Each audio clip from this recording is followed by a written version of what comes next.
Autumn's Legacy, a Seasons of Magic urban fantasy novel, written by Sarah Biglow, narrated by Stephanie Dillard. September 17, 2017. 1. Giving the place I'd called home for the last 6 years one last look, I climbed behind the driver's seat of the rental truck. I pulled up Kelton and swung a right onto Commonwealth Avenue, well on the way to the next chapter of my life, one where JT waited for me at night, or at least on the days he wasn't pulling double shifts. "I'm proud of you," Dad said from the passenger seat. I glanced at him as I eased to a stop at a red light. I'd spent a good part of the last decade hating the man beside me, mostly because of not understanding what he'd lost and sacrificed the night my mother died. Being forced to save the world and rejoin the magical community had changed my perspective, and we were in a better place. One that involved him helping pack up boxes right beside me and moving them to the 2-bedroom condo JT and I were now renting. I'd spent so much time at his place these last few months, it just made sense to share a lease. "It was time to move anyway," I said, and pressed on the gas. He shook his head, a small smile flickering across his lips. "You know, I always liked JT. I wasn't always in on all the magic stuff when you were growing up, but I remember when you two first met." His smile grew bigger. "You were maybe 10 or 11, and you marched right up to him introducing yourself. Not as Ezri, but as the savior. And he said, 'I'm the healer.' It was beautiful." "I remember that too," I said, smiling to myself. "Anyway," he continued, "I'm glad you found your way back to each other, and I feel like I haven't said it enough lately, but I'm so glad you're back in my life, Ez." "I am too, Dad, and I'm sorry for shutting you out for so long. I was a stubborn kid who thought she knew what was best and what had actually happened when I had no clue. I didn't listen when you tried to tell me. I was wrong." "I know your mother would be proud of the woman you've become, too," he said, his expression going misty-eyed. "I know she is." I hadn't gotten up the nerve to tell him that 6 months ago I'd communed with her spirit, or at least a part of her magic she'd left behind for me. I also didn't have the heart to tell him she was gone for good now, sacrificing herself a second time to save me and help stop the Order of Samael's first major attack on my city. The rest of the trip to the new apartment was quiet but comfortable. We'd settled farther from the city, which meant a longer commute for the both of us, although it also put us closer to authority headquarters, a place I'd been spending more and more time at over the summer. It had taken a long time to convince people that they and their children were safe. The fact that only 3 months ago, a whisperer named Lola Cox had easily snatched 3 girls in plain sight was not something that would fade quickly from the collective consciousness. Even though no other children had been taken, the adults in the community weren't convinced until I made my presence felt as often as I possibly could. I'd had a healthy hatred for the Order long before they decided abducting children was a good idea, but they'd turned into the boogeymen for the magical community, looming around every corner. I'd chosen not to live in fear. I knew another fight was coming my way, thanks to one of those little girls having a vision of the future. Her words haunted my dreams at night, not letting me forget that the world was once again asking more of me as its savior. When darkness reaches its height, and death's child reigns, the last of Harrow's blood must flow forevermore, or the life-blood of the world will be no more. Thankfully, that time hadn't come yet, and I could still prepare. I pulled into one of the 2 designated parking spaces for our unit and cut the engine. JT stood waiting by the front door of the building in a navy blue t-shirt and dark black jeans. I honked the horn once and climbed out. He rushed forward, wrapping me into a tight hug, and kissed my cheek. I hid your order conspiracy board so it doesn't freak your dad out, he whispered in my ear. Thanks. And it's not a conspiracy, I laughed. Mr. Trenton, good to see you, JT said, directing his attention to my dad. Been a long time, son. Now, I don't have to remind you to take care of my daughter, do I? No, sir. Besides, Ezri's pretty good at taking care of herself. I'll just help with these last few boxes and let the two of you settle in, he said, and rounded the back of the truck. Dad, aren't you staying for lunch? I called out, just as my phone buzzed in my pocket with an incoming call from my cousin, Desmond. I was silently grateful he didn't know my ringtone for him was, "Call me maybe." I like takeout as much as the next person, but I've got plans, Dad replied with a smirk. I let the implied jab at my cooking skills slide and answered the call. Hey, Des, please tell me the world isn't ending. Not since last I checked. How'd the move go? Still in progress. Dad is helping. I watched as Dad struggled with the handcart, boxes tipping precariously to one side. Well, he's trying anyways. I heard that, Dad said, and disappeared inside with the cart. JT followed after him, leaving me alone. So, what's up? I prompted, leaning against the hood of the truck. Can't a guy just check in on his cousin to make sure everything went okay with her first move in half a decade? I could tell by the way his voice slowly inched up from a baritone to a tenor that he was stalling. Not when it's you. What's going on? I saw the girls this morning. They're doing better, but Nevaeh asked me if you'd figured out the prophecy's meaning. I'm glad they're healing. And no closer to figuring it out. I've pored over my mother's books, and even the authorities' journals, but so far nothing jumps out at me. Maybe you can help me look through the records in the library after today's meeting? Sure.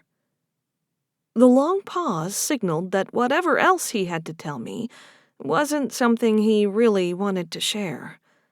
I was intimately familiar with those kinds of silences. They'd punctuated our first reunion in his office when I'd been forced to be cleared by him, the police department psychologist, to return to duty. Look, I can tell something's on your mind, and I can also tell you don't want to share it. So I'll just see you later, okay? I need to go make sure Dad and JT don't decide to organize. See you later. Desmond ended the call, leaving me to traipse up to the second floor with a pit in my stomach. The last time he'd withheld crucial information from me, he'd kept a videotape from my mother hidden away for a decade, effectively letting me stew in my teenage angst when it all could have been avoided. It may be hypocritical, but I hated not knowing what was going on with Desmond. He'd put so much pressure on himself to work with Gabby Freeman, Carly Ramirez, and Nevaeh DeWitt, helping them conquer the trauma they'd endured at the hands of the Order. He swore he wasn't putting too much stress on himself, but I didn't believe him. I'd seen the price he paid for using his magic to dig into their memories. So many sleepless nights, and how pale it had made him. I worried if he went too far, that he might break. Magic has a way of backfiring on the user when it's overused. Just ask Lola Cox or Kayla. Their magic had literally turned them invisible, making them whisperers. Oh, I'll take care of those, JT's voice carried from inside the apartment. I can handle hanging up some clothes, Dad's voice trailed off, and I swallowed the lump in my throat as I walked into the bedroom. Shit. Dad found what JT had dubbed my conspiracy board. You weren't supposed to see that. I rushed forward, pulling the closet door closed.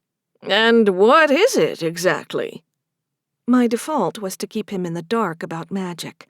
However, he'd known the truth about our family's secret long before I came along. He deserved to know exactly what I'd faced and what Mom had been sacrificed for. I opened the door again, pulled the poster board out, and laid it on the bed we'd already set up. This has everything on it that I know about the Order. From when the authority first recorded their existence to every time that I've crossed paths with them and all the players that I'm aware of. The image of Jameson Taggart sent chills down my spine. The more I know about their operation, the better prepared I'll be to face this new prophecy. Nevaeh's words echoed in my mind again. When darkness reaches its height and death's child reigns, the last of Harrow's blood must flow forevermore, or the lifeblood of the world will be no more. How can I help? Dad crossed his arms over his chest.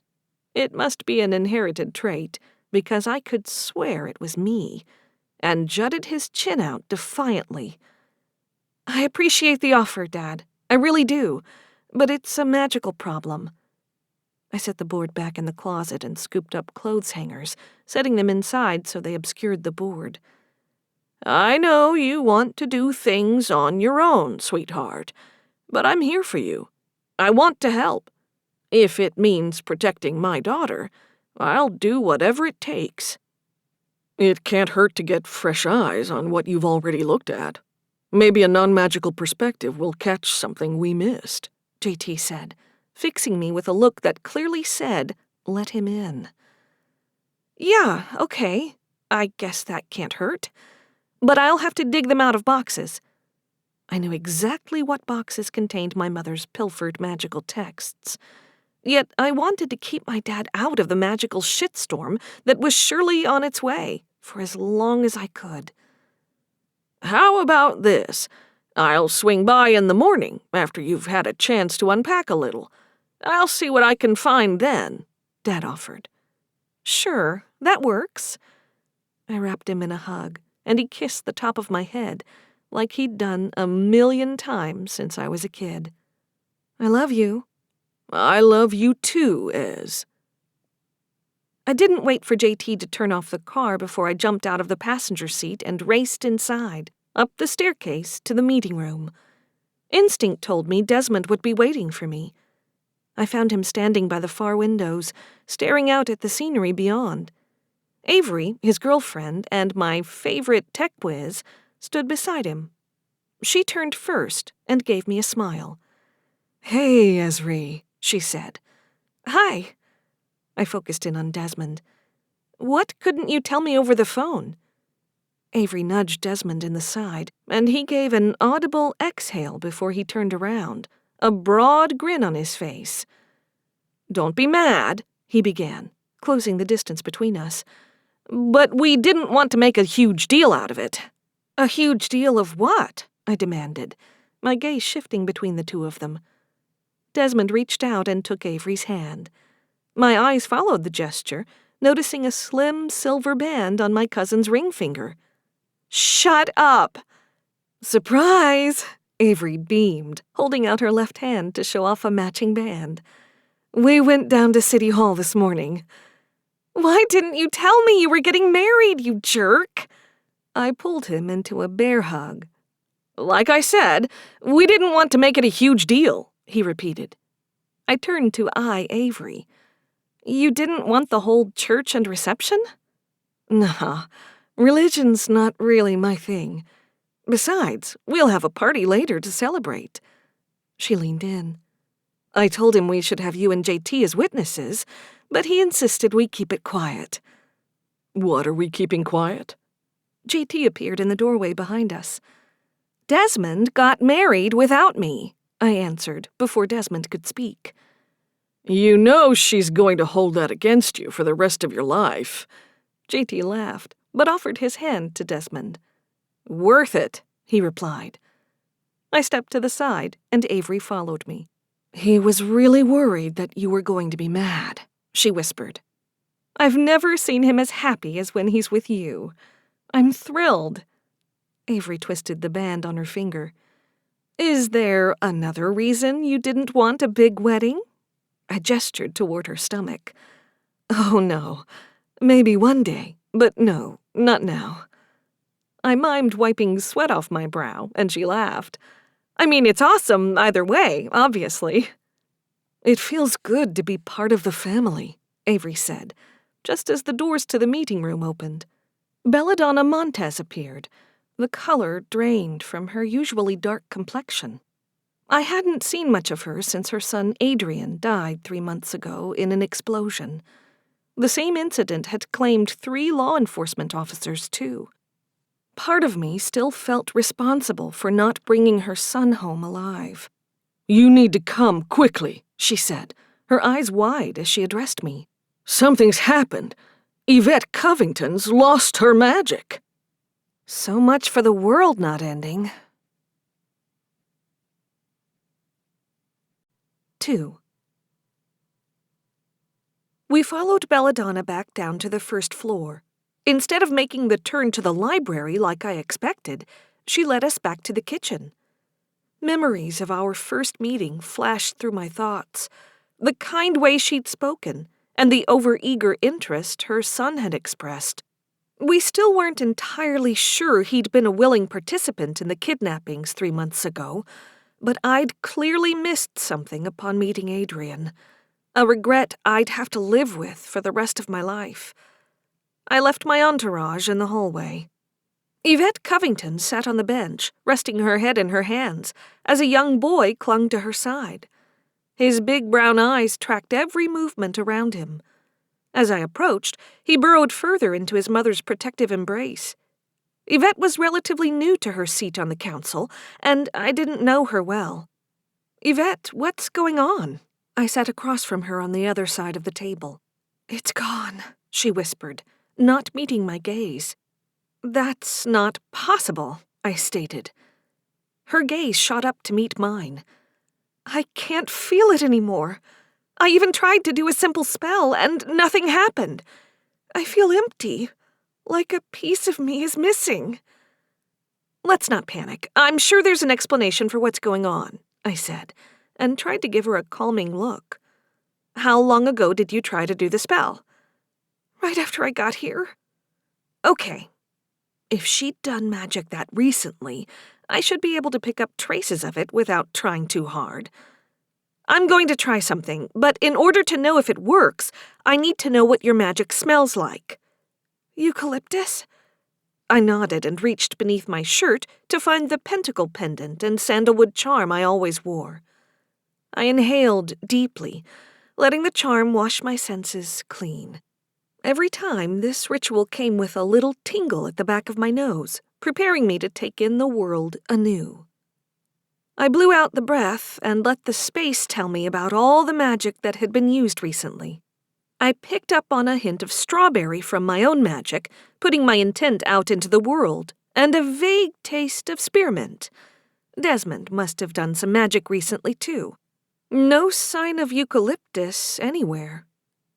"I'm not picking up anything, but that doesn't mean your magic's gone.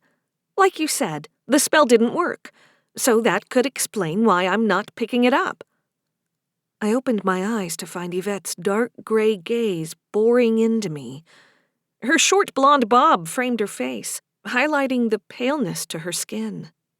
"I'm telling you that I can't feel it anymore." "Mommy, I'm scared," the boy said from beside her. I turned my attention to the child. "What's your name?" In the 6 months since I'd been back on the council, I'd never met her son. Actually, we didn't talk much about anything other than council business. "Alex," he answered. "I know this seems scary, Alex, but you're being really brave for your mom." "It went away," he said. "What did?" "The world," he answered. I looked back to Yvette. Has he already come into his magic? He's pretty young. "Not that I sensed," Yvette responded. "Alex, can you make things happen if you think really hard?" I probed. He nodded, but then shook his head. "I try, and it went away with Mommy's." "I'll be right back." I retreated to the hall where JT and Desmond waited. Belladonna and Avery were nowhere to be seen. "How much do you know about the connection between parents and their children's magic?" "Nothing." "Why? Did she really lose her magic?" JT replied. "I don't know.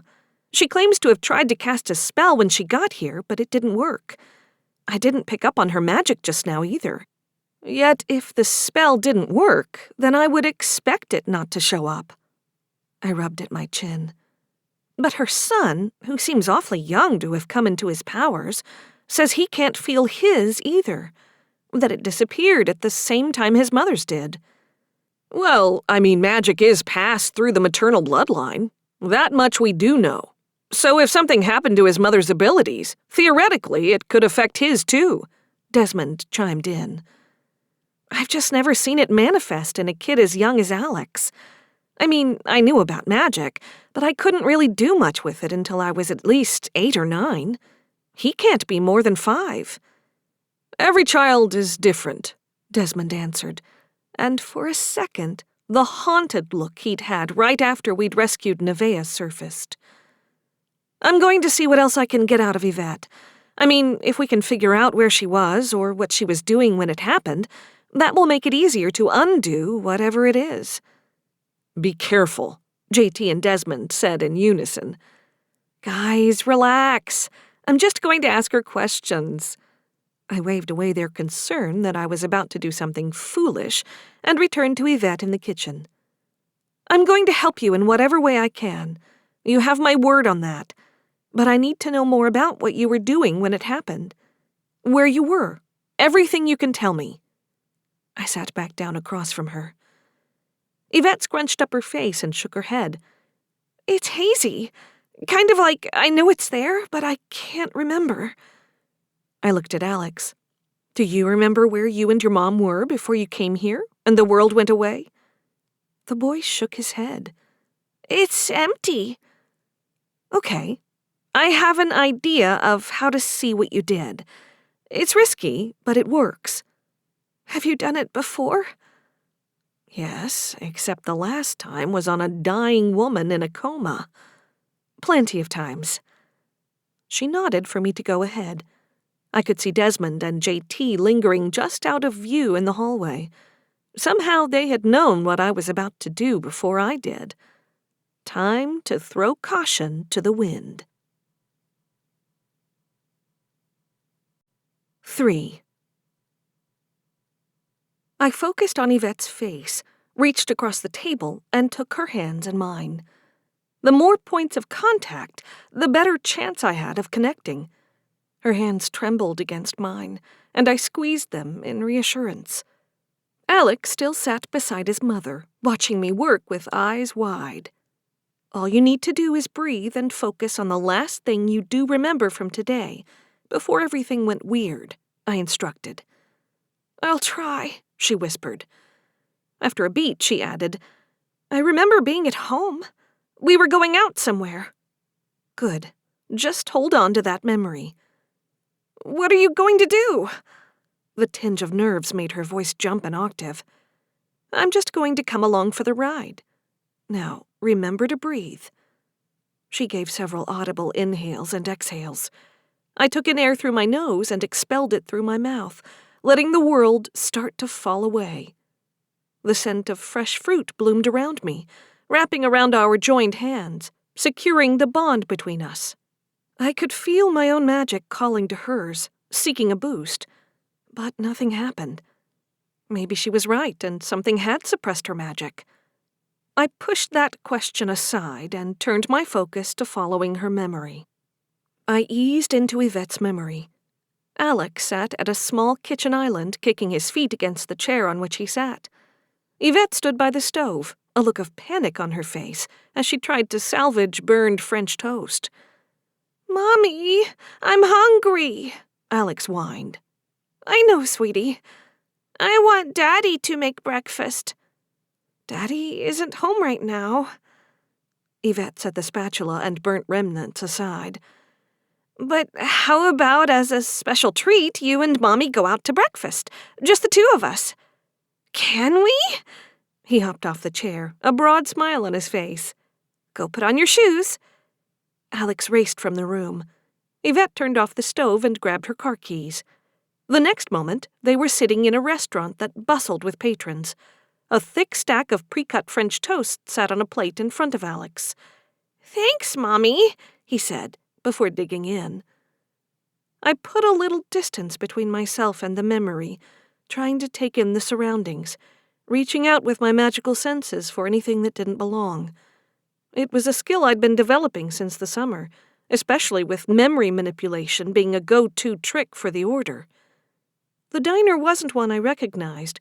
Even so, that didn't mean much. There were a million little diners all around the state. I took in the other patrons, the people that Yvette hadn't taken notice of. Some of them had blurred faces, a condition I tried to mitigate with a little exertion of my own power. I only succeeded in giving the people generic eyes, noses, and mouths. Useful characteristics remained unintelligible. "Come on, show me something," I muttered to the memory space around me. The memory around me sharpened, as if my words had weight. Yvette and Alex dimmed, and I spotted a thin shimmer from Yvette's head, racing back along the booths to another patron. I leaned forward, touching the shimmer to find it was as real as I was. It twanged like a guitar string under my touch. What is this? My question didn't yield any answers, so I followed the trail around the corner booth to a man sitting there with a cup of coffee in his hand. The feeling around me changed. Whatever I was seeing was not a part of Yvette's memory. The man's gaze remained locked on Yvette and Alex. I studied the table in front of him, taking note of the unused utensils and the 20 already sitting beneath the sugar container. Whoever he was, he didn't intend to be bothered. I moved to the empty booth seat directly behind him and peered over his shoulder. It was then that I noticed the placemat beneath his left hand was at an angle. "What are you hiding?" I tugged the placemat away to find a slender envelope with Yvette's name and the number 1 scrawled on it in thick marker. Setting the placemat back on the table, I stepped back, intending to assess the shimmer connecting the man to Yvette, when the man's head turned, and his dark olive gaze met my own. "You aren't supposed to be here," he hissed. I get that a lot. The shimmer intensified, despite the fact the man wasn't engaging with Yvette anymore. A familiar scent accosted my nose, sending me staggering back a step. Vinegar. It tickled a different memory, one I'd pieced together from Gabby's mind 3 months ago. I'd pegged it as garlic then, but it could have been Taggart's magic within me playing tricks. In my gut, I had no doubt this was magic from the bastard who had tortured Carly and Gabby, trying to see if they had the gift of premonition. My hands balled into fists, and I prepared to take a swing when the world around me suddenly vanished. "What the—" I trailed off before a few choice words could escape and give Alex a new vocabulary. "Did you find out what happened?" Yvette looked worn out, with dark circles forming beneath her eyes. Alex curled farther into his mother's torso. "Sort of. Everything was going along, and then it just disappeared." "I told you it's gone," Yvette moaned. "I'm going to find a way to fix this." I had more information than I did 10 minutes ago. I still wanted to dissect that shimmer. Nevertheless, experience told me with Yvette in this condition, she wasn't in a headspace to let me go digging deeper through her memory. "For now, why don't you go home and rest? I'll bring the rest of the council up to speed." "How can it just be gone?"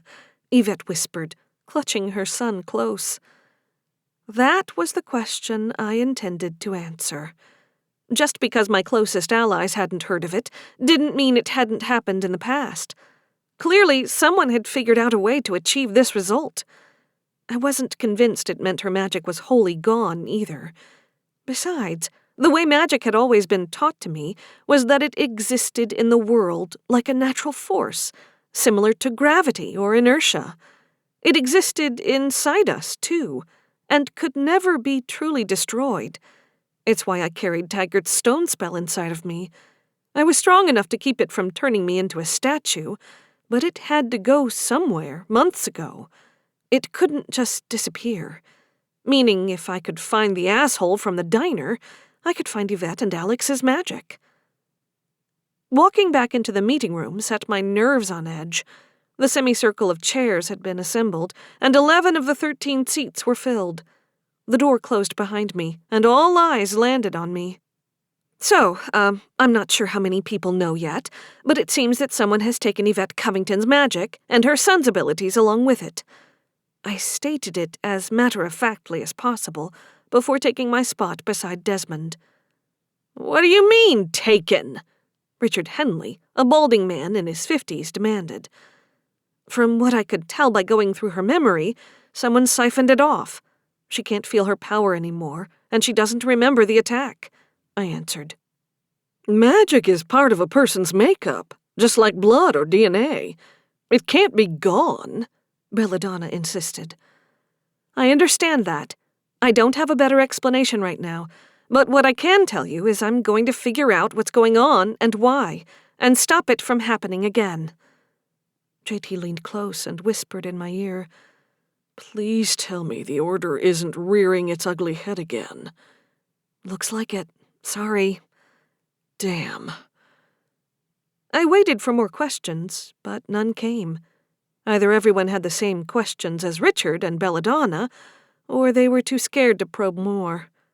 I opened my mouth to share what I'd seen under the placemat, but decided against it. It was more likely to incite panic, although I didn't know enough to pass this information along and keep it contained. We should continue with today's meeting, and I'll check in with Yvette later, I said, hoping to move our focus to the reason we'd called this meeting. A small group had been putting together a proposal for increased education and cross-training specifically for kids who were coming into their abilities. After what had happened to the girls back in June, we needed to be proactive. They might not be able to tap into their abilities by age 7 or 8, but they needed to know how their skills worked and what it looked like when magic happened to and around them.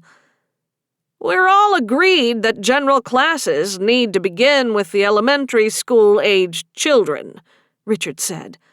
But putting a lot of it on the families is onerous. People in other communities have managed to pass down their gifts generation to generation just through families without a problem, I countered, watching Belladonna flinch at my words. I hadn't expected her to back my proposal that families should take a more active role in teaching their children about magic, but she'd been the first to sign on to the suggestion. Maybe it was guilt that her decisions had deprived her son of learning about all of his heritage. Or possibly she truly believed that it was the responsibility of a parent to guide and protect their child. Either way, I was glad to have her on my side. But we're not a part of those communities, Richard retorted.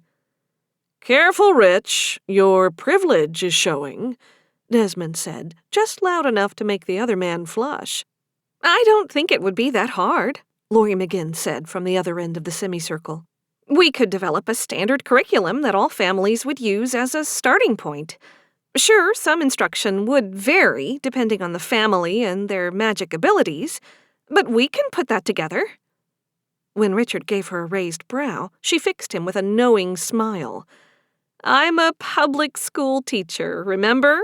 I volunteered to spearhead setting this up. You wouldn't have to do a thing, Rich. Fine. Bring it to the next meeting, and if it gets a majority vote, we'll move it along. He looked around the room. Any other business we need to discuss? I raised a hand, and all eyes fell on me again. Not business, exactly, but I think we should all take a minute to congratulate our very own Desmond for leaving the bachelor life behind. Desmond shot me an annoyed look. Despite that, he grinned as people stood, clapped him on the back, and offered him handshakes. I leaned back in my chair and let my cousin bask in the happiness. He'd hid the actual ceremony from me. He could live with me embarrassing him for a little while. How worried should we be about what happened to Yvette? JT asked, lacing his fingers through mine. It's a problem. When Des is done writing the congratulations wave, I'll fill you both in. Is it something the rest of the group should know? He prodded. I don't know what it means yet. No need to make them panic if I don't have all the facts. Just trust me, okay? Desmond extricated himself from the group to join JT and I. So, can we talk for a minute? He marched off toward the tech space before either JT or I could respond. So we followed after him in silence. He eased the door shut. I expected Avery to be waiting for us, but she was gone. I know when you're not saying things, Ez. It's kind of my job, remember? So spill it. I hated that he knew me so well, even though we'd only been back in each other's lives a short time. I saw something in Yvette's memory. The guy who took her magic.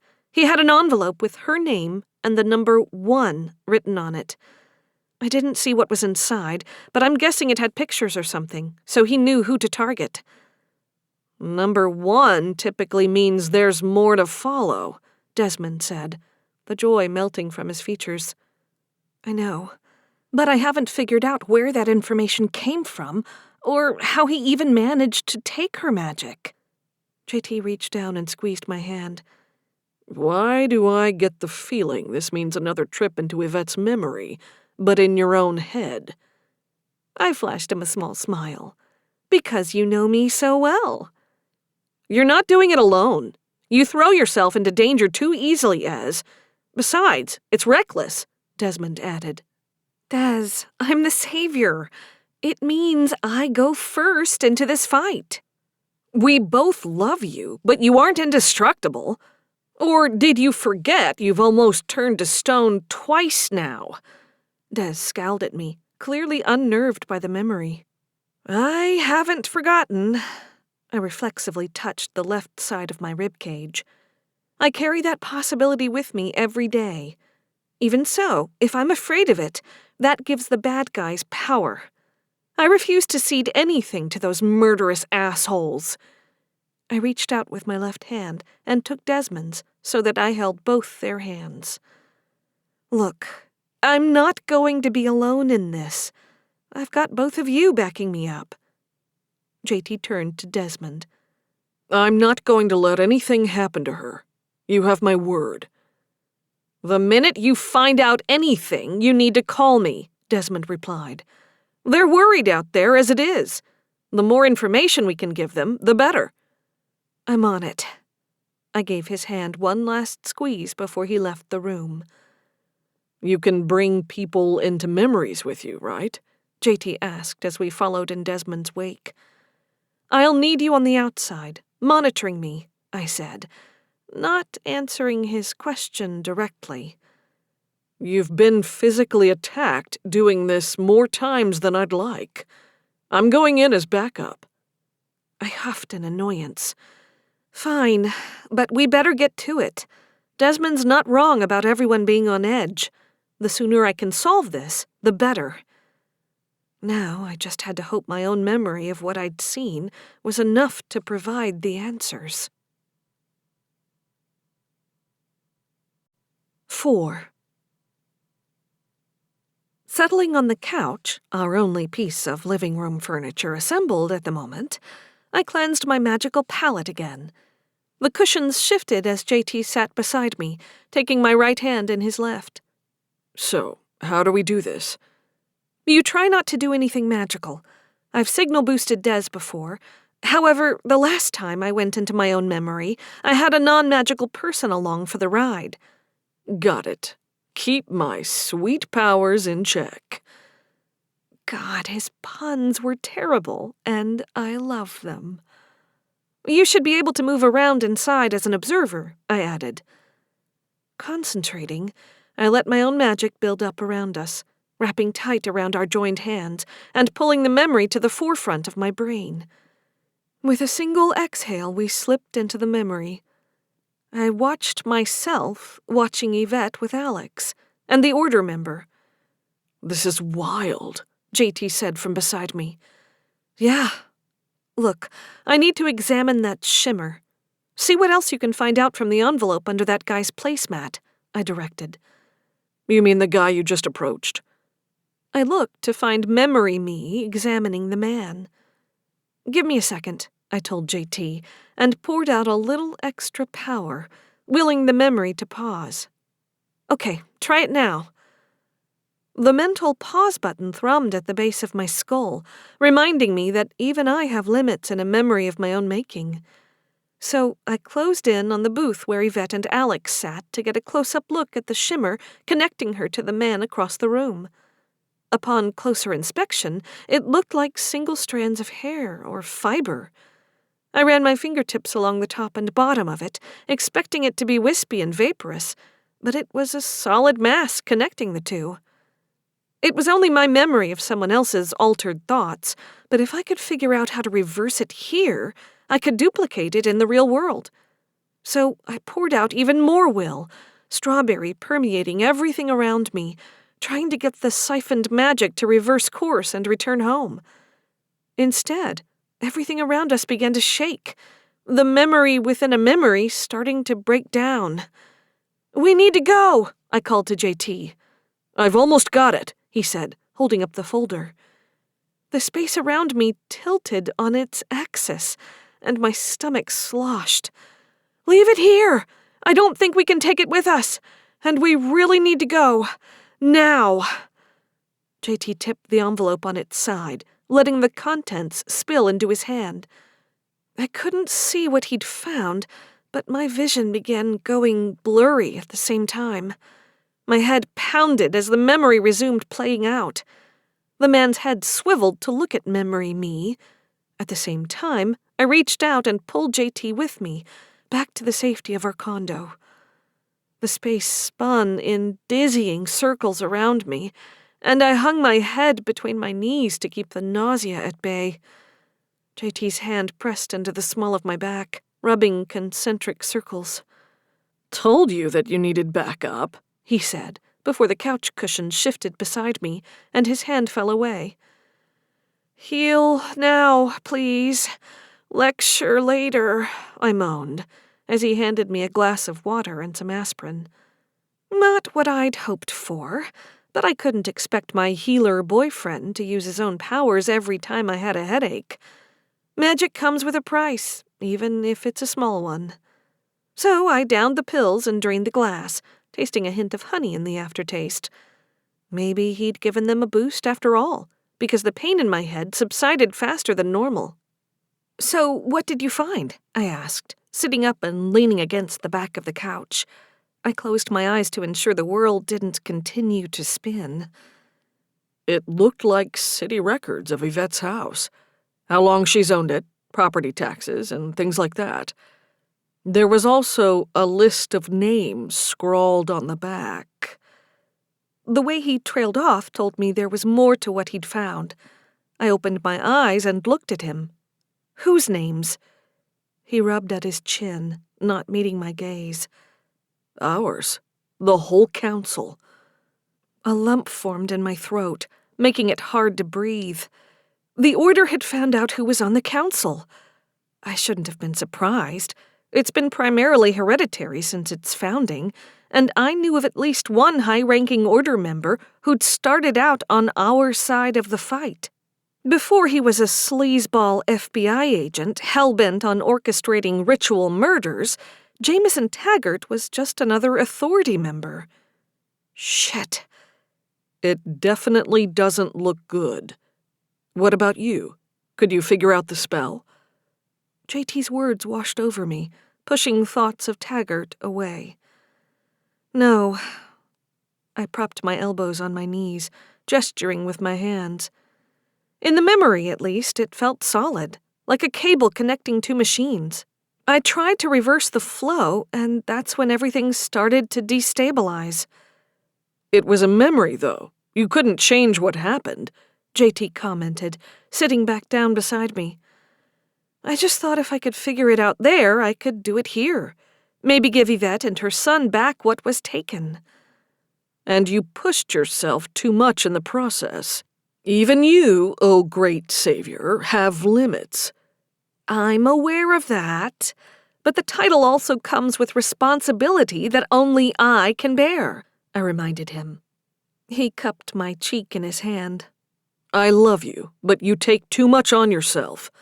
We are finally in a good place, better than we've ever been. Despite that, I can't shake this feeling that if you keep going like this, pushing boundaries, chasing down the bad guys, I'm going to lose you." He pressed his thumb to my lips to keep any retort quiet. "It's not because you're a cop. I'm scared that Witch Ezri is going to bite off more than she can chew." I kissed the pad of his thumb and leaned against his shoulder. "Not going to happen. Not when I have you and Desmond supporting me. And I know that I can call on the council for help if I ever really needed it." "You're going to tell them what we found, aren't you?" "Yes, of course I am." I pursed my lips as the weight of Taggart's spell pressed against my ribs. I didn't want to pay that bastard another visit. It wouldn't be useful since he'd deny any knowledge of what's going on.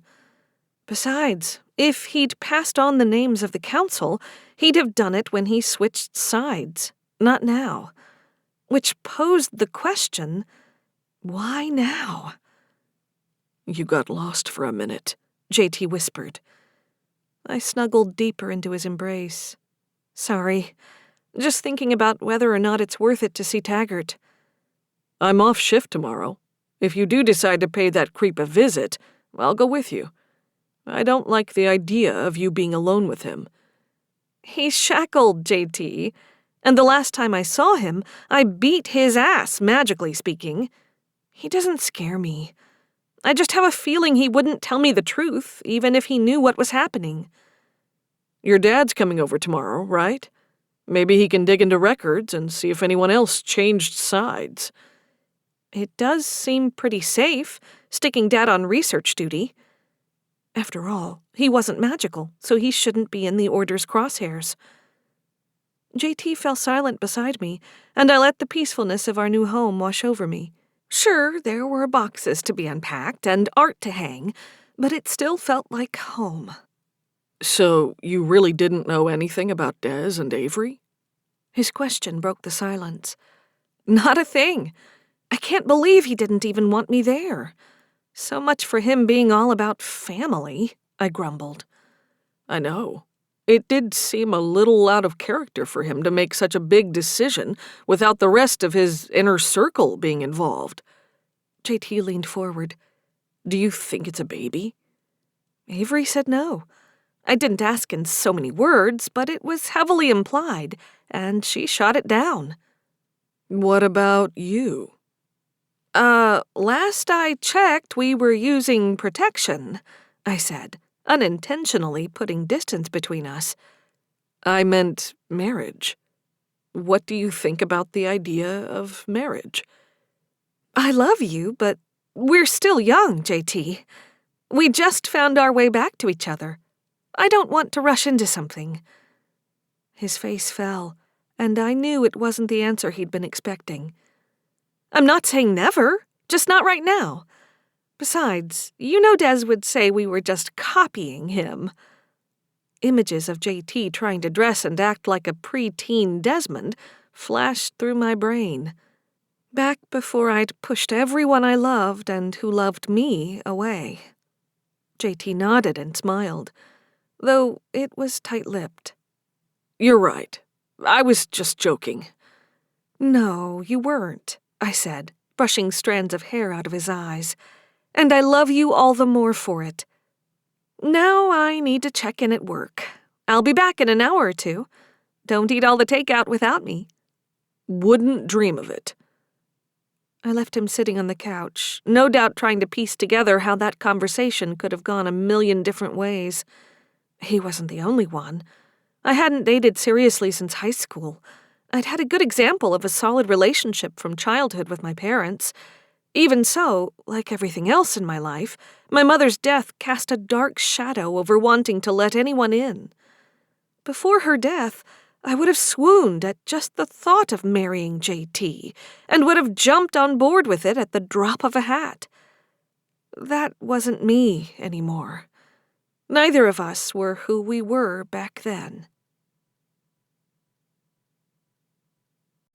5. The precinct was slow when I arrived 40 minutes later. I gave a nod to the desk sergeant and headed for my desk in the bullpen. Jackie, my partner, sat at her desk, poring over a case file. "Hey," I said, nudging the back of her chair as I passed. She looked up. "Thought you weren't coming in today." "Got done with things early, so figured I'd check in. I miss anything important?" "Nope." She glanced around the space and then nodded for me to follow her.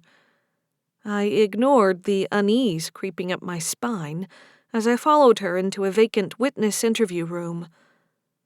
"Please tell me you figured something out about this damn prophecy," she whispered. "I've been trying to decipher it all summer. The most I can figure out is whatever the Order has up their sleeve is happening at or near the winter solstice, and I have to stop them. Yet again. But the whole Death's Child thing, not a clue." "Denise says that Nevaeh isn't sleeping. She just keeps going on about it, like it won't leave her be."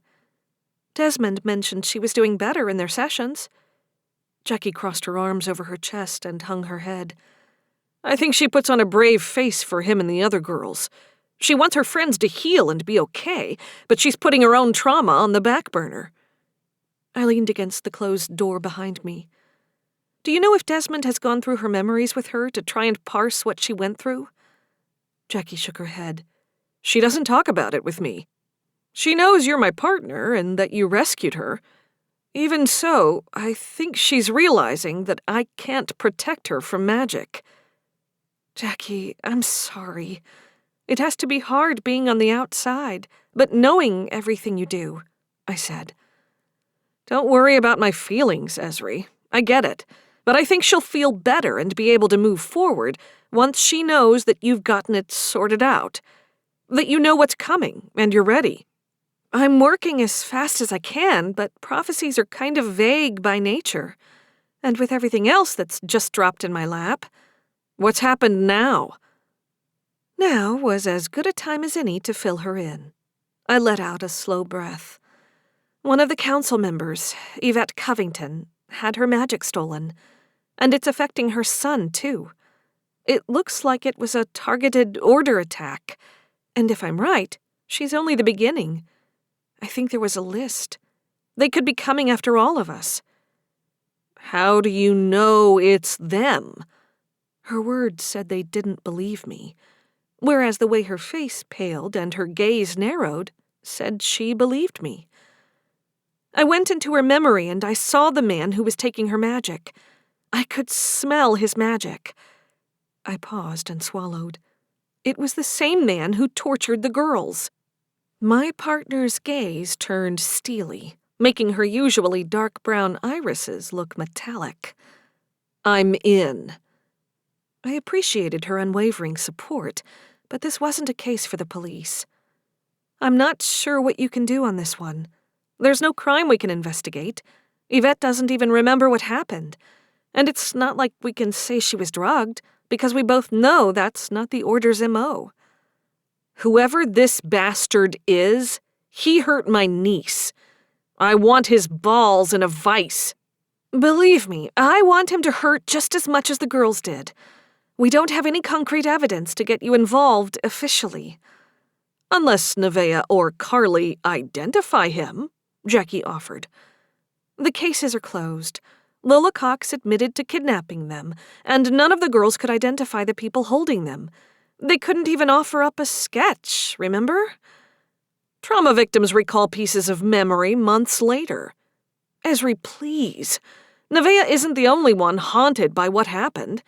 If I'd been around, she'd still have been taken, because Lola was damn good at what she did. She could literally turn invisible, and you wouldn't have seen her coming. Whisperers make great low-level flunkies." I cut her off. "If there's anything I need from you on this, I'll call you. I promise." Jackie reached out a hand to stop me from leaving the room. "Where'd it happen, this magic theft?" "A diner. I didn't get a look at the name. Or rather, they scrubbed it from Yvette's memory." "Why?" Jackie shook her head. "I was just thinking about that girl from the Italian restaurant in the North End. The waitress you connected to the Order back in March." "Kevin Ellery's ex-girlfriend, Gabrielle? Why her?" "I'm not sure. She was an informant for them before, even if she didn't realize it. Maybe she knows something now. After a beat, she added, I'm probably just reading into things. Not a bad idea, actually. Could you pay her a visit, see what she knows, and maybe swing by the prison? See if Taggart is any more forthcoming with you. You think he's still got his fingers in the pie? I raked my fingers through my hair. He used to be on our side. Who knows what other information he took with him? It may have been a decade ago, but the leadership hasn't changed that much. It's still the same families on the council, so they could be working off intel he gave them. Even if he had this information, why would he hold on to it until now? Jackie posed. I've been asking myself the same question all afternoon. They don't do anything without a reason and a plan. Whatever this is, it's important, and it probably has something to do with what's coming. I rubbed at my eyes. I hate feeling like we're always one step behind. They knew there was another prophecy out there before we did. If I'm being honest, if they hadn't taken the girls, we might have never known about what Nevaeh saw. We know now, Jackie replied. Go on, you should fill your people in. I'll see what I can dig up on my end and get back to you. Don't give up on her, Jackie.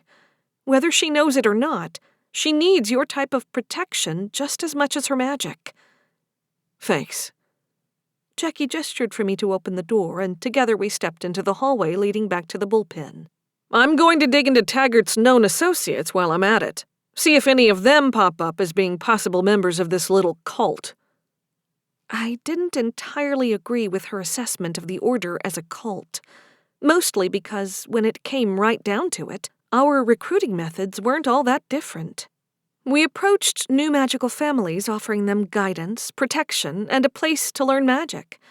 We didn't promise unlimited power like the Order, but it was still a grassroots effort. Like with all things magic, intention was the defining characteristic. Looking at two magical practitioners, you wouldn't be able to tell the difference until they actually used their gifts for good or ill. I started down the hallway, addressing Jackie's statement as I went. Good thinking. The more faces we can add to the board of players, the better. I wasn't looking forward to filling in the council on what I'd learned, especially since I knew people would demand answers on how to protect themselves. Honestly, I still had no idea how the Order member had done what he'd done. Jackie followed me back to the bullpen, and I caught sight of Captain Beach in her office. She glanced up and gave me a small nod before going back to her paperwork. Just watch your back, Jackie warned, clapping me on the shoulder before grabbing her keys and jacket. I had every intention of being careful. That didn't mean the world was going to be so accommodating. Just as I got back to my car, a message flashed on my screen from Desmond. SOS. Emergency meeting. Get here now. Raised voices greeted me as I approached the second-floor meeting room. People hadn't bothered to sit down in their usual seats. Richard sat on the end, looking dazed and pale. What's going on? I demanded of the group, not caring who answered. I don't remember, he answered, looking up at me with watery eyes. I had a guess of what might have happened, given the way Yvette's symptoms, for lack of a better description, presented. Her general confusion and missing memory looked to be much like the same state in which Richard now found himself. Richard, I need you to tell me what your magic smells like. Can you do that? Richard's gaze darted around the room, landing briefly on each of the other women in the room before settling back on me, his cheeks warming in embarrassment. Roses. Not the most masculine of scents, but who was I to judge? Okay. I put a hand on his shoulder and addressed the rest of the room. I need everyone to wait outside. Downstairs would be even better, and don't use any magic. Why not? Richard asked weakly beside me. Because I need to see if you've still got yours. Desmond and JT shepherded everyone else from the room, closing the doors behind them. I let the sandalwood charm wash away the faint hints of JT's soothing magic from my senses before I turned my attention back to Richard. Okay, let's see what we're working with. I took a couple steps back and pointed to the chair at the far end of the room.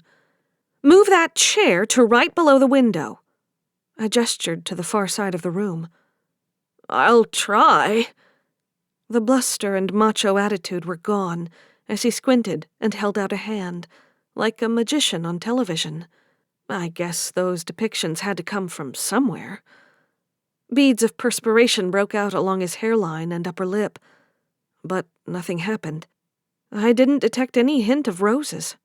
I also couldn't sense any hint of vinegar, which meant if Richard's magic had been stripped, the man I'd seen in Yvette's memory wasn't the culprit this time. Richard, do you remember our meeting this morning? I felt myself shifting to cop mode. Yes, someone took Yvette's magic. That's right. Do you remember where you went once the meeting was done? I went to get something to eat. Where? Do you remember who was with you? Have you checked in with your family? I was with my mother. We always go for an early dinner on Sundays. What about a wife? Kids? I pressed. He shook his head, wiping the sweat from his brow. Never married. No kids that I know of. Do you and your mother go to the same place for dinner every week? I doubted they would go to a diner that served breakfast all day. Though, then again, I hadn't known he was unmarried and had no children. Yes, it's her favorite place. It's in the North End. My heart sank. I didn't know of any diners in the North End like the one I'd seen in Yvette's memory. The fact that they were both attacked in public suggested they were being followed. He'd been in the North End, giving more credence to Jackie's question about Gabrielle. Do you remember the name of it? Richard pulled out his phone and showed me his GPS, with the address of the restaurant. I didn't have a photographic memory or anything, but it sure looked like the same restaurant where Jackie was heading right now. Do me a favor. Call your mother and see if her magic's been affected. Then go home and try to rest. I'm working on a way to fix this. Time to do a little detective work of my own. 6. Parking near North Station, I traced the cobblestone and brick sidewalks of the North End until I found the tiny restaurant that I'd visited with Jackie 6 months ago. It was just like dozens of other places around, using the small space to pack in as many patrons as possible. I had no way of knowing if the woman I needed to see was even working, but it was all I had to go on. I didn't see Jackie anywhere, so I assumed she'd paid Taggart a visit first. A tiny bell tinkled above my head, announcing my entrance. The place was busy, but not overly crowded. I eyed the dessert display at the front of the restaurant and remembered the last time I'd seen Gabrielle, the ex-girlfriend of an innocent man she'd condemned to be a gargoyle for 5 years. I'd watched her have what she thought was a private conversation when Jackie and I had turned up asking questions about her ex, Kevin. I hadn't known at the time Gabrielle had been filling Agent Taggart in on our investigating. Gabrielle hadn't known he'd been using Kevin to murder people. "Hi, can I help?" a female voice started from behind me. I caught her reflection in the glass of the display. So, Gabrielle was working today. I pivoted and gave her a smile. I hope so. Gabrielle took a couple steps back. I'm not talking to you. I haven't broken any laws, and the last time you came here, you ruined my life. Ruined your life? Really? Someone you claimed to care about is sitting in prison because you let bad people use his own gifts against him. I took a breath. I'd reconsider that decision, I added, following her back through the restaurant, past the noisy kitchen and out the back to a dead-end alley. Why are you here? She shoved her hands into the pockets of her dark jeans. Because I need to ask you some questions. I pulled up a picture of Richard. Have you seen him come in today? I don't know. She didn't even bother to look at the image. Helps to actually look at what I'm showing you, Gabrielle. She shifted her weight in a nervous gesture, but finally looked at my phone. Maybe. He looks like a lot of guys who come in. He a suspect or something? Victim of a magical attack, and your old buddies are behind it. Look, I'm not with them anymore. They used me without my knowledge, and I cut ties. I gestured to the brand on her wrist. That says otherwise. Can anyone who regrets a tattoo get it removed? No. Just because it's still there doesn't mean I'm a part of it anymore. I sighed. Gabrielle, I don't know you very well, but I know the Order. They don't just let you walk away. So tell me what happened to this man. Help me, and I'll help get you free of them. Gabrielle snorted, and for a split second I was reminded of the look Lola Cox had given me when I had tried to offer her the same freedom. The look that clearly told me the only way you get out from under them is death. You may be some savior or whatever, but you can't help me. I can't if you won't let me. You're right, they used you to get to Kevin, so they had a fall guy for their messed up ritual. And he's paying the price for that with prison time. Don't let these people screw you over again. Tell me what you know. I have friends who can protect you. What, the police? A little higher up than that, I replied. Please, people are losing their magic. I need to know what you know. She wrung her hands and averted her gaze. I got told that I was supposed to look out for that guy. They gave me instructions on what to do. I didn't really understand them, but I did what I was told. They said once I delivered the magic, they'd let me go. Written instructions? I probed. She shook her head. No, it was more like they put something in my head, and it just kind of triggered what I had to do. Like a sleeper program. Somehow I doubted Mr. Vinegar had those instructions. He seemed the type to take action on his own rather than have someone else controlling him. The thought crossed my mind of going into Gabrielle's memory, but JT was right. I had limits, and I couldn't keep bringing other people's trauma into my own mind. I hadn't shared it with him or Desmond, but for weeks after we solved the kidnappings, I'd had recurring dreams about the girls in captivity. Do you remember what you did? What the instructions told you to do? No. Look, I did what they asked, and I'm sorry you got wrapped up in it, but they said I'm out. I'm leaving all that behind me. You need to go. She pointed to the door we'd come through. My break's over. I know you're not going to listen to me, but maybe ask around about a woman named Lola Cox. Find out what happened to her when the Order promised her something. Retreating, I made my way back to the front of the restaurant. The door opened as I reached for the handle, and Jackie came striding through. Our gazes met, and I nodded for her to follow me to an unoccupied corner. I thought I was handling this conversation, Jackie said in a hushed tone. I should have texted, sorry. We had another attack. It happened here, which made me think of Gabrielle. She all but admitted to taking Richard's magic, though she wouldn't tell me how. She insists that it was one last favor for the Order before they let her leave. Jackie shook her head. Obviously she's scared and thinks talking to the Order's #1 enemy is likely to get her killed. Trying to leave their ranks is more likely to end that way, I muttered. I didn't push her hard. I don't know. Maybe a part of me feels bad for her. Are you sure that's the problem? I can't have sympathy for her, I retorted. She is involved in attacking people in your community. Shouldn't that make you furious? I'm mad, of course I am, but right now I need to keep things in check. I don't know how they're doing this, and until I can figure that out, I don't know how to stop it.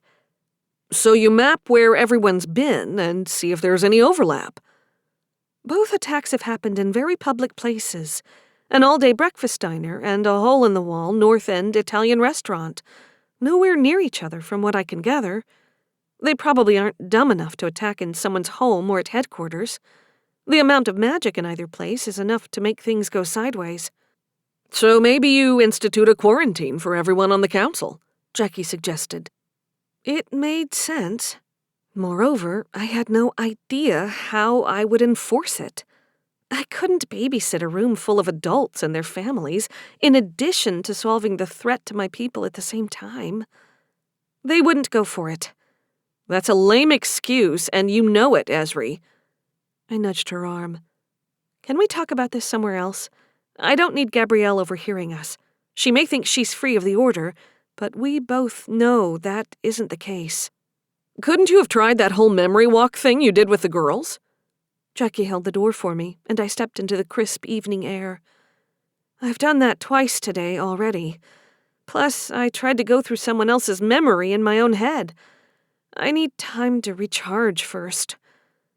A tiny voice in the back of my head reminded me that I had access to an entire lineage's worth of magical power boosts hanging around my neck. However, I wasn't going to burn through the magic imbued in the pendant unless I had no other choice. We started down the crowded sidewalks, dodging lines of people as we approached North Station.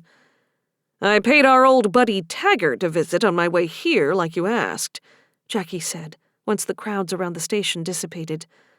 As expected, he claims to have no knowledge of what's happening. Bastard. He did let one thing slip, though, she replied. I stopped walking and moved to bar her path forward. You can't just stop there. He mentioned that I should ask you, since you've got experience. Has he taken one too many punches to the head in lockup? I've never done anything like that. Jackie arched an eyebrow at me. Hold up. Isn't that what you did to Kevin Ellery? No, that was different. Was it different? I'd taken Kevin's magic, pulled it out of every fiber of his being in order to save him from the spell turning his magic inward against him. It's the same spell I still carried within me, except I didn't intend to strip it out of his bloodline. I hadn't been in touch with his mother, but she hadn't used her magic in years. She'd told me as much when we first met. Okay, maybe it's similar, but Jackie, I don't know how I did that. Maybe you should figure it out. No pressure. September 18, 2017. 7. JT lay in bed beside me, snoring softly. My phone's display read 1:07 a.m. Still, I couldn't sleep. I stared up at the unfamiliar ceiling, trying to will myself to fall back asleep. I tried to go over what I remembered about pulling Kevin's magic out of him, but both it and sleep eluded me. I believe this is one of those instances where asking for assistance would be helpful, a soft female voice said from the doorway. I rolled over to find the figure of Theodora Harrow, my ancestor, standing there. She smiled at me kindly, but with a touch of exasperation. Before, she'd pointed me in the right direction with the kidnappings. Maybe she could give me a hint in the right direction this time, too. I crawled out of bed so as not to wake JT, and together Theodora and I moved to the living room. She looked around at the new surroundings. You couldn't have popped in with that little nugget of wisdom before now? I've been laying there for hours, I grumbled. Well, you are a clever and resourceful young woman. Perhaps I wanted to see what you could learn on your own, she answered. Yeah, well, clearly your confidence in me was misplaced, because I don't actually know what I did to Kevin.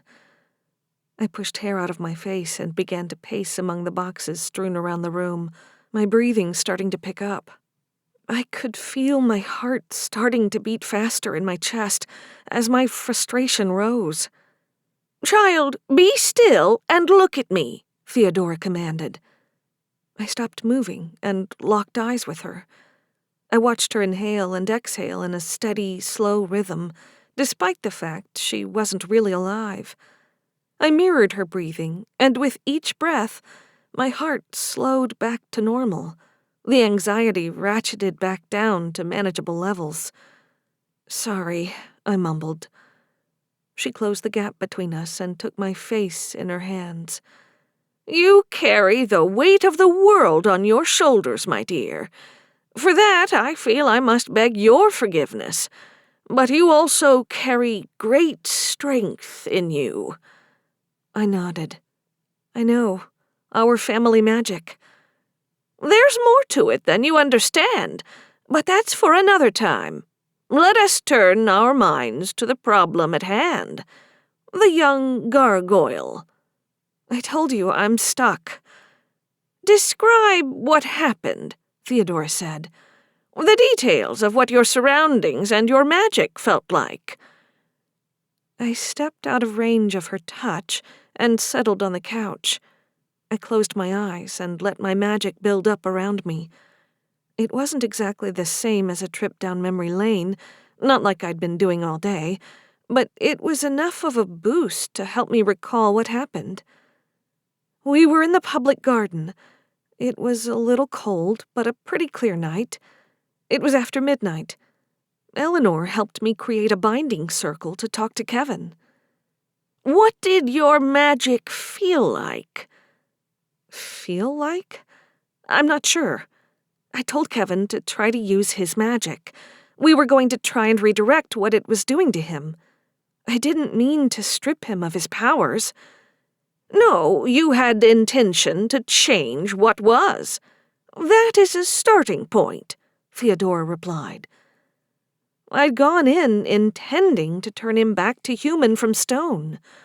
Nowhere did I think, gee, let's just take away his magical identity while we're at it. "The magic that bound him in stone was made of his magic, correct?" "Yes, but—" "And you intended to remove the stone from his person?" "Yeah, but I didn't want to hurt him," I replied. "I believe, on the whole, you did not harm him as you think. He thrives." I shrugged. "He's in prison. I wouldn't call that thriving, but he's human, and that's what he wanted." "So you had intended to take the magic within him away, so it no longer kept him encased in stone?" I considered her words slowly. I guess, in a way, I did. But even assuming that's true, I didn't want to affect his entire bloodline, and that's exactly what the Order is doing. They're stripping whole families of their magic, their connection, from children all the way to the middle-aged and elderly, I explained, thinking of Richard's mother. "And that may be the difference in how the spell manifests.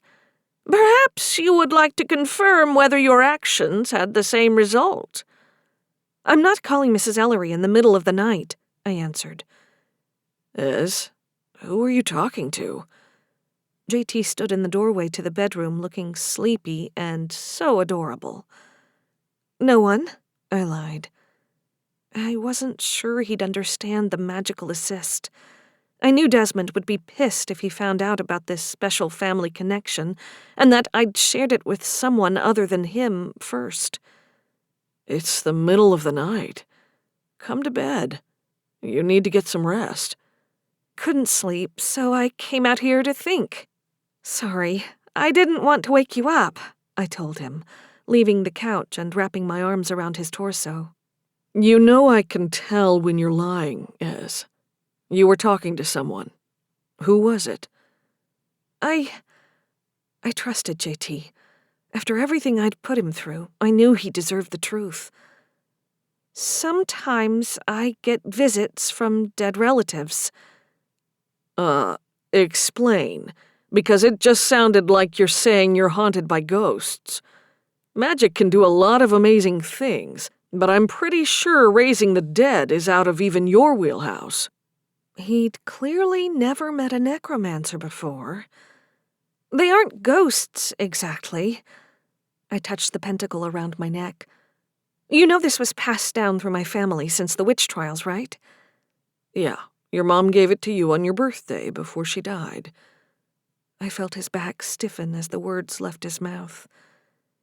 Well, it turns out that it contains a little bit of magic from everyone who has worn the pendant. Everyone? Even your mother? Sadness washed over me. Yes. They can boost my magic sometimes. It's partly how I managed to stop the Order at the last equinox. She and Eleanor Pruitt sacrificed the last bits of their magic to break the Druid resurrection. So, who were you talking to just now? I looked to where my unexpected guest had been. She'd disappeared now. Theodora Harrow. She pointed me in the right direction with the kidnappings. I guess she thought it best to share a few suggestions on how to handle this stolen magic business. He followed my gaze, but he saw nothing, only empty space. Is she still here? Yes and no. Her magic still exists in the pentacle, but no, she's not here in the room anymore. I've never heard of magic acting like that before, being able to leave a piece of yourself behind. Me either, but I'll take all the help I can get. We had a chat about what I did to Kevin. She made me realize, even though I hadn't intended to take Kevin's magic away, I had wanted to take away the spell that was keeping him confined in stone. And that was his own magic. I couldn't break that spell and leave him access to any magic at all. You think that's what the Order is doing? Maybe. I mean, Taggart's part of the spell, at least, ended up inside of me. It had to go somewhere, because its intention was to latch onto someone else's magic and turn it against them. I started pacing again, trying to work through the problem. I need to see if Kevin's mom still has access to her abilities. But even if she doesn't, it doesn't explain where Yvette or Richard's magic went. It still exists somewhere. I mean, it has to. You can't destroy it. A container! The pieces began falling into place in my head. Again, you're going to need to explain, JT prompted. It was something Gabrielle said to me earlier. She said she was given instructions, and that she had to deliver the stolen magic. She didn't elaborate on how, though. What if they had some sort of container that they stored the magic in and brought it back to the Order? It's possible. He grabbed me by the wrist and pulled me in close. But you really need rest. Come back to bed. I wanted to argue, but the soothing sweetness of honey tickled my nose, and I failed to stifle a yawn. Under other circumstances, I'd argue with him for using magic on me without my consent, although I was already too tired to argue as he pulled me close beneath the covers and kissed my cheek. You're going to solve this, Ez, but only if you take care of yourself, he whispered as the world melted into darkness. 8. A loud trumpeting sound roused me from a dreamless sleep. I swatted at the sound as the grogginess faded. JT sat up beside me, holding my phone in his hand. My brain took a minute to associate the sounds with Dad's ringtone, but then the last dregs of sleep fled as I snatched the phone from JT's hand. Dad, are you okay? I'm fine, honey. Why? What's going on? It's a little hard to explain. What's up? Well, I figured it would be more polite to call you instead of barging in. I brought coffee and pastries. What? You invited me over today to help you look through your mother's books, remember? I gave a shaky laugh.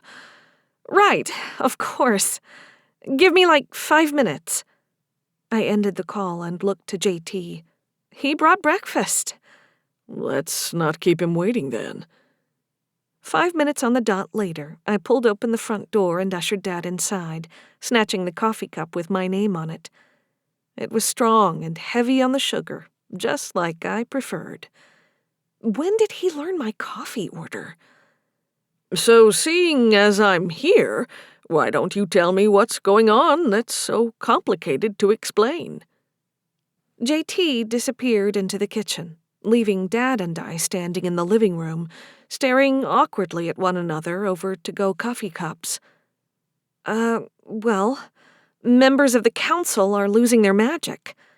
Actually, it's being stolen, stripping entire bloodlines. I think I might have an idea how they're doing it, but nothing yet as to the why." "I see. And I'm assuming the people behind this are the same ones your mother died to protect you from?" "The Order of Samael," I replied with a nod. "I know you're supposed to be the savior. I'm all for you being a strong, independent woman, but you're still my little girl, and I don't want you getting hurt." "I can take care of myself, Dad. These guys have tried and failed to take me out. They're going to fail again." Dad sighed and bowed his head. Maybe he was accepting defeat. "I know I'm not a part of this community, but I want to help in whatever way I can." Dad took a long pull from his coffee. "Good, because I'm going to need you to do some research like you promised." I snatched a pastry from the bag and stuffed it in my mouth. "Why do I get the feeling you're going to abandon me to do all the book work?" Dad's lips quirked into a smile. I swallowed. "Because I am. I have to pay a visit to someone to see if a theory pans out.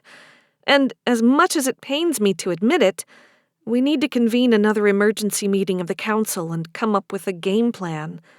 So far, they've attacked twice in public places where they could easily blend in.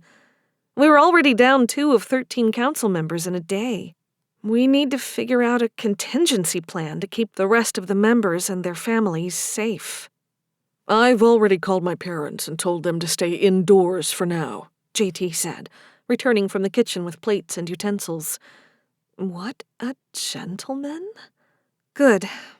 His family had been on the council since before either of us were born. Not quite as long as the Pruitts and the Harrows, but still a respectable tenure. "How at risk are you?" Dad's smile faded, replaced by worry lines. "I'm always a target, Dad. That's what being the savior means. But I don't think they'd come at me directly again. Like I said, they tried that once and failed. Besides, light magic still has a slight advantage over them for a few more days, until the equinox balances things out again. Until we start the backslide to the winter solstice, and then their power boosts." "Just promise me you'll try to be careful. You're all I've got left in this world, Ezri." "I'll be careful," I told him. I meant it, too. Though I had my doubts the world would cooperate. Having finished my pastry and coffee, I headed for the front door with JT hot on my heels. "Are you sure you don't want me to come with you?" "I'm capable of visiting Kevin's mom on my own," I answered. "Your dad has a point. If they are targeting the council, that puts a bigger bullseye on your back." "I know you're trying to help and watch out for me. I love that about you. But you're just as much of a target as me. So is Desmond. You need to lay low like you told your parents to do. The less access they have to us, the safer we'll be." 9. "You really didn't have to come with me," I told Jackie as we pulled up in front of Mrs. Ellery's house. "My partner needed me. I'm here." "Have there been any more attacks?" she replied and climbed out of the passenger seat. "Not that I've heard. I'm really hoping that what I did to Kevin is different than what they're doing now." "But if it's not, isn't that better in a way?" Jackie let me take the lead up to the front door. "How do you figure?" "If it's the same thing you did, can't you just reverse engineer it and undo their spell?" "I don't know. Gabrielle said that she had to deliver the magic somewhere, implying it had to be a tangible thing, and that means the stolen magic exists somewhere. I can't just recreate it from the natural magic around us. It wouldn't be theirs." "Oh." Jackie looked vaguely annoyed by my explanation. Or maybe it was that the conversation made it abundantly clear she was an outsider in all of this. I knocked twice on the door and waited. Mrs. Ellery appeared several minutes later. Unlike the last time we'd crossed paths, she was bright-eyed, if a bit startled. Detectives, is something wrong? We're hoping not, but we'd like to come in and talk for a few minutes if you have time, I answered. Is it about Kevin? Worry lines framed the corners of her eyes and mouth. In a way, yes. Please, it's better if we talk inside, I insisted. She stepped aside and I moved from the short entryway to the living room. It was far cleaner and brighter than when we'd been here looking for information on her missing son 6 months ago. Have you been to see Kevin lately? I started off easy. I go twice a month on Tuesdays. He's hanging in there. That nice girl Kayla visits him every week. Color drained from her face. Oh, God, has something happened to Kevin? No, your son is fine, Jackie reassured her. Actually, I need to ask you about your magic, I said, making direct eye contact with Mrs. Ellery. My what? I could tell she was feigning ignorance for Jackie's sake. She knows the truth. You can speak openly, I said. I told you before that I haven't used it in a long time, she sighed. I remember, but I need to know if you still have your abilities. Her brow furrowed in confusion. Why wouldn't it still be there? Well, the people who hurt your son are attacking other people in the community, and it's affecting relatives. In order to save Kevin, I had to take his magic. I need to know if you were affected too, I explained, trying to keep the details just vague enough to keep the wider community in the dark that their governing body was under attack. That's awful. I don't know how I can help you, though. You could do some magic for us, Jackie said. I snorted at the comment. Sorry. I cleared my throat to regain my composure. She's right, though. You could do a small spell, just enough that I can pick up on your signature to make sure it's still there. My signature? Yet more confusion furrowed her brow. Everyone has their talents. The universe thought it would be great for me to have the ability to sniff out magic, I answered. Fascinating. I knew magic had a smell, but I never realized it mattered. I guess I wasn't around other people enough to realize that magic didn't smell the same. What does it smell like for you? Knowing that will help me pinpoint if it's still there, I probed. Saffron, she said, her cheeks flushing a little. Great. I looked around the room. Why don't we try something small? Move that picture on the mantel over to the table. Seems easy enough, she muttered, and closed her eyes. I watched her breathing even out to become slow and rhythmic. She pressed her lips into a firm line in concentration. At first, nothing happened, and beads of sweat formed on my hairline.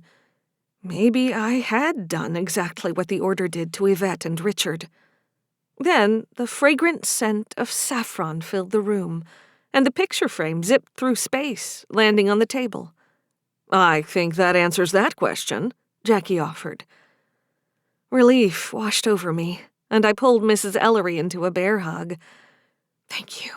This helps, I whispered in her ear. I just moved a picture. I didn't do anything earth-shattering. You did more than you know. I hadn't messed up Kevin's family line, which meant the spell I'd done wasn't anything like the order. While that gave me some sense of absolution, it still left me with no way of knowing how they'd done it, or what they were doing with the magic once it was taken. Thank you again. The next time you see Kevin, tell him the Savior says hi, I said, and stepped back. He'll be glad to hear you're checking up on him. Jackie and I retreated to the car. We sat with the key in the ignition, but the engine off, for a solid minute before Jackie nudged my shoulder. You have that look like you're trying to sort things out without including the rest of us. Sorry. I keep thinking about what Gabrielle said, and the spell I saw in Yvette's memory. It felt tangible. So let's pay our waitress friend another visit. She won't talk to me, I replied. You remember that boyfriend of hers? How he insisted he had a medical card for all that pot he reeked of? I do. How much do you want to bet he's growing more than he's supposed to? I nodded. And you think maybe bringing Gabrielle in, since she's probably on the lease, might scare her into talking. At the very least, it gives us cover for why we need to talk to her. Let's do it. 10. Tracking Gabrielle down wasn't difficult, and she stayed silent as we brought her back to the station. No one questioned us as we led her into an interrogation room. This is harassment! That stuff isn't even mine! Gabrielle spat the moment she sat down. Your name is on the lease, so we can charge you just the same as your boyfriend, I said, and sat down across from her. Or you can talk to me, answer my questions truthfully, and we let you walk out of here. I told you yesterday, I'm not talking. Her gaze darted to Jackie, who sat stone-faced beside me. And yet I know there's more to the story than what you gave me yesterday. I know you think the Order is going to let you walk away from all this, but you're wrong. They've lied to you again, Gabrielle, I said. I hoped a little bad cop might force her to open up. You don't know anything about them, she muttered, leaning forward as if to share her deepest, darkest secrets with us. Then tell me who they are. Help me get to know them. You want to take them down, but they will just keep coming back. It's what they do. Your kind tried to wipe them out during the witch trials, and it just made them stronger. Everything has a balance, Gabrielle. Even them. And in case you're keeping score, they're 0 for 2 right now when they've gone up against me. Not great odds, if you ask me. They only want to be free, to use their gifts as they were intended, Gabrielle said sharply. They're using those gifts to murder innocent people. They tortured little girls because they had information that might be useful, and left them with mental scars that may never heal. So don't you dare sit there and tell me they're redeemable, I snapped. Jackie leaned over and whispered, Can't you just go in her head like you did with the girls? I got away with that then and yesterday, but I can't keep doing it. I understood why it had wiped Desmond out so much back in June. I focused back on Gabrielle. Please, if you truly want to be free from them, help me stop whatever they're planning. Help me dismantle them so they can't go after you or anyone else again. I told you. They put some sort of instructions in my head. I acted on them, and that's all. I wasn't even in control of my own body. Do you know if the spell is still there? I don't feel it anymore, no. Did you use your own magic, or was it fueled by someone else? I have no idea. How would I even know that? I shook my head and pressed the pad of my right index finger to the sandalwood charm around my neck. I inhaled and let the charm wash away the saffron of Mrs. Ellery's magic. Lucky for me, Gabrielle had done the spell less than 24 hours ago, so the magic would still be fresh. I hadn't picked up on it before, but I caught the hint of vinegar. On her. The same scent as in Yvette's memory. Was that there when I talked to her yesterday? It had to have been. But maybe my senses had been thrown off by all of the spices used in an Italian restaurant's kitchen. I picked up the faintest hint of limes. Does your magic smell like citrus? Limes. Why? Gabrielle answered. Because you used a little of your own magic to fuel whatever spell this was, but it primarily came from the person who gave you the instructions. I need to know everything you remember about what you were told. Was there a time delay on the spell? Did it only kick on once you confirmed the person you were targeting was present? Gabrielle rubbed at her temples. Someone sent me a name and a picture. There was a note that said he came in every Sunday, and when I saw him, I would know what to do. Progress. Did you meet with anyone before then? How did they give you the magical instructions to act? I knew technology could be affected by magic. I'd seen what it could do firsthand. But this felt personal. Something that had to have been done face to face. Gabrielle shook her head and buried her face in her hands. I could hear soft sobs coming from her as I sat there, waiting for an answer. As much as I didn't want to alienate her and push her into not talking to us, I also needed answers. So I stood up, the sound of the chair legs scraping against the floor drawing her attention. If you're not going to help, We'll just have to book you for the drug charges and see where things go from there." I had my hand on the doorknob when she reached out a hand in my direction. "Wait! I'll tell you what I know, okay? But you have to promise me it won't trace back to me." She wiped at her eyes. "I did like you said and asked around about Lola. Word on the street is she took her own life rather than talk.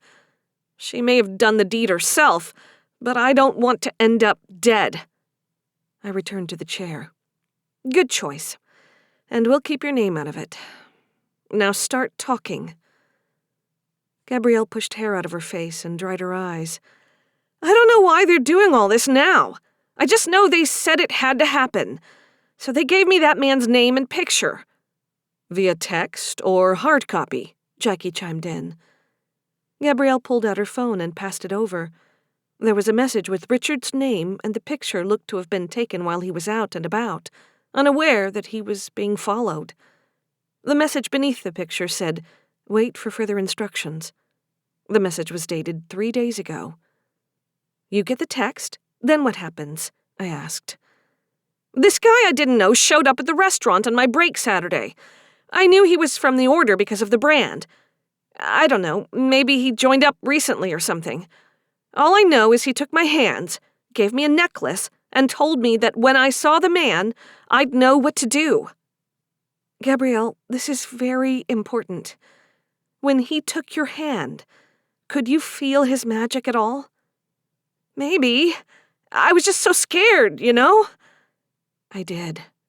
I hadn't had occasion to meet this jackass in person, but he was damn menacing in memory.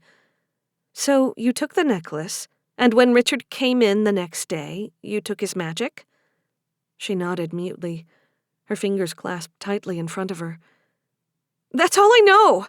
Like I said, I don't really remember using my own magic. It was like whatever he did to me took over and acted on its own." "What happened to the necklace he gave you?" I gestured to her bare throat. Could the necklace have been what was used to store Richard's magic? I didn't recall seeing one in Yvette's memory, but I hadn't witnessed the whole thing.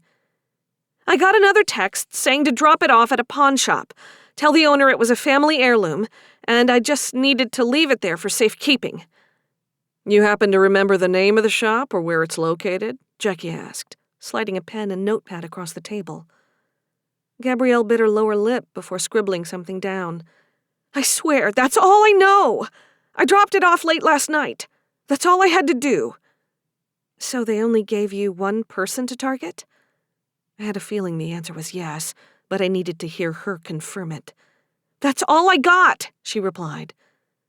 "If you get another text like this, you contact me immediately." I slid my business card to her. "You understand?"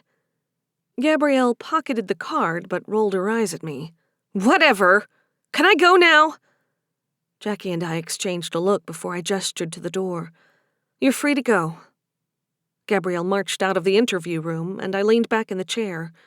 Jackie was hunched over, studying Gabrielle's scribble. "Magical pawn shop? Is that really a thing?" "Wouldn't surprise me. I'm tempted to run it by an underground contact before we make any moves, but he can be a little prickly." "Ah, yes, your scary bartender," Jackie mused. "He's not all that scary. He just doesn't like the fact I messed up his bar." "I don't trust him, though," Jackie said, and stood up. "He came through last time," I reminded her. "Yeah, because we had leverage over him, and he's not stupid. By now, he's renewed those licenses. I'm pretty sure whatever goodwill you had went up in smoke when you trashed the place." Jonathan owned the only bar I was aware of in the city that catered specifically to people with magic. I had no doubt Notre Dame saw the occasional normal person, but it was also a common hangout of lower-level Order members. I understood why Jackie didn't trust him, and she wasn't wrong. He wasn't my biggest fan. Despite that, I'd followed through on my word that the authority would pay for the damage Lola and her friends had caused. I hadn't gone there intending to start a literal firefight with a guy who threw very real fireballs. Still, the situation had devolved into it, and the bar had taken damage. Agreeing to foot the bill was the only way I got Jonathan to agree to let me interrogate Lola. Before I could say anything else, my phone rang with an incoming call from Dad. "Give me a minute," I told Jackie, before stepping into the hall and taking the call. "Hey, Dad. How are things in the land of old books?" Fine. Nothing jumps out at me about stealing magic, but I'll keep looking. I just wanted to check up on you. You left pretty quick after I got here. Yeah, sorry. I had to follow up on something. And I'm guessing that something isn't anything you could share with your dad. A wave of guilt washed over me. I'd spent so long keeping him out of my life because of magic. I still found it hard to include him, even though our relationship was in the best place it had been since my mother's death. A few months ago, I did a spell to reverse a curse put on a guy, and it ended up stripping him of his powers. We needed to know if it was the same thing happening to the council now. Turns out it isn't. So that's good. But it also doesn't entirely help us solve the problem. Well, I know you'll figure it out. It is curious that it is affecting entire families. In a way, it makes sense. Magic always passes through the maternal line. If your intention is to steal an entire family's magical ability, I guess you could just target one person and have it act as a ripple effect. Making me wonder if Desmond were attacked, would it ripple all the way to me? Jackie stepped out of the interview room and jingled her car keys to let me know where she was headed. Have you thought about testing out your theory? Dad's voice pulled me back to the conversation.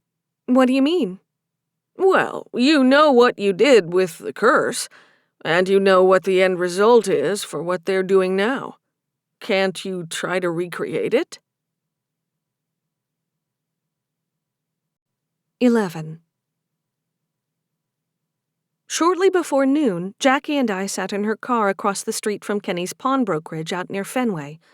The sign on the door read, "Out to lunch," except I caught movement within. I could make out 2 male figures through windows. "I need to get closer," I said, with my hand on the door handle, when Jackie grabbed my other arm. If Gabrielle's intel is right, and the Order is using this as a drop, they're bound to know your face. You may be anonymous to the rest of the world, but to them, you are public enemy number 1. You can't get close. Let me. You can't just walk in there. We don't know what's going on in there, and for all we know, they know who you are too. I mean, they did go after your niece. Need I remind you, I've been doing this a lot longer than you. I know how to go undercover. I'll go in and do low-key surveillance. Nothing that we'd need a warrant for. Just snap some quick photos, see what I can pick up. Okay, fine, but you'll need something to take in with you, I reminded her, and reached up to undo the clasp of my necklace. I got it covered. Just stay put, and if anyone else shows up, try to get pictures so we can run them through the system. I didn't like being sidelined, especially when this was all about magic, my domain. Jackie was the more seasoned officer between us, and I knew she was a damn good cop.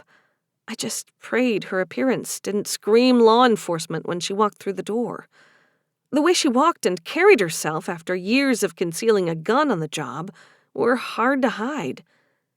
I chewed my bottom lip as my nerves started to fray the longer Jackie was gone. I could just make out her outline standing behind the man on the customer side of the counter, but I hated not knowing what they were saying or doing. "Don't you even think about going over there," a voice I hadn't heard since I was 5 or 6 years old said from the back seat. I turned to find my grandmother, or rather the manifestation of her magic, sitting there donning aviator sunglasses and a blouse with ridiculously large shoulder pads. Nice look. But how are you here? You sacrificed yourself in the fight against the Order in March. She waved a hand dismissively. I was always the spitting image of my mother. That's who you saw that day. I'd never met my great-grandmother, but took her at her word. After all, she couldn't be here if it had really been her who made the sacrifice back then. You need to work on relying on other people, sweet girl. I'm trying, believe me. I just hate that she's in there without any backup.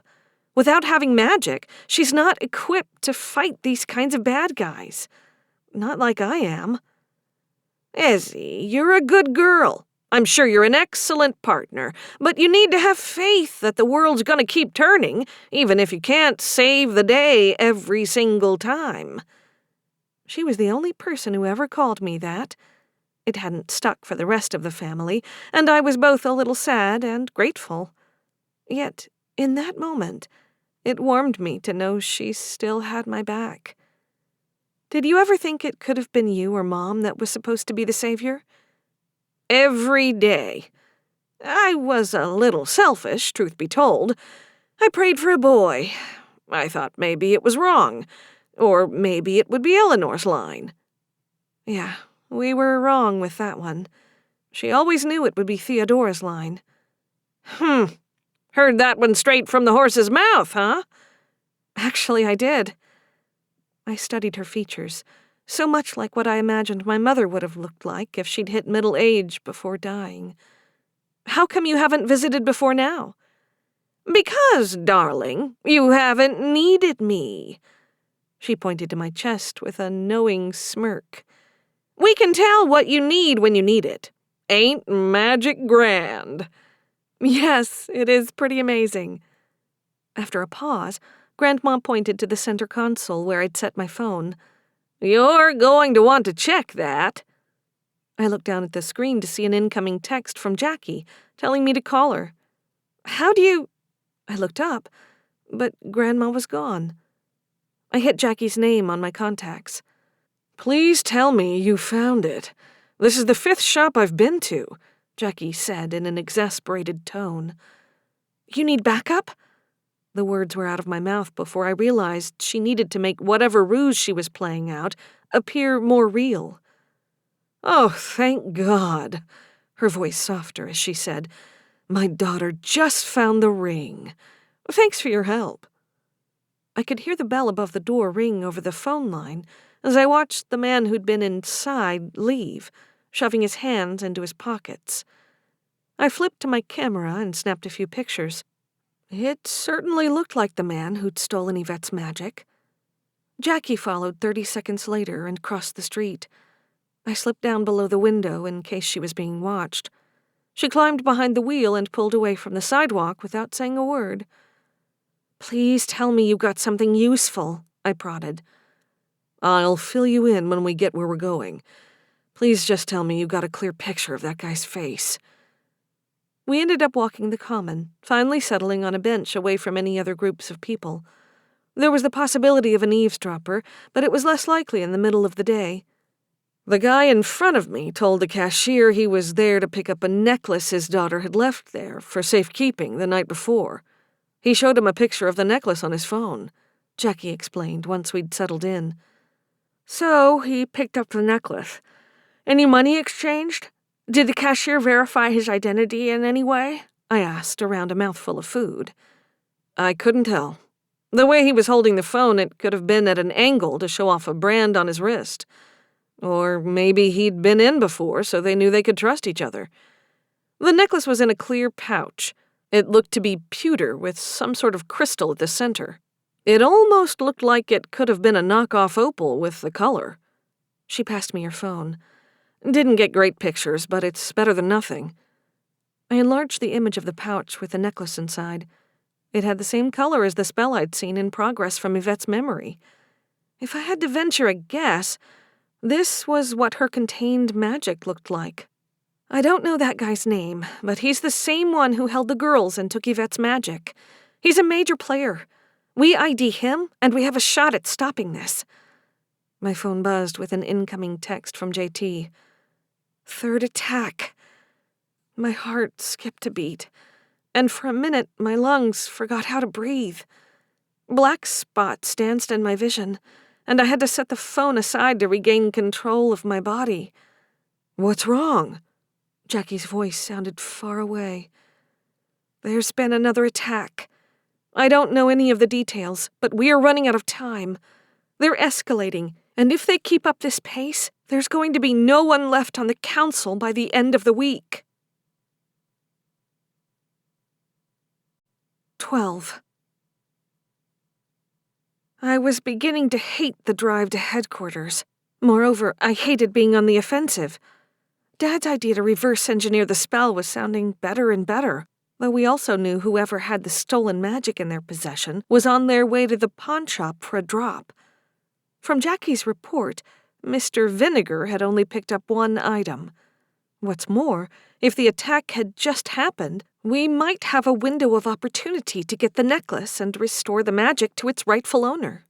At least then it would feel like I was doing something useful, something specific to protect the people who relied on me. The group hadn't bothered to gather in the meeting room on the second floor. They'd all crammed into the library, and expressions were somber as I walked in. I searched the faces and took a head count. We were down to 11 people, which made sense since I'd sent both Yvette and Richard home yesterday. "Who is it?" I made eye contact with JT and then Desmond. Both looked clear-eyed, if a bit haggard. At least they were still safe. "Shauna Montclair," Belladonna answered from the back of the group. "And we've confirmed her family has been affected?" I turned my attention to the healer. "She was more concerned with her child." I gripped the edge of the table as I recalled seeing her yesterday. She hadn't gotten up much because she was 8 months pregnant. Did something happen to the baby? "She isn't sure, but she said that she hadn't felt the baby move in an hour or two. Her husband took her for an emergency appointment with her midwife," Belladonna answered. "Okay. Well, we're getting closer to answers." "Care to share with the rest of us?" Desmond's voice carried from the far side of the table. I'd held on to the information as long as I could. "I don't want to scare anyone more than they already are, but the Order has a list of the council members. I don't know when or how they came to have it, but that's irrelevant. The point is, they do, and as everyone has probably figured out by now, they're picking us off one family at a time." "How are we supposed to protect ourselves if we don't know what's coming?" Agnes Phelps, a middle-aged woman with dark eyes and a constantly sour expression, piped up. She'd always reminded me of an angry librarian. "The attacks seem to be happening in public places that people frequent, so I'd say try to stay inside as much as possible. So far, they've targeted the actual council members, but they could change up their approach if they realize we're onto them." "And what are you doing to undo what they've done?" Agnes quipped. Her tone sounded like she was scolding me for returning a late library book, and I bristled. "I'm working with my police contacts to track the man we think is responsible for Yvette's attack, and who is organizing the others. We have some information on how the operation is being run, and I'm working on a way to replicate what they're doing so I can reverse it. But I need everyone to be patient." I took a breath and squared my shoulders. "I know you're all looking to me because I'm the savior, yet that doesn't mean I have all the answers. If you have any suggestions, I'm open to them." A knock on the door interrupted the conversation. Jackie stuck her head in and said, "I need to borrow you for a minute." "Excuse me." I addressed the group and stepped into the hallway. She held up her phone to show me a mug shot of Mr. Vinegar. "We got him." I snatched the phone away and scrolled through the file. Reuben Wickham, current resident of Dorchester, had a list of charges dating back decades, mostly for assault and battery and theft. He'd managed to stay out of prison, which made me think he'd most likely used his own magic to his advantage somehow. "Can we put some plainclothes officers on the pawn shop? Have them scoop up this asshole if he shows again?" Jackie shook her head. "We'd need a warrant, probable cause. You know, all the stuff the law requires. Besides, retrieving an item from a pawn shop isn't a crime unless it's stolen, and we can't prove it was." "Come on, Jackie. We know that what the necklace contained was stolen." "And you want to walk into the captain's office and spill the beans about magic? Bringing a single FBI agent into the fold is one thing, but you wouldn't have any proof to wave in front of Beach's nose," Jackie retorted. I hated that she was right. "We need to get this guy off the street, Jackie. He's the one who hurt Nevaeh, remember?" Jackie's gaze narrowed, and I took an involuntary step backward. Oh, I remember just fine, Ezri. I want to nail this son of a bitch too, but we can't use police resources to nail him for things that aren't technically crimes. The door to the library opened, and Desmond stepped out to join us. Sorry to interrupt, but I needed to tell you something. I'm all ears. The people who've been attacked first, they came onto the council more recently. It seems they're picking off the less senior members first. Maybe it's a coincidence, or maybe it means something more. I think your idea of trying to replicate what they're doing is smart, but I don't think you're going to get many volunteers. She's got one, JT replied from the doorway. I can't ask you to do that, I told him. You didn't ask. I offered. Besides, I trust you, and I know you're not doing it alone. He winked, and I sent up a silent prayer that Desmond didn't catch the gesture. I'd let JT in on my secret communications with my family members from beyond the grave. I wasn't sure I was ready to have Desmond know that little fact. I could just hear him demanding to know why my mother's magical essence hadn't simply filled me in on what happened right after it occurred and saved him from a decade of guilt. Plus, I suspected, despite my cousin's many virtues, he'd be a little jealous that I had yet another magical step up on him. Okay, fine, I relented. But we're doing it at home, where we have privacy and I can set up some extra precautions. Also, I think picking up an early dinner isn't the worst idea to thank Dad for digging through things all day. He was the one who suggested replicating the spell. I always knew he was a smart man, JT said with a smile. I'm coming over too, Desmond interjected. I'm not letting you do this without a safety net. I know you've got a lot of power, Ez, but something like this is dangerous, and we have no idea what it could do to both of you. Fine, but you better let that new wife of yours know that you won't be home for a while. 13. 3 hours of failure was bound to wear on a girl's confidence, and I slumped against the couch cushions in defeat, glowering at my dad, JT, and Desmond standing opposite me. We have to keep trying, JT insisted. I need a break, because this isn't working. I need to clear my head, regroup, I answered. While you two have been experimenting, Desmond filled me in on his theory, Dad said, handing me a cup of coffee and a slice of pizza. That they're picking off the newer members first? Well, then, they should have come after me first. I'm definitely the newest. Savior status makes you special, Desmond said softly. Well, when he mentioned that, it triggered something I'd read in one of your mother's books. He passed over a book. It seems like the original plan was to have it be hereditary, but occasionally lines died out, and so new family stepped in. So what, you think we should just replace the people who've been affected? Not necessarily, but we should check to see when Yvette, Shauna, and Richard's families joined the council. If we can figure out when everyone joined, maybe we can predict who they'll go after next, Desmond replied. But I still don't understand why that would matter. Magical ability is all the same, isn't it? I posed. Maybe not. I mean, you're the savior for a reason, so you have to have a different level of magic within you, Desmond replied. But with everyone else, isn't it just the same? I repeated. You should listen to him. He's a smart boy, Grandma said from across the room.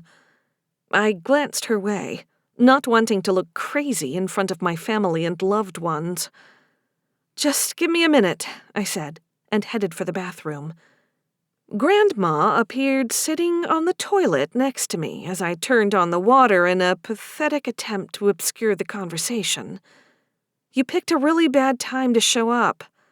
I picked the exact right time, sweetheart. The time when you needed me. Look, Desmond's a smart boy. You should listen to him more. And your father. I know he's not magical, but I always liked him. Whether you believe it or not, he sought my blessing, not your grandpa's, to marry your mother. He knew who held the real power in our family." "That's great, but what are you doing here?" I repeated. Grandma lowered her sunglasses to glare at me from atop the toilet seat. "Were you even listening to what he said about bloodlines?" "Yes," I answered defiantly. "They're going after the newer bloodlines first." "And?" she prompted. "And not everyone's magic is the same." "Our family magic is different than most. We birthed a savior, after all. Haven't you ever wondered why it was our line?" "Because there was a prophecy about it," I said. "Be curious and question things, Ezri. Why would our bloodline be so different, so much stronger?" "I don't know." "Then find out." A knock on the door made me jump, and when I turned back, Grandma was gone. "You okay, Ez?" Desmond's voice came through the closed door. "Yeah, be right there." I studied my reflection in the mirror for a minute, taking Grandma's words to heart. What did make our bloodline so unique? Why was I the savior? I left the bathroom to find Dad, JT, and Desmond waiting for me in the living room. "So what was that about?" Dad looked only mildly surprised. "It's better if you tell them," JT said. No getting around it now. "I was talking to Grandma," I said bluntly. Your dead grandmother?" Dad's eyebrows shot up into his hairline. "I thought she sacrificed herself," JT noted. "Yeah, so did I. Turns out I was wrong. Look, don't freak out, but I kind of communicate with dead relatives sometimes." "Which dead relatives?" Desmond's voice was soft, but his tone bore an edge, one I'd been expecting and fearing. That little bit of jealousy he'd always had about me being the savior was showing a tinge. Grandma, Eleanor Pruitt, Theodora Harrow, and my mom. I couldn't meet his gaze as the last words left my lips. "You saw your mother?" Dad's hands reached for me, but didn't make contact, like he was afraid mentioning Mom would destroy all the progress we'd made. "Yeah, it's complicated, but the best I can understand, each person in the family who wore this pendant imbued some of their magic into it before they died. So a piece of them is still around until they choose to sacrifice it." I forced myself to look at Desmond. That's how I was able to stop the order back in March, with their help. "And you didn't want us hearing a private conversation?" Dad asked. "I didn't want you to think I was crazy." "You're not crazy, Ezri. I'm glad the last time you saw your mom wasn't in the videos she recorded," Desmond added. "Me too." I sucked in a breath. "Anyway, Grandma told me we need to figure out why our bloodline is so different from everyone else. I mean, assuming she's right." "I think she might be. Your dad was showing us a journal entry about new magical bloodlines emerging over the years. It's how the authority selected its council members when the original bloodlines died out," JT explained. I turned to Dad. "You're just full of good ideas today, aren't you?" "I do try." "Show me the entries," I said. Dad passed over a leather-bound volume opened to a particular page. I didn't recognize the writing. It was penned in a cramped, small script, and I had to squint to read it. "The Journal of Dorothy Windsor, Council Archivist, 22 July, 1920. Our ranks have dwindled due to the Great War. Some among our remaining numbers fear that the Order may strike a blow as we and the world seek to recover from the many losses, mundane and otherwise, inflicted these last years. But I have hope. I believe new blood will refresh our council, bring with it new perspectives and new ideas. It is my belief that new bloodlines are born all around us as others die out. For as we all know it to be true, Magic cannot truly die. It lives on, and must find a host to reside in. I believe, yet have no proof of such a theory, that these new bloodlines are weaker than those that endure, for there is some correlation between the skills of those that came before and the new practitioners who have joined our ranks in recent months. Their gifts are beautiful, but require more development than their predecessors. Further examination is required to prove my theory, but it does appear the longer a lineage is sustained, the greater the potential in later generations. Dorothy Windsor didn't ring any bells in terms of our family line. So she's saying that the magic in one family dies out, and when it reemerges in someone else, it's less potent than the original. That's what it sounds like. We've skimmed the rest of her entries, but we can't tell if she ever managed to prove her theory, Desmond replied.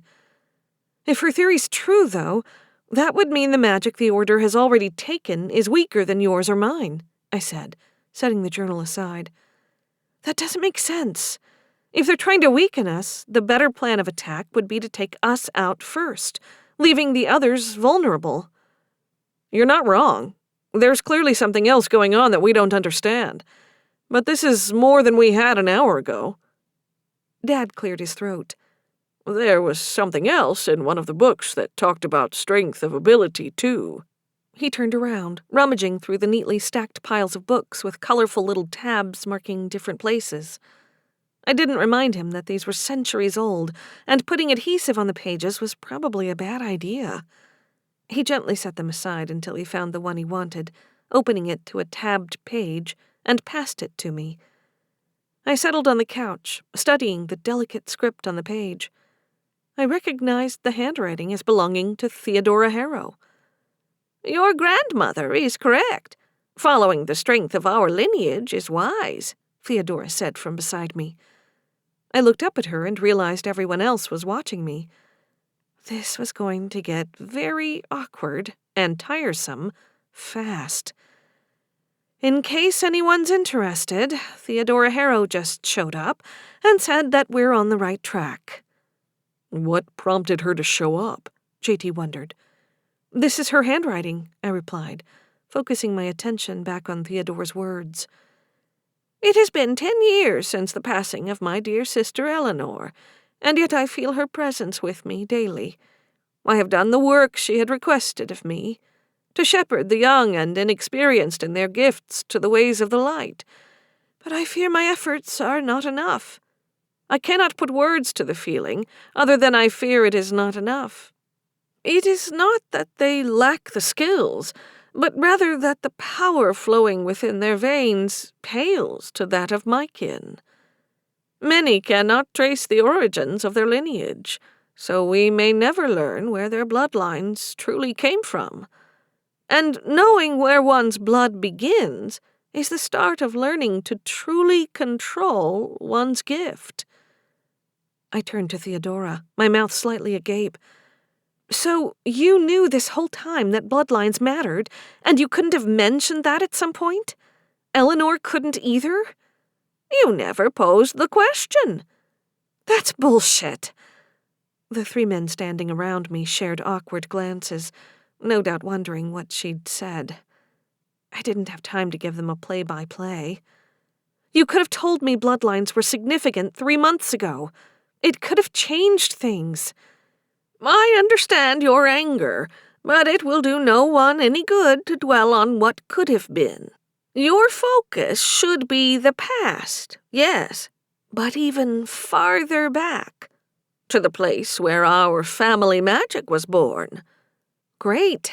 Please tell me you know where that is. Theodora faltered. I do not know what name it holds in your time. It was the Isle of the Celtic peoples during my time. How do you know that's where we came from? Weren't you and Eleanor born here in the colonies? Yet our family kept detailed lineage to map our family's magical branches. She gave my cheek a pat. Hurry now, my dear child. Time is running short.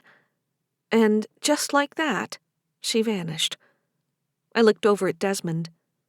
Gotta say, I think I preferred your ancestor to mine. At least Eleanor didn't withhold information just because I didn't ask for it.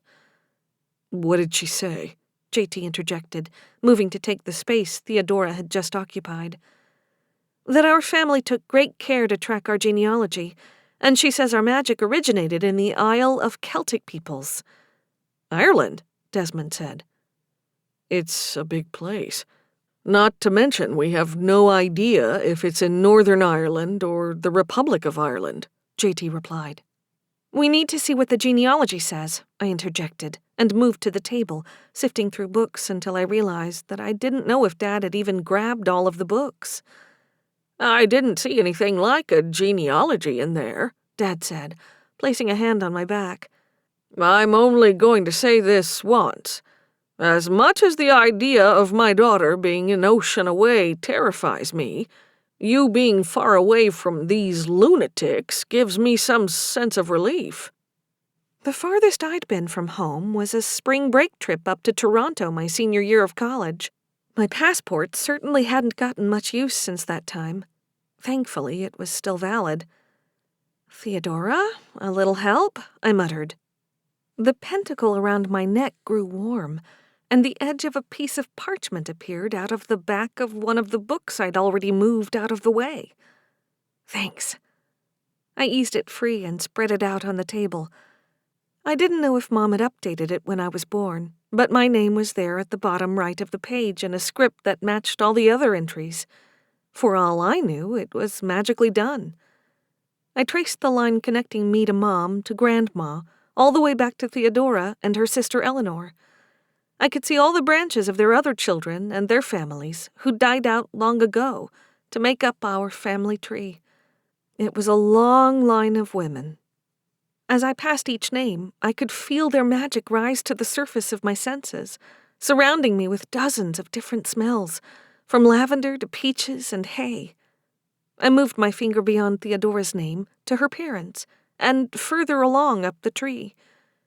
I could swear new scents hit me as the pad of my finger touched each name.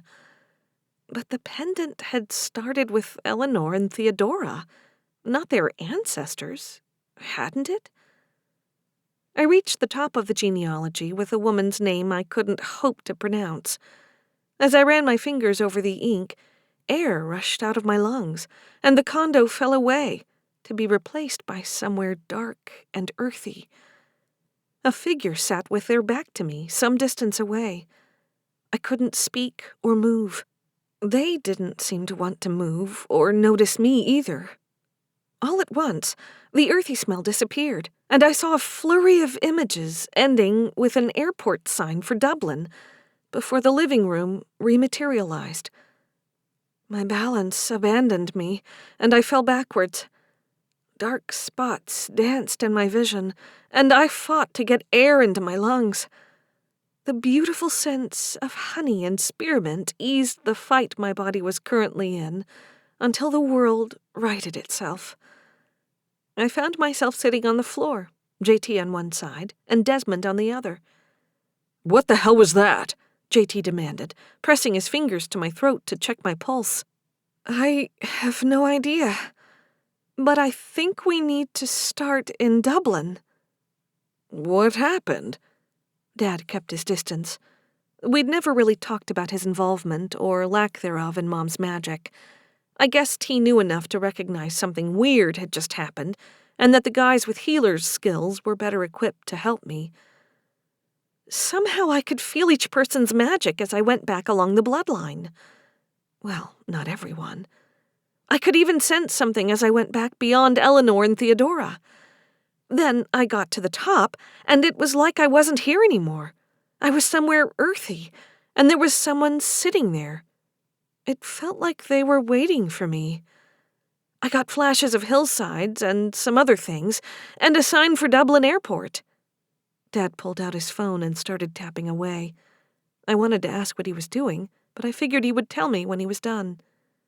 There's a flight that leaves in 5 hours. It has a couple layovers, but it gets you into Dublin tomorrow by 8 a.m. their time. Layovers weren't ideal, but I was lucky to be able to get a flight this late. Book it, I'll figure it out. How many seats are left on that flight? JT asked, helping me up. 3 left, Dad said. He tapped his phone screen a few more times in quick succession. And all 3 of you are now set for this trip. I can't ask you to go with me, I said, turning from JT to Desmond. Don't be stupid, Ezri, Desmond scoffed. We're safer with you than by ourselves. And like your dad said, it's safer for us to be out of the country right now. What about your families? I protested. After Shauna's attack, I told my parents to get out of town until I let them know it was safe to come back, JT answered. I've told Avery the same, and they won't go after my dad. He doesn't have magic, remember? We've taken care of our families, Ez. Let us take care of you, Desmond added. I didn't hate the idea of having the 2 most important men in my life with me along for this trip. I'd come to rely on them to get me out of sticky situations. Besides, they were right. Knowing they were with me made them safer, at least in the short term. The plan was great in theory, but I couldn't just take off without advance notice to Captain Beach. Plus, I couldn't ask Jackie to lie for me. I had no idea how long I'd be gone. I still needed to ensure the rest of the council remained safe in my absence. I might not be able to leave magical safeguards in place, but I could still leave some non-magical badasses to watch over them. 14. I walked into the diner and spotted Jackie at a booth. A blonde woman sat across from my partner, and I slid into the bench seat beside her. Special Agent Molly Cartwright had been an asset in rescuing Nevaeh and solving the kidnappings 3 months ago. She was still handling the news about magic better than I'd expected. "What's the emergency?" Molly sipped from a half-empty mug.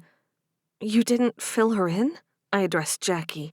Your show. You tell it. The Order is attacking council members, stealing the magic from their bloodlines. I have to go to Dublin to figure out how to stop them, and maybe along the way find why my family line is so much more powerful than anyone else. We leave in, I checked my phone, 4 hours. Okay, first, it's good to see you too. You never write, you never call. I thought we had such a good thing going. Molly smiled and nudged my shoulder with hers. But seriously, who is we? Desmond and JT. Your cousin and boyfriend. Got it. So you need us to hold down the fort, I take it? I've told everyone to stay inside, because the attacks have been happening in public places.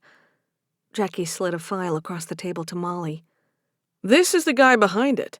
He's got a rap sheet a mile long, but nothing has ever stuck. The bigger issue is I don't have a leave request in, and Captain Beach is kind of a stickler for that sort of thing, I volunteered. I can cover you, Jackie said. I can't ask you to do that. I don't know when I'll be back, and one of us needs to stay in her good graces. So let me handle it then, Molly said, pushing the file back to Jackie. I eyed her warily. What do you mean? The FBI asks for loaner officers from local precincts all the time for special assignments. We just tell her you've been detailed to one effective immediately, and that will cover you. Wait, don't you need paperwork for those kinds of things? Why was I fighting her on this? It was as good a plan as any. You know how bureaucracy works. It'll take weeks to get it all sorted out. And you let me worry about all that, okay? You need to do whatever you have to so you can beat these people at their own game. Jackie and I will look after your people. If we get lucky and can nail this bastard on something while you're away, all the better. You can't just walk in here and take one of my best detectives, Captain Beach argued, slamming the door to her office closed behind her. With all due respect, Captain, that's the very reason we need her. I saw how Detective Trenton operated with that kidnapping case. She's good police, and that is exactly what we need for this task force. I'm happy to do it, Captain, I chimed in, trying to sell the charade. And I'm sure I can handle flying solo for a little while, Jackie added. Besides, We all know this would look good on Ezri's record. Getting detailed to an FBI task force 6 months after earning her detective shield at her age, it's practically unheard of. It would show the brass how capable she is of protecting this city and its people. Captain Beach held up a hand for silence. I can see I'm already outvoted. Do I at least get to know the nature of the task force? Human trafficking ring, Molly blurted before I could stop her. Good luck to you on that one. Trenton, you're sure you are okay with doing this? Yes, Captain. I haven't been more sure of anything in a long time. This is where I'm needed right now. All right. Well, get out of my office and go save some lives. I planned to do just that. I followed Jackie and Molly out of the captain's office and back to the parking lot. I texted Jackie the list of council members who are still in the city. I need you to check on them every day. They know they should limit going out in public, but these people are stubborn. They have power, they know it, and they think that means they're invulnerable, despite them knowing that 3 of their own have been robbed of those same abilities. We'll set up rotating shifts, Molly said. In the meantime, we'll keep monitoring the pawn shop. So far, no one has showed, Jackie added. Her statement earned an eyebrow raise. Wait, I thought we didn't have anything to support putting people on the pawn shop. We don't, but I have a couple of friends who owe me a favor. If we can find a way to take Wickham out of play with one of the necklaces on him, we will. And we just have to hope the magic within remains viable until I can get back to fix things. We've got this covered, Ezri. Get ready for your flight, Molly urged. I nodded and left the 2 women standing in the parking lot. I didn't know what I needed to bring with me to Ireland, but something told me the genealogy was important. I also wanted to make sure headquarters was as secure as it could be before I flew thousands of miles away. When I arrived, there were no cars in the circular drive. Maybe news had spread through the rest of the community, and families were staying away, keeping their children close. I wouldn't blame them if they had. We couldn't be sure this would stop with the council. I stepped through the front door and nearly collided with a fast-moving blur of a boy. Sorry, he said, stepping back after bumping into me. I looked down to see Lola Cox's little brother, Teddy. He remained in foster care, but at least he knew the truth about him and his sister's abilities. He didn't fully understand the extent of her involvement in the Order's dealings, although he knew enough that I sometimes caught him sitting alone, because he worried that someday he would end up like her. You're good. Are you the only one here? I replied. Yeah, everyone else went home. I don't know why, though. I didn't have anywhere else to go. My ride doesn't get here until late. I know I haven't had a chance to check in lately, but how are you doing? Fitting in okay? Objectively, I knew I didn't have time for this conversation. However, in my heart, I knew I needed to ensure his well-being. I'd promised a dying Lola I'd look after him. I'm okay. I miss Lola. Sometimes I dream about her. I wonder if she knew the stuff I'm learning about. I'm sure she did. Hey, you want to help me do something extra special? His eyes lit up. What? I have to go away for a little while, but I wanted to make sure that this place is safe for everyone. You're going to do a spell. Can I watch? Even better. I need your help to cast it. He beamed at me. What do I do? I led him out to the front steps and took his hand. I want you to think about making this place invisible to people who aren't supposed to be here. Can you do that, Teddy? Yeah. Then what?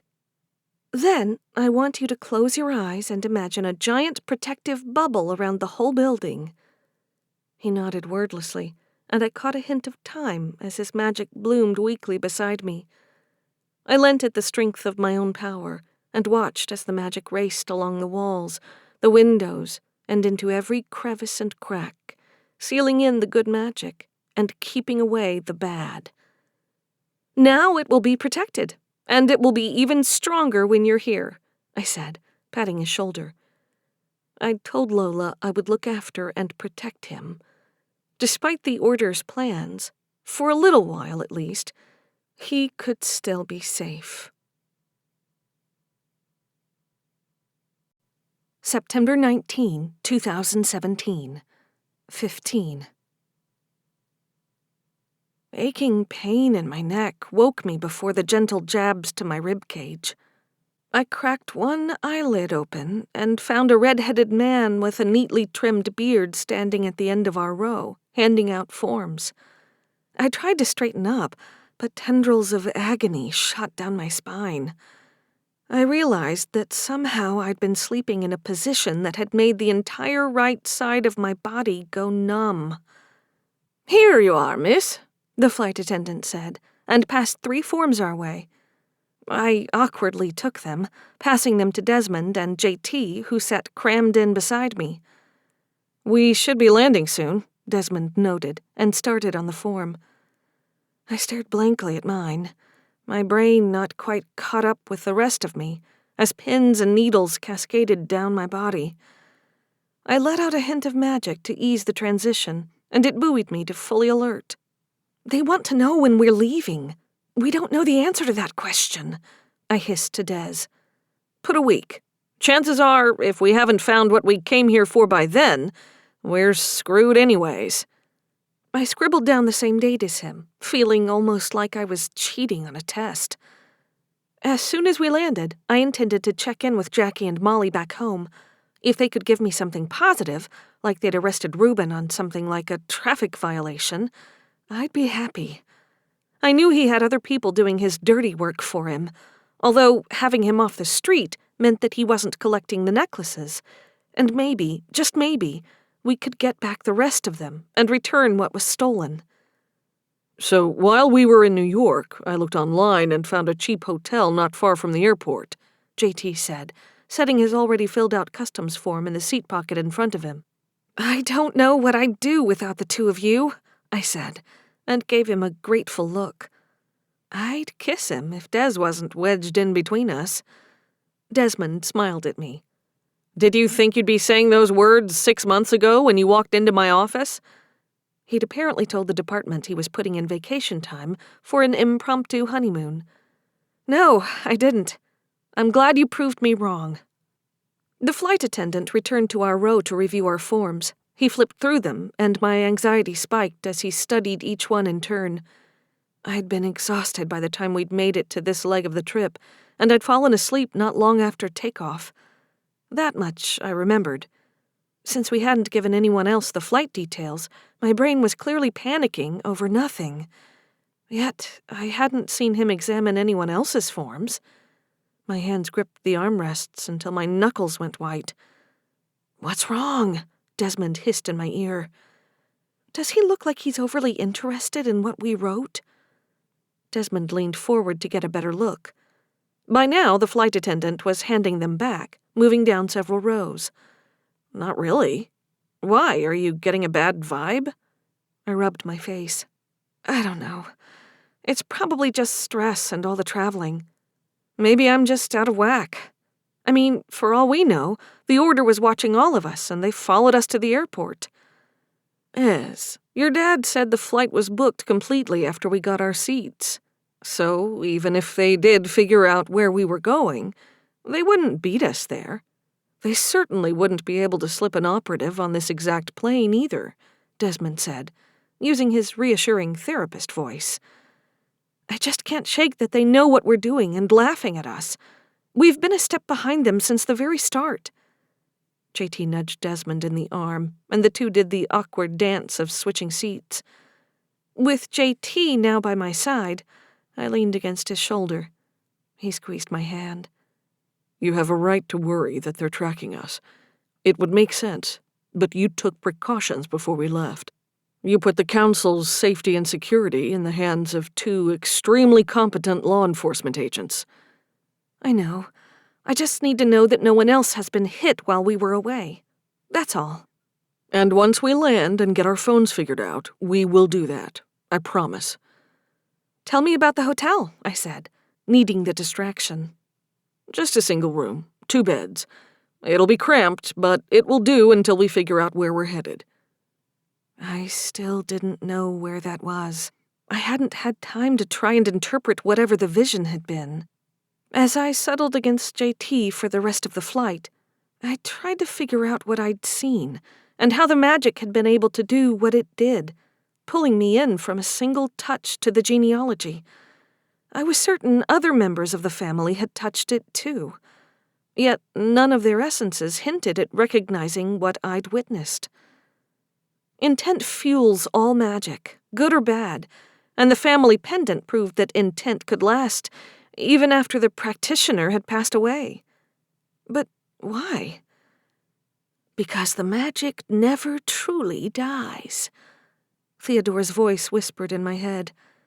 Whoever had created the genealogy clearly imbued it with power, and the intention had been to map the family tree all the way from the very beginning of our line, meaning that my ancestor, whose name I couldn't pronounce, had put that intent out into the world hundreds of years ago, and somehow it had endured all this time. Maybe because our bloodline had lasted for so long, or maybe because their magic was just that powerful. And yet, we'd never questioned why ours had so much more oomph compared to other people, until now. Why? That still didn't give us a starting point. Even so, maybe a little guided trip down memory lane would get us there. I knew there was more of a technique to it than what I'd done on myself and others. The way Desmond guided people through their own traumas was a skill I didn't possess, even with my savior status. When we get to the hotel, I'm going to need your help to see what I can piece together from that vision, I said, making eye contact with Desmond. Whatever you need. I could see the worry lines creasing his forehead. Despite the brave face he was putting on, I knew he was worried for his family. My stomach rumbled with hunger as I stepped up to the customs counter and handed over my ID, passport, and the form I'd filled out on the plane. The officer, a middle-aged man with salt and pepper hair and half-moon glasses, looked at me with a neutral expression. "Purpose for coming to Dublin, ma'am?" he asked in clipped English. "Pleasure, doing some family genealogy," I replied. "Hope you find what you're looking for. Have a good visit," he said, and handed back my passport and ID. "Thanks." I followed the winding ropes leading out of the customs area and into the airport proper. Desmond and JT waited for me, both fiddling with their phones. "Give me your phone. I think I figured it out," JT said, and held his hand out toward me. I passed it over and watched him fiddle with the settings. Desmond's lips pressed into a thin line, the rest of his expression unreadable as he stared at a message on his phone. "What is it?" Part of me didn't want to know. "Avery, just checking in. She may have hacked our travel itinerary to make sure we landed okay." As much as I like your wife and her amazing tech skills, if she could hack it that easy, people who we don't want to have our information could do the same, I reminded him. "I know, but this is Avery. She's smart and knows how to cover her tracks." JT handed my phone back to me. I saw I had a missed call from Jackie and a couple texts from Dad. I hit the play button on Jackie's message and pressed it to my ear as we walked toward baggage claim. "Hey, partner. Just hoping you're settling into that assignment, okay? Things are fine here, nothing new, although our friend stopped by to pick up that present we thought about getting. Guess we'll have to find another one. Call when you're able." "Shit," I muttered, drawing my traveling companion's attention. "Reuben got his hands on the third necklace, but so far she doesn't think anyone else has been attacked." "That's something, at least," JT offered, wrapping an arm around my waist. "Hey, we'll grab the bags. Why don't you figure out how we get a cab?" Desmond said, leading JT away toward a carousel full of suitcases in various shapes and shades of black and gray. I checked the texts from Dad. He'd sent a couple of images taken of pages from Mom's books. They were close-ups, but I couldn't read them without enlarging them. An ocean away, and he was still trying to help. There was a single text message beneath the pictures. Mom had contact with a man named Ian Nobles not long before she died. See above for contact. I scrolled back up to see that this Ian guy lived in Dublin. "How's that cab coming?" Desmond asked, returning with our luggage. Haven't gotten there yet, but I think we have our next step, I said, showing him the images and Dad's message. "See? And you were worried we'd be aimlessly traipsing around a foreign country," Desmond said, eyeing JT with a smirk. I wanted to take in the hustle and bustle of the city as we sat crammed in the back of a small cab weaving through traffic, except that I couldn't stop thinking about the fact that Mom had been looking into our family history a decade ago. Who was this Ian Nobles, and what did he know about magic? Lack of Wi-Fi meant I couldn't do a quick search for him while we sat in traffic. "So, what are you all doing here in Dublin?" the cabbie asked. "Just visiting. Looking to find out if we have any family roots in the area," Desmond said. Another version of the truth. Easier to keep track of the lies and half-truths when they weren't completely made up. "We've definitely got some great libraries in the city and historical records." Thanks, we'll be sure to check them out, I said, fidgeting with my phone case as he pulled up to the small hotel JT had booked. "Well, they're mighty friendly, so don't be shy," he chatted on as JT handed over payment and we climbed out.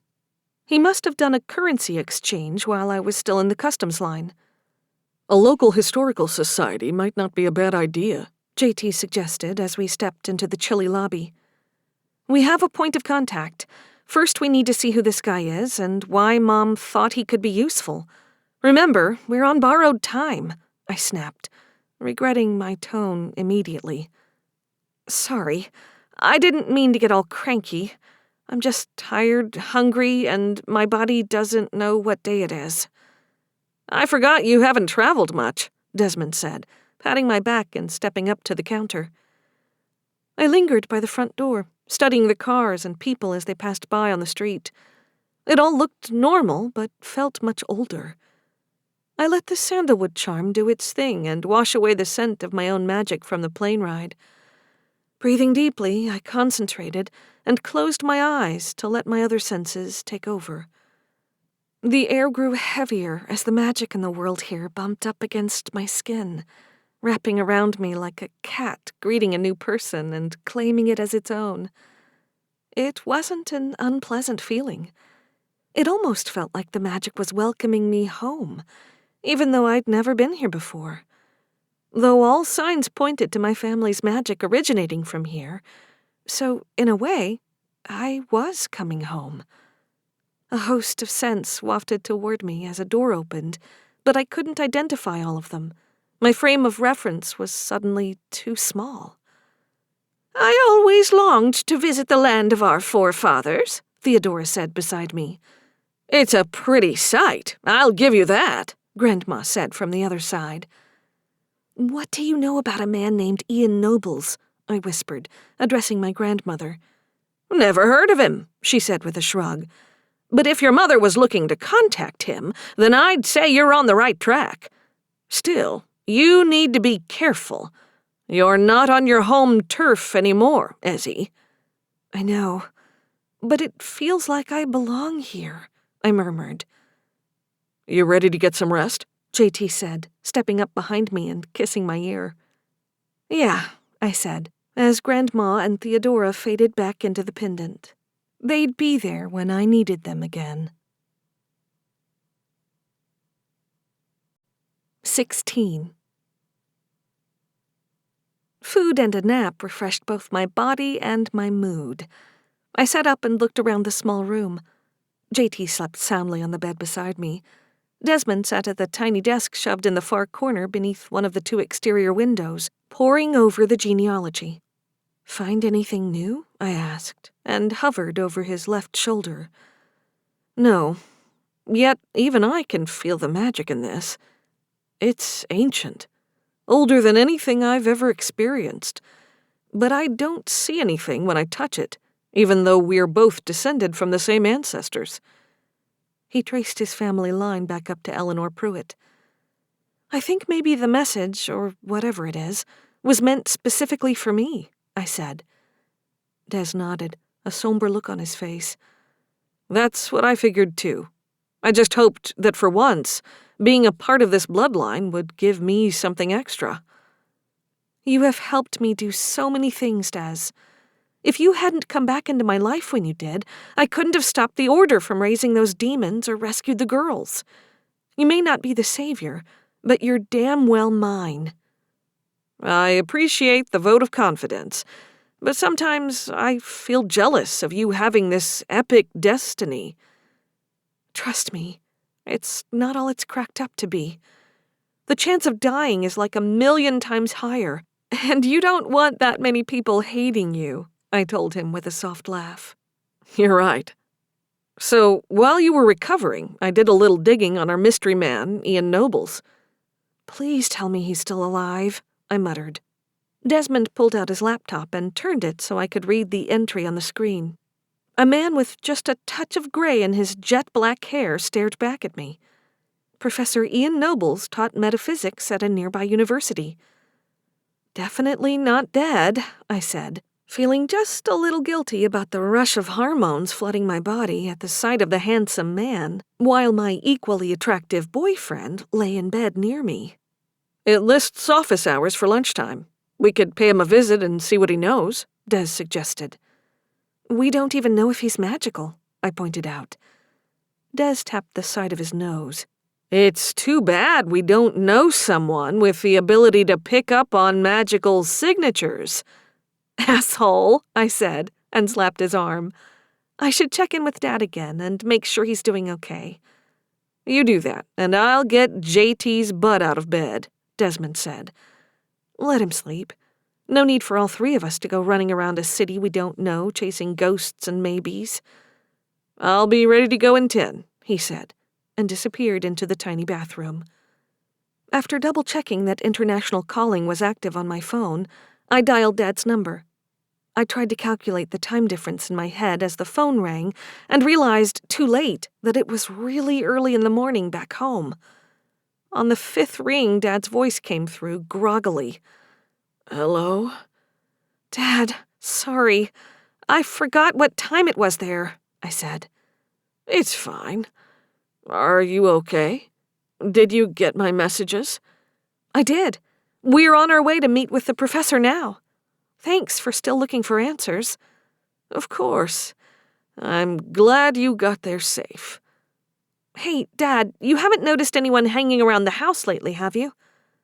I assumed it was common knowledge that my mother was the magical one in the family. Despite that, it was still possible that the Order had the rest of my family under surveillance. Not that I noticed, but let them follow me around. They'll get bored really fast. Unless they like bowling, he said through a yawn. Stay safe, Dad. I'll let you know what we find. I love you, he replied. Love you too. I ended the call just as Desmond reappeared in a fresh shirt, and he'd clearly combed his hair. He was checking his pockets for the hotel key, his phone, and wallet. I did the same, slinging a bag I'd picked up at the airport over my shoulder with a genealogy inside, and scribbled a quick note for JT on the pad by the phone. Let's go see a professor about some metaphysics, Desmond said brightly. The ancient sense of power permeated the city as we walked, taking in the beautiful architecture. Des and I passed tiny shops and pubs shuttered until evening, as we sat side by side on a bus that supposedly would take us to the university. Can you feel it? The depth of magic here? I asked in a hushed tone, as the bus eased to a halt at a stop sign. It's incredible, Desmond agreed, leaning past me to look out the window. I thought Boston was old and powerful, but this is an entirely different level. But it feels right, like we're meant to be here, I said, settling back against the bus seat. Have you had any more visions of where we're supposed to go? Not since before we left home. I've been trying to think about what I saw, slow it down, though I'm going to need your help. And even if we could figure out what it means or where it's leading us, having a local to act as a guide wouldn't be a bad thing. How much do we even know about Professor Nobles? Did your mother even make contact? I shook my head. I don't know. Dad didn't say. I pulled my phone from my pocket and looked at the images he'd sent again. They were definitely images of printed emails, but they only looked to be sent to Professor Nobles. Nothing referring to replies back. Bringing up old correspondence from a decade ago was a long shot, but we had to follow every lead that came our way. "Oi, miss, this is you," the driver said, waving his hand to get our attention. The bus eased to a stop. Desmond and I climbed off. The building was imposing in a much more obvious way than the authority headquarters. I chalked it up to the fact that everything in this city was far older than the city of Boston. Now we just had to find Professor Nobles and hope he wasn't too busy to answer some very weird questions from American tourists.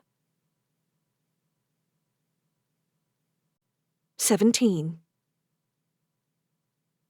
We spent a good 20 minutes wandering around the campus until a student took pity on us and pointed us in the right direction. The door to Professor Noble's office sat ajar as we approached. "Have you figured out how you're going to introduce yourself yet?" Des whispered in my ear as I raised my hand to knock.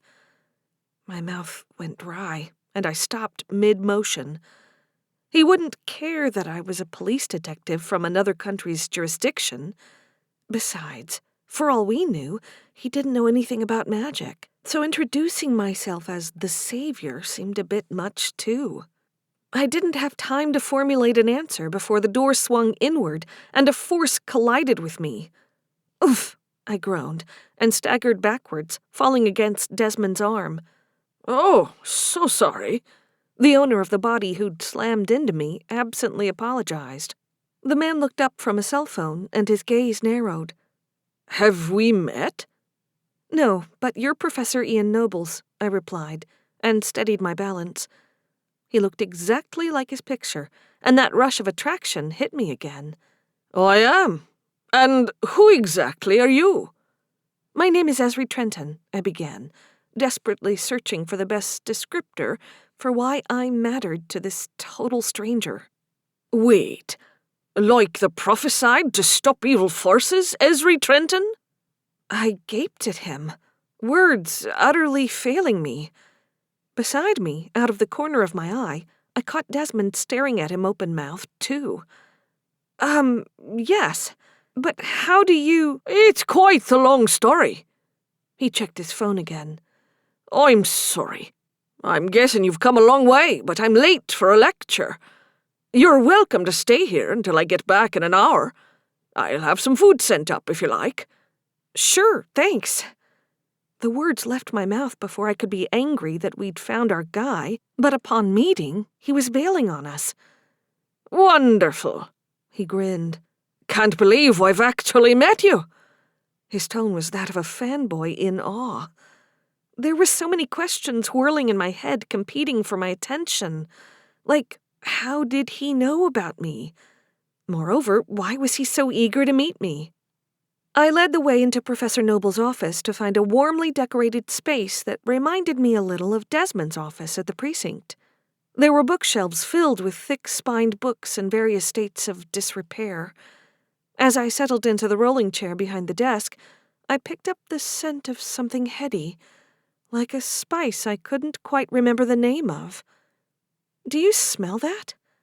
I looked to Desmond. "All I smell are old books," he replied, and leaned on the desk. "You getting something less mundane?" "Maybe." I spun around in the chair. "So you think he'd mind if we did a little memory deconstruction while we wait?" "What he doesn't know won't hurt him," Desmond answered, and pulled one of the other chairs around to sit beside me. "I'm glad you're here with me," I said, and took both of his hands in mine. "We're family, Ez. This is what we do. Now, close your eyes and let me guide you." I let the cooling scent of spearmint wash over me. Unlike the first time we'd tried this exercise after I'd been stabbed, my magic didn't rise up to meet his. It knew now that his magic meant no harm. Submitting easily, I sunk back into the memory of being in my living room and following the family tree to the roots. "I'm there," I murmured. "Tell me what you see," he prompted, his voice miles away, and yet I felt his presence right beside me as I studied the genealogy. I'm looking at the genealogy. I'm at the top. I really wish I could pronounce this name. Aofi. I'm sure our new friend can help you translate or sort it out. Have you been hit with a vision yet? No, not yet. I watched as memory me went into a trance, clearly experiencing the vision I'd been hit with. Okay, it's happening. I'm going to try to slow it down and make it bigger, I said. My magic filled the space in my mind. Then the wall became a screen, showing a slideshow of all the images from the vision. I stepped close, finally able to control the speed at which they passed by. There was the figure in the cave, but maybe it wasn't a cave now that I looked closer. It was dark, but there were different levels of shadow around the figure. I tried to reach out to feel what was in the vision, to extend my senses further, but all I got was static. Whoever or whatever had sent the vision didn't want me getting that close, at least not yet. The figure vanished, replaced by bright sunlight with a flurry of color and noise. Can you give me a little signal boost, Des? I think I see something. Spearmint tickled the back of my nose, and the image went still. Hundreds of people in modern, colorful outfits stood around what looked like a large rock formation, and I tried to commit the scene to memory before letting the rest of the vision play out. We passed the sign for the Dublin airport, and I caught yet another whiff of that spice. That hadn't been there when the vision hit the first time. I pushed myself out of the memory, bumping up against Desmond's magic holding me inside. I squeezed my cousin's hands, and the intensity of his magic evaporated. I opened my eyes to find Professor Noble standing in the doorway, looking awestruck. His dark brown eyes were wide, and his mouth hung open like he was about to comment on how crazy we looked, sitting in his office holding hands. "Sorry, this is just fascinating," he finally said, and pulled the door shut behind him. Not to sound rude, but what exactly did you see? For the first time, I was self-conscious about using my magic. I didn't know how much this man knew or had witnessed. What looked to be guided meditation, but I have a suspicion there was more to it than that. Time to find out what this man really knew.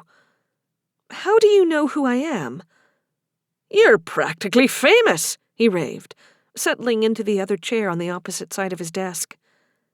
No, I'm not. How do you know about what I was supposed to do? Supposed to do? His dark brows inched up his forehead. You mean you've done it already? 6 months ago. It may have escaped your notice over here, but we had a pretty big eclipse and a meteor shower on the equinox. Oh, believe me, I felt it. I think we all did. We were sorting out our energies for weeks after. However, that was just an accidental confluence of celestial phenomena. Maybe, but some very bad people took advantage of it, Desmond interjected. I suppose they would. And you're sure the terms have been met? I mean, I know she never shared the exact specifics with me, but I didn't think it would have been that soon. Enough beating around the bush. You know what magic is, don't you? The bemused wonder and awe at my presence vanished, replaced by hard lines and a serious brow furrow. Of course I know about magic. What do you think we've just been talking about? The bloody weather? So you knew my mother? I prompted. He nodded, that same spice scent wafting toward me. She reached out with questions, and we struck up a bit of a correspondence. She'd sent me a photo or two. You look like her. I couldn't tell if there was supposed to be more to his comment than a simple compliment. Maybe my instincts as a detective had taught me to distrust people. Criminals often used compliments to hide their real motives. Kicked in. What did you and my mother talk about? She wanted to know if there were any ancient ties to magic here that she might use to protect you. I pointed her to a few rituals that could shield your presence, But then I never heard back from her on if they had worked or not." A seed of dread settled in the pit of my stomach. Did any of those rituals involve self-sacrifice? "One? It was the most powerful of the suggestions, but obviously the most dangerous." I let out a bitter laugh. Well, guess which one she picked. "I'm so sorry, love. That she was trying to protect you from what was on the horizon. Like I said, she didn't give me specifics in so many words, but I knew a great destiny awaited her daughter." I know that, and I've made peace with that part of my past. Finally. It took a really long time, but I have. Now I need to focus on my future. There's another prophecy looming over me, and I have no idea how I'm supposed to stop it. And the bastards who are the reason my mother is dead are stealing magic from members of our council. I need to find out how to stop it. "Sounds like you've got quite the dilemma on your hands. And you came to me because—" "Because her mother had your information, and frankly, we didn't know where else to start," Desmond answered, his tone harsher than I thought the situation called for. Maybe bringing up my mother's death brought up bad memories for him, too. Then again, why was I so at ease with this man, even if all he'd told me was that he's the reason my mother died? That he'd given her the playbook to operate from, without really warning her about the consequences that would leave a 15-year-old behind. That spicy scent hit me again, and suddenly I realized what was happening. He was using his power to manipulate my emotions and reactions. I looked at him, and my hormones flared again. Is he using a glamour? I put out a little of my own will into the world to feel out the edges of his magic. It circled the room, like he'd built a little nest of magical security within the walls. Maybe we'd bumped up against it during our memory walk, and it had decided it didn't like us being in its space. Or maybe he was trying to control me for some other reason. Either way, I wasn't going to let him win. I concentrated and found the usually invisible web of magic that exists in the world around us, following it back to him. One end of it coiled around my wrist, the other draped over him like a cloak. With a sharp flick of my hand, the bond broke, and Professor Nobles slumped back in his chair. His air of attractiveness faded with the spell. "I don't know what game you think you're playing, but don't you ever try to use magic to screw with my head," I snapped, launching to my feet. "My apologies. I meant no disrespect. Once you mentioned your mother had taken the more lethal option, I worried I might have upset you and wanted to ensure there weren't any tantrums. I don't make much, and I can't afford to have this place fixed up should someone's temper flare." "And the whole sexy silver fox routine?" He swallowed. "Just a bit of fun with the students is all. Nothing unwanted or illegal. You have my word." Desmond cleared his throat and nodded toward the hallway. Whatever he needed to share couldn't be done in front of our host. Once we'd left the office behind, Desmond whispered, "How do we know he's not part of the Order?" The thought had occurred to me, but I'd assumed that, like the Authority, the Order's origins came out of the witch trials. However, maybe I'd been wrong. Theodora's journals clearly pointed to the origins of our family's magic being here in Ireland. From what little I knew of magical lore here, druids were the predominant wielders of magic during ancient times. I'll check him out, but I feel like he was telling the truth just now. He was in your head, Ez. Hell, he still could be right now. And if he suspects that we suspect him, he could be concealing the mark. I got this. Give me a minute or two in there alone. I held up a hand to quell any protest. I need to cleanse the room, and I can't have your magic muddling things up. I don't like it, but fine, he replied, and stayed put when I went back into the office. Professor Nobles hadn't moved from his seat. Before we go any deeper into what brought us here, I need to know I can trust you. Having you poke around in my head and try to convince me of things doesn't exactly show that I can. Again, I was trying to ease pain. You have my word it will not happen again. I sat down in his chair. The thing is, as you can understand, I don't trust easily. So the word of a man I just met doesn't mean a whole hell of a lot to me. He nodded. Yes, I can see that. Please, let me prove to you that I just want to help. Roll up your sleeves, I said, and gestured to his forearms. Sorry? I need to make sure you're not branded by the Order's mark.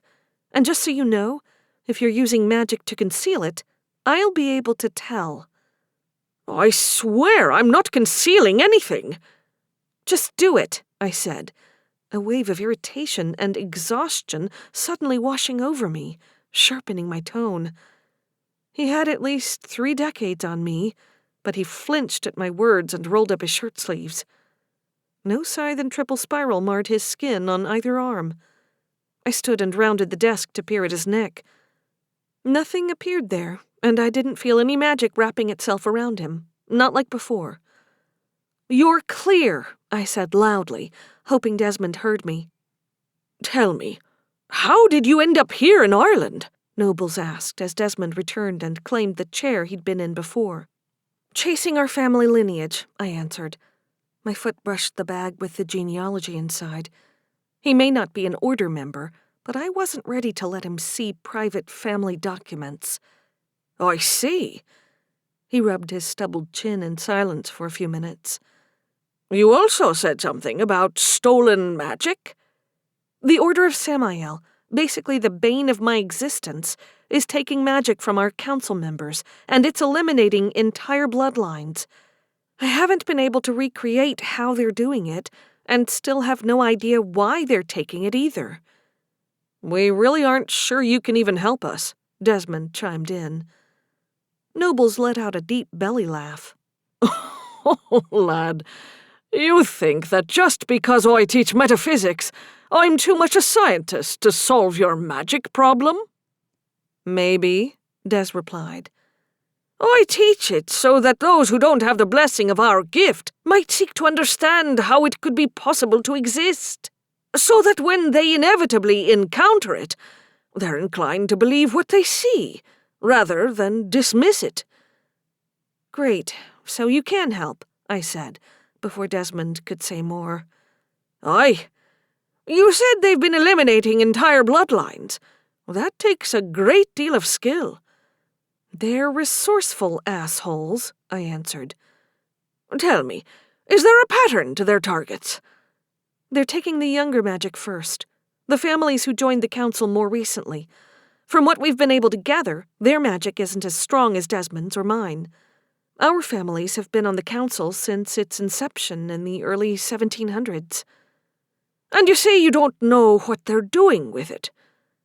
We know they're collecting it in physical items, but after that, your guess is as good as mine. I'm thousands of miles away right now, so I know I can't stop them if they strike again.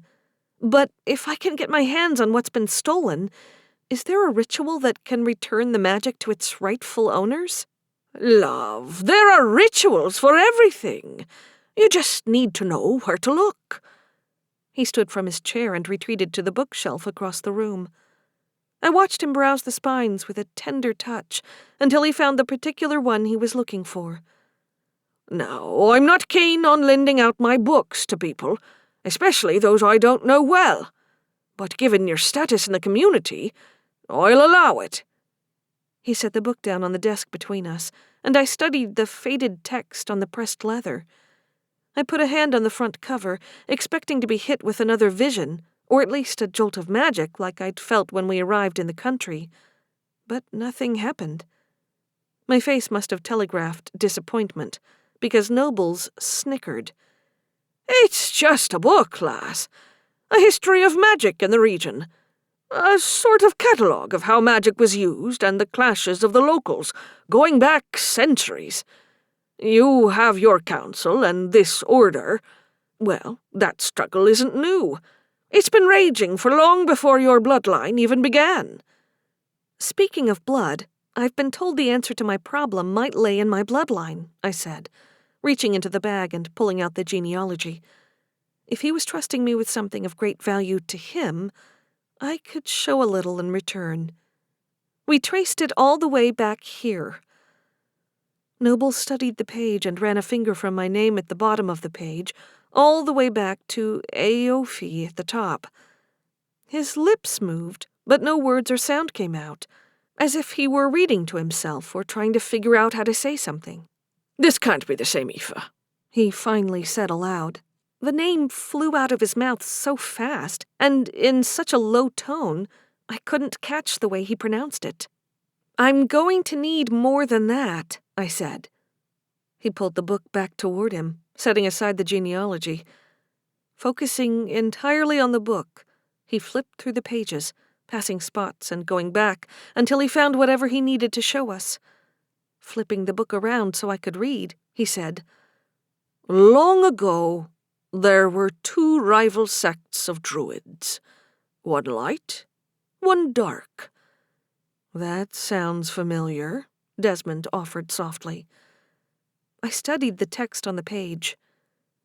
As the time of great power approached, the leader of the protectors, Aofi, vowed that never again would the darkness rule this place or any other. She swore an oath to her sect and to the world that she would not rest until the darkness had been vanquished from this world for good. I mean, for all we know, this is a really common name, I said, sliding the book over so that Desmond could read the passage. Not that common. Certainly not 700 or 800 years ago, Nobles replied. Okay, so say that this person is the same as our ancestor. So what? He pointed to the genealogy. There's nothing that says this leads to here in Ireland, let alone Dublin. So I'd be interested to know what specifically led you to my door. My dad found my mother's emails to you and some of her belongings, I said, remaining intentionally vague. Did you know that information before you hopped a flight here? No. The word leapt off my tongue before I could consider continuing the lie. I didn't sense any of his magic pulling the answer from me, but that didn't mean he wasn't trying to influence me. I've been truthful with you. Let's stop playing games. If your people are losing their magic, it's for a purpose. I'm guessing you want to get back home as soon as you can to put a stop to it. I had a vision, I finally answered. A vision? That a common occurrence for your family? Not exactly. Only one member of the family had the power of premonition, and she belonged to Desmond's branch, not mine. Anyway, it wasn't like seeing the future or anything. It felt more like something from the past pulling me here. There was a lone figure and people in a big group. Then I saw the Dublin airport sign. That's it. I see. How about this? You take that book, get to know your history here, and I'll see what I can find for you. That sound like a fair deal? And if I do find anything, I'll take you there myself, as a way to make up for how we met. A sharp knock on the door interrupted the conversation as a woman appeared carrying 2 paper bags. Professor Nobles gestured for her to leave them on the desk, and she retreated. I promised you food and drink. Feel free to bring it along with you. Thanks, but how are you going to get in touch if you do find something? It's not like I have an international number. I'll find you. He tapped the side of his head. I've a knack for recognizing the feel of a person's power, and I've committed yours to memory. Some of the strongest I've ever encountered. I'll know where to find you. His tone was a clear dismissal. So I closed the book, retrieved the genealogy, and placed both back in my bag. Desmond led the way out of the office and back to the entrance to campus. How are you holding up? He asked when we reached the bus that would take us back to the hotel. I knew that my mom had to get the idea from somewhere. I just never thought it would be from a practitioner an ocean away. I shifted the weight of my bag to the other shoulder. My gut says he's going to come through. I know he pushed us with his magic, and the glamour was a bit skeevy, but you heard him. I'm stronger than him. I don't think he could lie to me, even if he wanted to. Any more visits from dead relatives? He prodded as we boarded the bus and found seats near the back. Not since we left the hotel. Recently, Grandma's been popping up more. I'd forgotten how sassy she could be. You didn't think you inherited that attitude from your parents, did you? Desmond laughed. That skipped a generation for sure. I wish I could share this with you. I wish you could have met Eleanor. I know it was only a part of her, but she was kind. She reminded me of you. I guess some traits are enduring in families across generations, no matter how far back you go. Which made me wonder if Ian was right, and the Aofi from his book was the same who sat at the base of our family tree.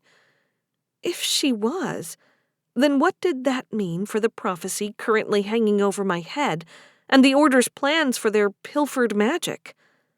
Time's quickly running out to slot all the pieces of the puzzle together, and we still didn't even know what the damn picture was supposed to look like.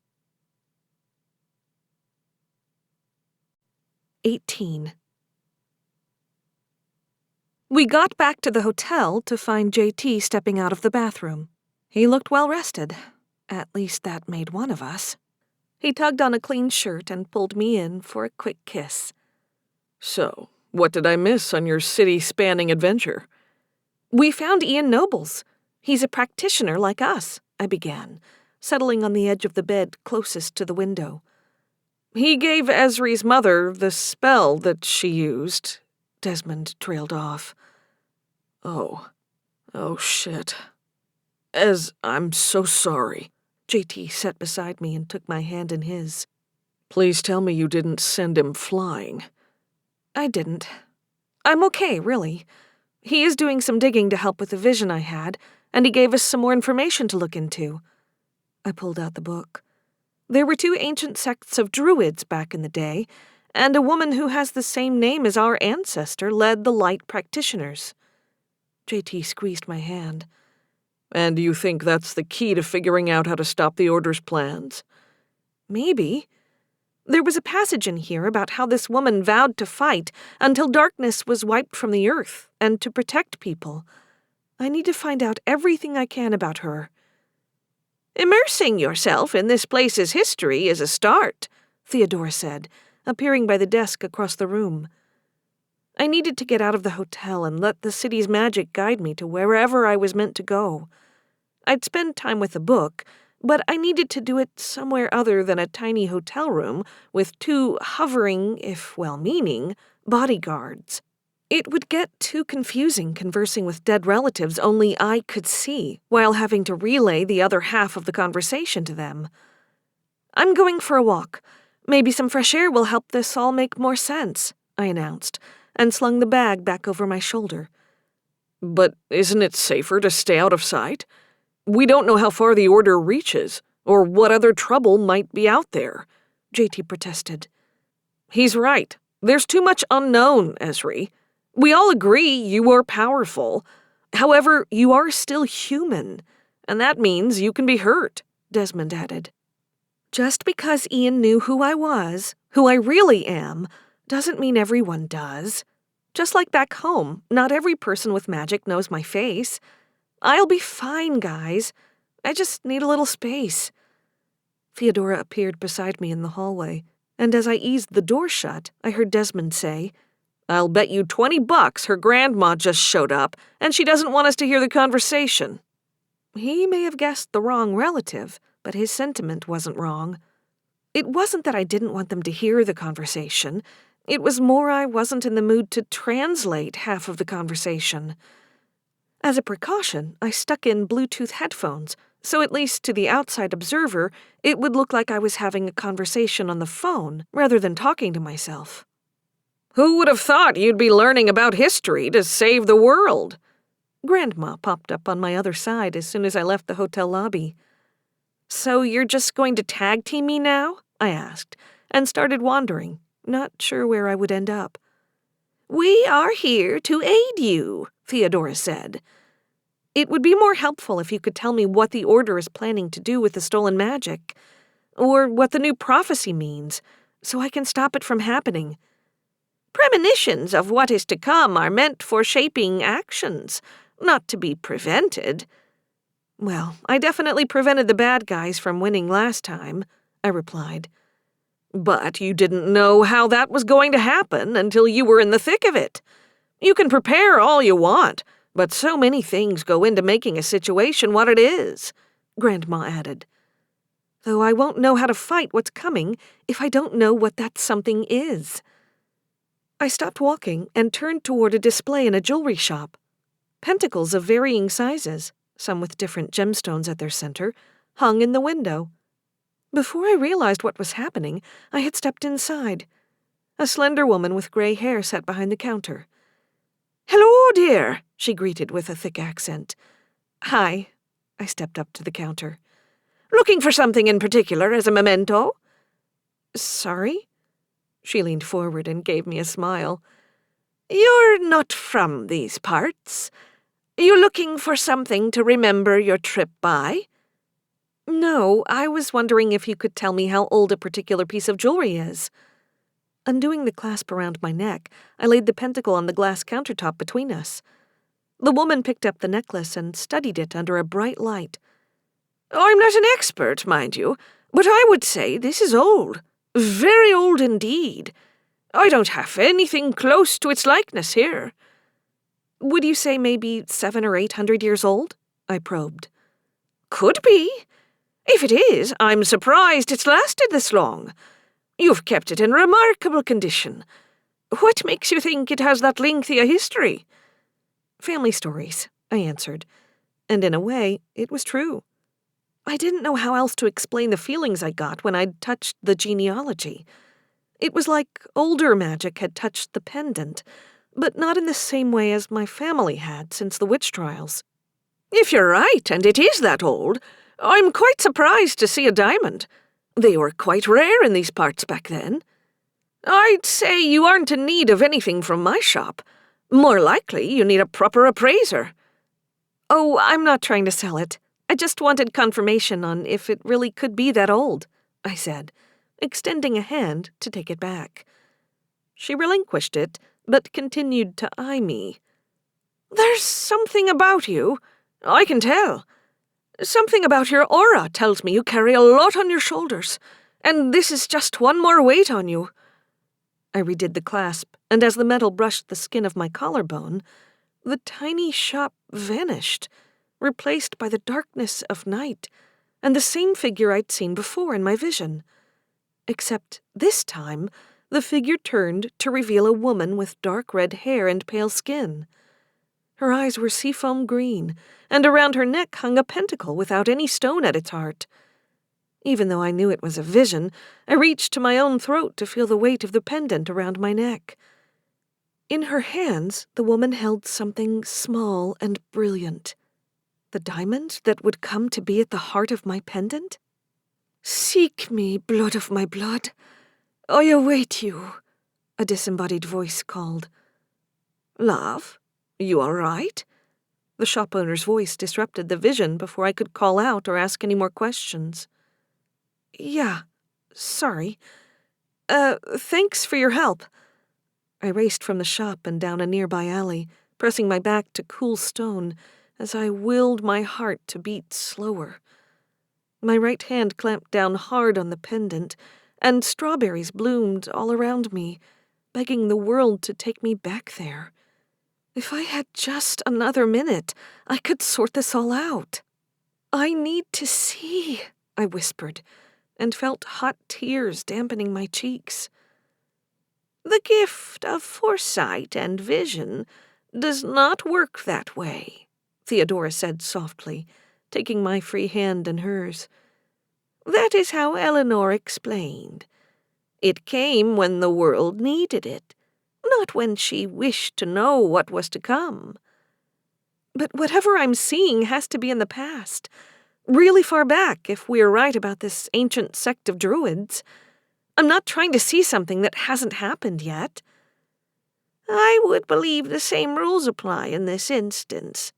You may wish to know all there is about our foremother, but perhaps it is she who is not yet ready to share it with you." A complaint about the fact this woman was long dead soured on my tongue. Theodora had died centuries ago, too, yet she'd been helpful at times, and here she stood. "Say you're right, and these things happen when the world needs to know them. Clearly, the Order is planning something, and we still have that other prophecy to untangle. Right about now sounds like a great time for the world to need to know this information." "Was this vision the same as before?" I settled the Bluetooth headphone back in my ear and started walking back the way I'd come. "No." She turned around and had the pentacle around her neck. My thumb brushed against the tiny stone. It looked like mine, but without the stone. She said she was waiting for me, and I'm supposed to seek her out. "And you are doing as she asks now. You are using every avenue presented to you to seek her," Theodora said. What if it's not enough? For the first time in a long time, I feel like magic is just jerking me around. It wants me to stop the bad guys. Fine, I can do that. It's my job. But I am not all-knowing.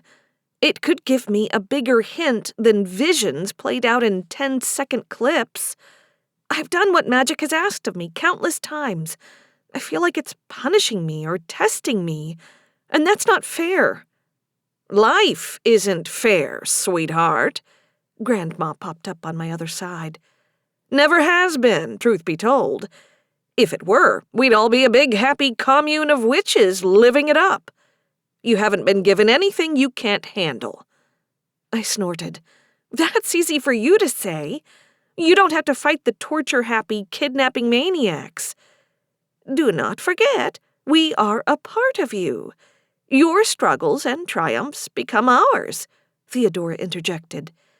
"But people aren't looking to you to put everything back together when the shit hits the fan." "What's this really about, Ezri? You haven't been so doom and gloom before, and you've been behind the 8 ball plenty," Grandma noted, wrapping a translucent arm around my shoulders. I could almost feel the weight of her body pressed against mine. Theodora took my hand and gave it a squeeze. "Your grandmother observes rightly. I do not believe that you fear the Order targeting innocents as a way to harm you. They have employed such means before." I stopped walking and closed my eyes, steadying myself. Because for the first time, what if I really am alone to face them? They're attacking the council, the people who are supposed to have my back. I can't rely on them if they don't have magic to use. "You're never alone, honey," Grandma said, giving me a don't-be-stupid look. "But I kind of am. Sure, I can call on your magic, but once it's used up, you're gone forever, and I can feel the power in the pentacle dwindling. I can't risk burning through that surplus of magic when I don't know where or how I'd ever replace it." Grandma moved to bar my path. Even though I was pretty sure I could walk through her with no problem, I stayed put. She crossed her arms over her chest and shook her head. "Stop that right now. You're feeling sorry for yourself, and I won't stand for it. And neither would your mother. We raised you to be strong, Ezri. I refuse to believe you being the one to fulfill Eleanor's prophecy was a random chance of genes. The world was waiting for you. You did miraculous things, and you're going to do them again, because you have the power to do them." I blinked at her tirade, grateful no one else could hear her words. I probably looked like a dumbstruck tourist, taking up far too much space on the sidewalk, as I let her words sink in. In her own gruff way, Grandma was telling me she believed in me and my ability to overcome the odds. She was right. I could do this.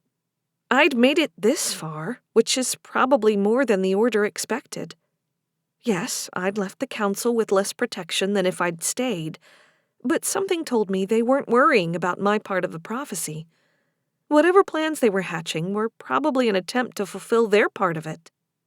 "You're right. I've got this." The weight of Ian's borrowed book suddenly felt like a 50-pound dumbbell on my shoulder. Maybe the world was trying to give me a hint. I wandered for a solid 10 minutes before I stumbled upon a coffee shop. I ordered what I hoped passed for regular coffee and dumped in an unhealthy amount of sugar. I chose to sit by the window so I could admire the scene beyond while I immersed myself in the past. The caffeine jolt to my senses was enough to beat back the last of the jet lag as I turned to the pages right before the entry on Aofi. I wasn't sure what I hoped to find until I happened upon an entry detailing the rivalry between the two druid sects. For many decades, the blood of the land's wielders of power has spilled and stained these fields, all for the right to use their gifts as they see fit. Some, as Aofi and her ilk argue, believe it must be used in the furtherance of humanity's prosperity and the betterment of the lowest among us. The opposing view, naturally, believes that those who possess the greatest power be permitted to use it to their own ends, for enrichment of their coffers and their bellies, to use it to rule those less inclined as servants. In this time, the darker sects underwent a brutal change of leaders, as Barak, the second in command, slew his teacher Kiran. There was to be a convocation of the two leaders where peace was sought. Except at the height of the fullest moon, it was Barak and not Kiran who sought to meet with Aofi, bringing with him a great power, as if he were master of death. A great clash of wills nearly took the White Witch's power, yet her own sect's gifts rose up to meet her in her time of need. From that day, never would the two sides seek to exist in peace. Such a time may never again come to pass. Well, damn, I muttered to myself, nearly spilling the half-empty cup of coffee on the very old text. The fight that the Authority had been having with the Order for centuries wasn't a new fight. It was one as old as cavemen banging each other over the head with rocks to assert dominance. Despite that, Aofi had been able to call upon her druid sect's power to stop this Barak asshole from killing her. You aren't surprised by that, are you? Grandma's tone of disdain hit me hard, and I nearly jumped out of the chair. Give a girl some warning next time, I grumbled through barely parted lips. And no, I'm not. It does make me want to figure out what else there is to know about Aofi. Excuse me, a low female voice said from beside me. I turned slowly, double-checking to make sure I still had the Bluetooth in my ear. Huh? Sorry, don't mean to be rude or eavesdrop, but you're mispronouncing that name. What name? She pointed to the book. It's pronounced Aoife. I cleared my throat. Thanks. I downed the rest of the coffee in my cup and packed up the book. Maybe being out in public wasn't the best plan after all. I caught Grandma miming taking a hit from a cigarette as she tapped her chest and then pointed at the woman who'd interrupted our supernatural conversation. I rolled my eyes but didn't argue. I was in a strange city with no real connections or protections if I got into trouble. I centered myself, letting the battle of wills from Ian's office become a distant memory. I studied the woman as I took longer than necessary to situate my bag. No magical signature of any kind. I stalked out of the shop before I uttered, "Happy now?" You can't be mad at me for watching out for you. She could have been some dark coven operative. Right, because correcting my pronunciation is going to lead to horrible pain and misery. Many ages ago, knowing a thing's true name held great power. Far more than it does now, Theodora added. I was really starting to dislike being tag-teamed by the pair of them. If I needed an angel and a devil on my shoulder, I'd prefer Desmond and JT. The instant they popped into my head, a wave of guilt hit me. They'd come along to help, and I'd abandoned them to go off on my own. I thought I had a handle on being the lone wolf.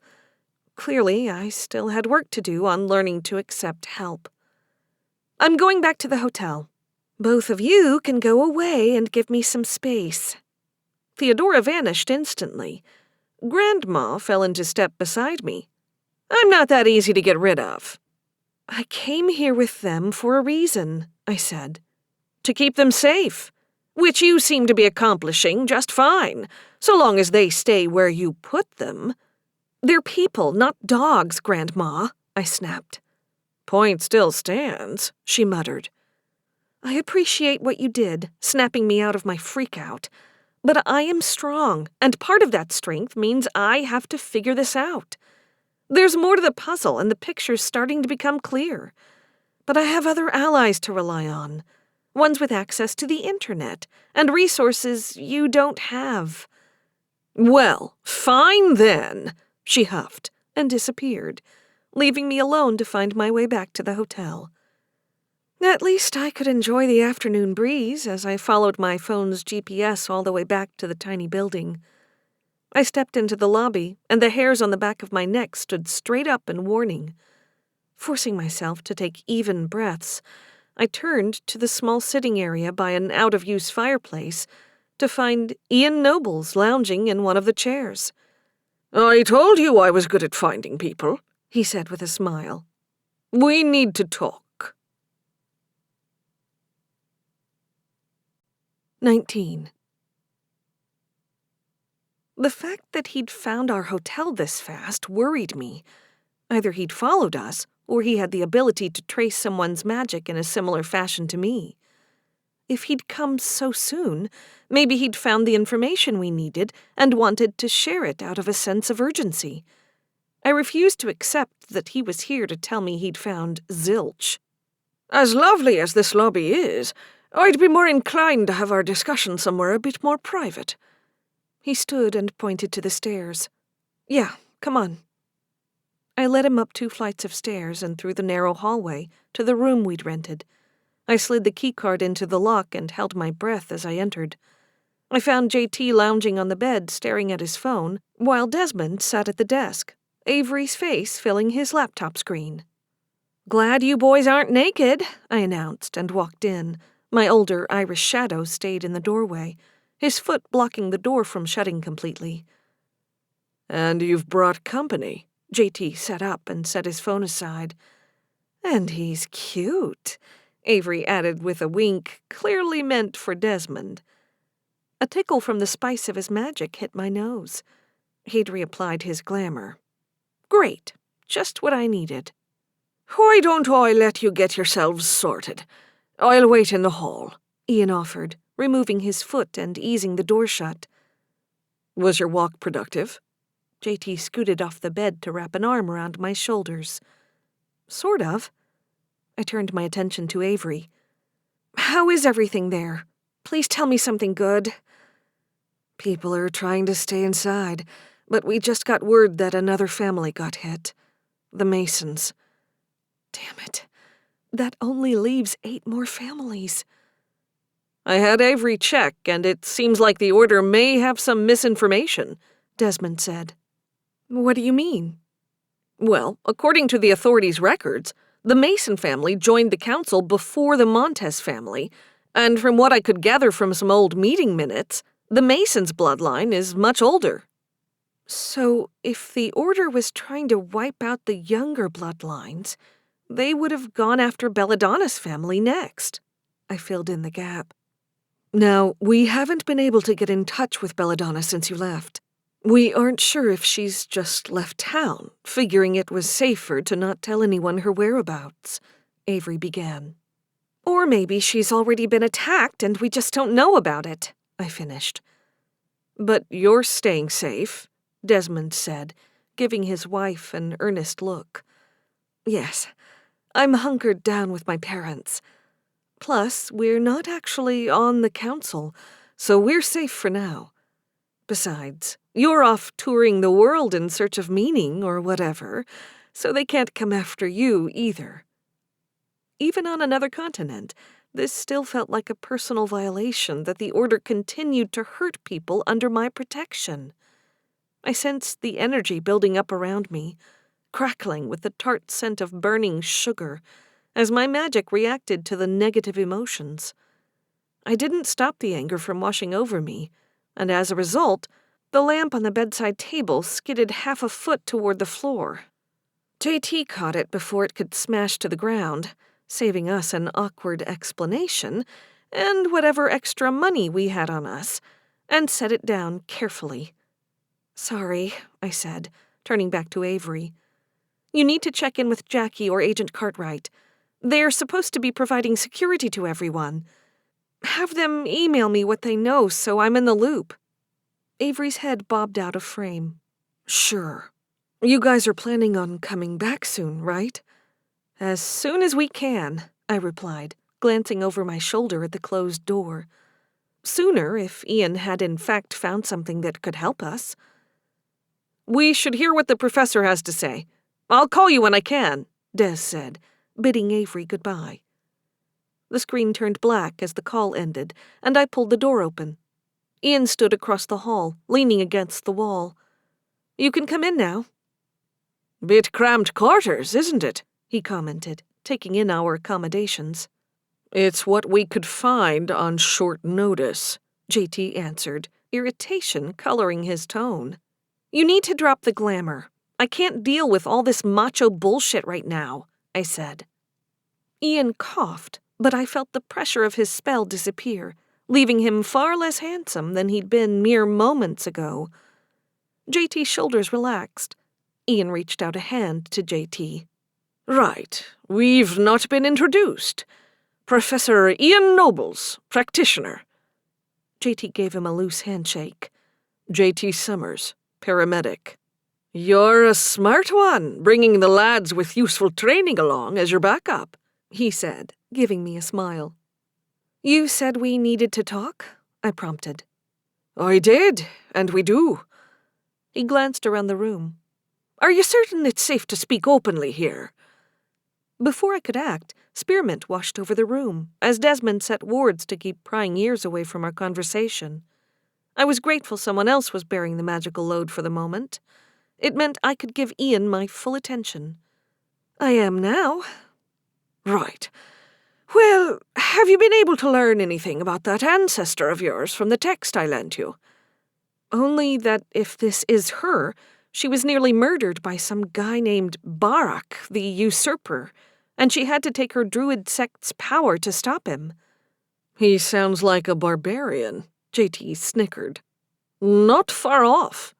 His predecessor may have been a despicable man, but at least he had some code of honor, according to the journals I've read. Barak was just a brute who wanted his own way, and was happy to murder even his own kin to get it," Ian explained. "You seem to know quite a bit about the history of these sects. More than I would expect from a university professor who isn't teaching history," I noted. "One need not be a professor of history to be a proper student of it. Like your current quest, I am intrigued by the origins of magic in this place. It's rich and deep, down to the roots of what makes this country what it is." He's not wrong, though. This Barak guy seemed to casually slaughter even his own buddies to gain power. Makes me wonder if he was one of the druids the Order was trying to bring back, I said. For a moment, I mused on what would have happened if they'd succeeded. Would Barak have complied with whatever the Order demanded of him? Would they have bowed to his power? Or would he have gone on a murderous rampage to eliminate the competition within the ranks before turning his attention to the rest of us? "Could have been. But I suppose we should all take solace in the fact that the Order was unsuccessful, just as Barak was so many centuries ago in snuffing out Aoife's life," Ian commented. "After all, had she perished, I suspect we would not be standing here having this discussion." She was seeking peace with this other guy, Kieran, before he got killed. The book said there was never another chance at peace after that. Why not? Didn't anyone ever try? "I can't say for certain, having not been alive and all that, but I'd wager, given Barak's vicious ways, I doubt anyone was really keen to coexist with him," Ian answered. "I'm guessing the Order and the Authority remained at odds because both groups have their origins here and in England," JT interjected. I arched a brow at him, and he smiled. I can know things too. I can't imagine that making peace with the Order is going to save the day. They wouldn't listen to reason, I replied. What is it this Order seeks? Ian perched on the end of the bed closest to the door. Kill, maim, abuse people? I don't know. I threw up my hands. I guess I never thought much about it. Therein may lie part of your problem. If you don't know their goals and aims, it's quite hard to stop them, and to know that they are truly not aligned with your own. They strong-armed a man into committing murder for them so they could resurrect those ancient druids. I don't see how that could ever be aligned with wanting to protect people, I said, dismissing his statement. Didn't you say that Lola just wanted to use her magic as she saw fit? Desmond offered from across the room. I mean, we'd all like to use magic for whatever we want. Nevertheless, the rules are there to keep people from going too far, from hurting other people. Noble goals, certainly. But who is to say that your rules are the right ones or the best? Ian challenged. If you've not determined what it is they want, how can you say with absolute certainty that you are right and they are wrong? You can't possibly be defending murderers, I snapped. I can't defend their actions, but what motivates them, that I cannot say I approve or not. Because, as you say, you don't know. I shook my head and began to pace the length of the room. The tension was palpable, making the air thick and hard to breathe. The room suddenly seemed the size of a clown car, filled with one too many clowns. Ez, take a breath, JT said, catching my hand in his. His magic slipped between our fingers like real honey, sticking him to me and easing the anxiety taking root in my mind. I apologize for upsetting you, but if you're to understand what you face, what you're trying to protect your people from, you might want to dig deeper into what your enemies desire and how they plan to achieve it. That's what I'm trying to do, I grumbled, turning my back on Ian. Why don't we put aside figuring out what the Order wants for a minute and see what we can figure out about how to solve the more immediate problem of them stealing magic? Desmond suggested. I might have a bit of information that could help you there. It's why I came here, Ian said. I didn't want to turn back and give him my attention. My pride was wounded, and I felt like he'd been scolding me for being a stupid child. Even so, if he had useful information I could act on now, I'd take it. What did you find? So, going off the theory that the Aoife in my texts is your ancestor, and the reference you had to what sounds like a group ritual, it led me to Ishna. Desmond, JT, and I stared at him in silence. He had this proud expression on his face, and we had literally no damn idea what he was talking about. I couldn't even be sure all the words he'd just said were actual words. Right. Americans. Ishna is an ancient ritual space that holds a lot of power, not just for our practitioners, but those who are in tune with nature. It's thought to be the geographic center of the country, and it was where the druid sects would come together to do their mass rituals. Would that ill-fated meeting between Aoife and Barak have taken place there? I relinquished my grip on JT's hand. That I cannot say. If anything, I'd expect they would have wished to meet on neutral territory, and Ishna is anything but neutral. I suppose it could boost either or both of their powers given the right conditions. Like the full moon, or one of the changes in the seasons, I said, mostly to myself. I retrieved the book from my bag and handed it over. Can you take us there? Look, if you're hoping to commune with the long dead, you aren't going to want to be there during the day. And I've got lectures in the morning. It's well over an hour and 30 minutes without traffic. We don't have time to get lost on our own. Please, people's lives, Whole families are in danger. All right. Fine. Give me an hour. It wasn't time we had to waste, but if it meant having Ian take us, I'd deal with it. 20. The wait for Ian to come back seemed an eternity. I went from pacing our little room to staring aimlessly out the window. We're going to figure it out, JT said, stroking my hair. Besides, if anyone can shoulder this, it's you. You are the savior, after all, Desmond added, that tinge of jealousy creeping back in. Your inferiority complex is showing, I teased. After a moment, I added, as much as I like the ego boost, guys, I'm worried, and scared that this won't be enough, or it will be too little too late. Beside me, my phone buzzed with an incoming text message. I cringed at the thought of international messaging rates. It was a short message from Molly. No luck locating Ms. Montez. So far, no new attacks since last update. They still can't find Belladonna, I shared. If the FBI and police can't track her down, she must really be hiding. Man, to lose her son and then possibly her magic.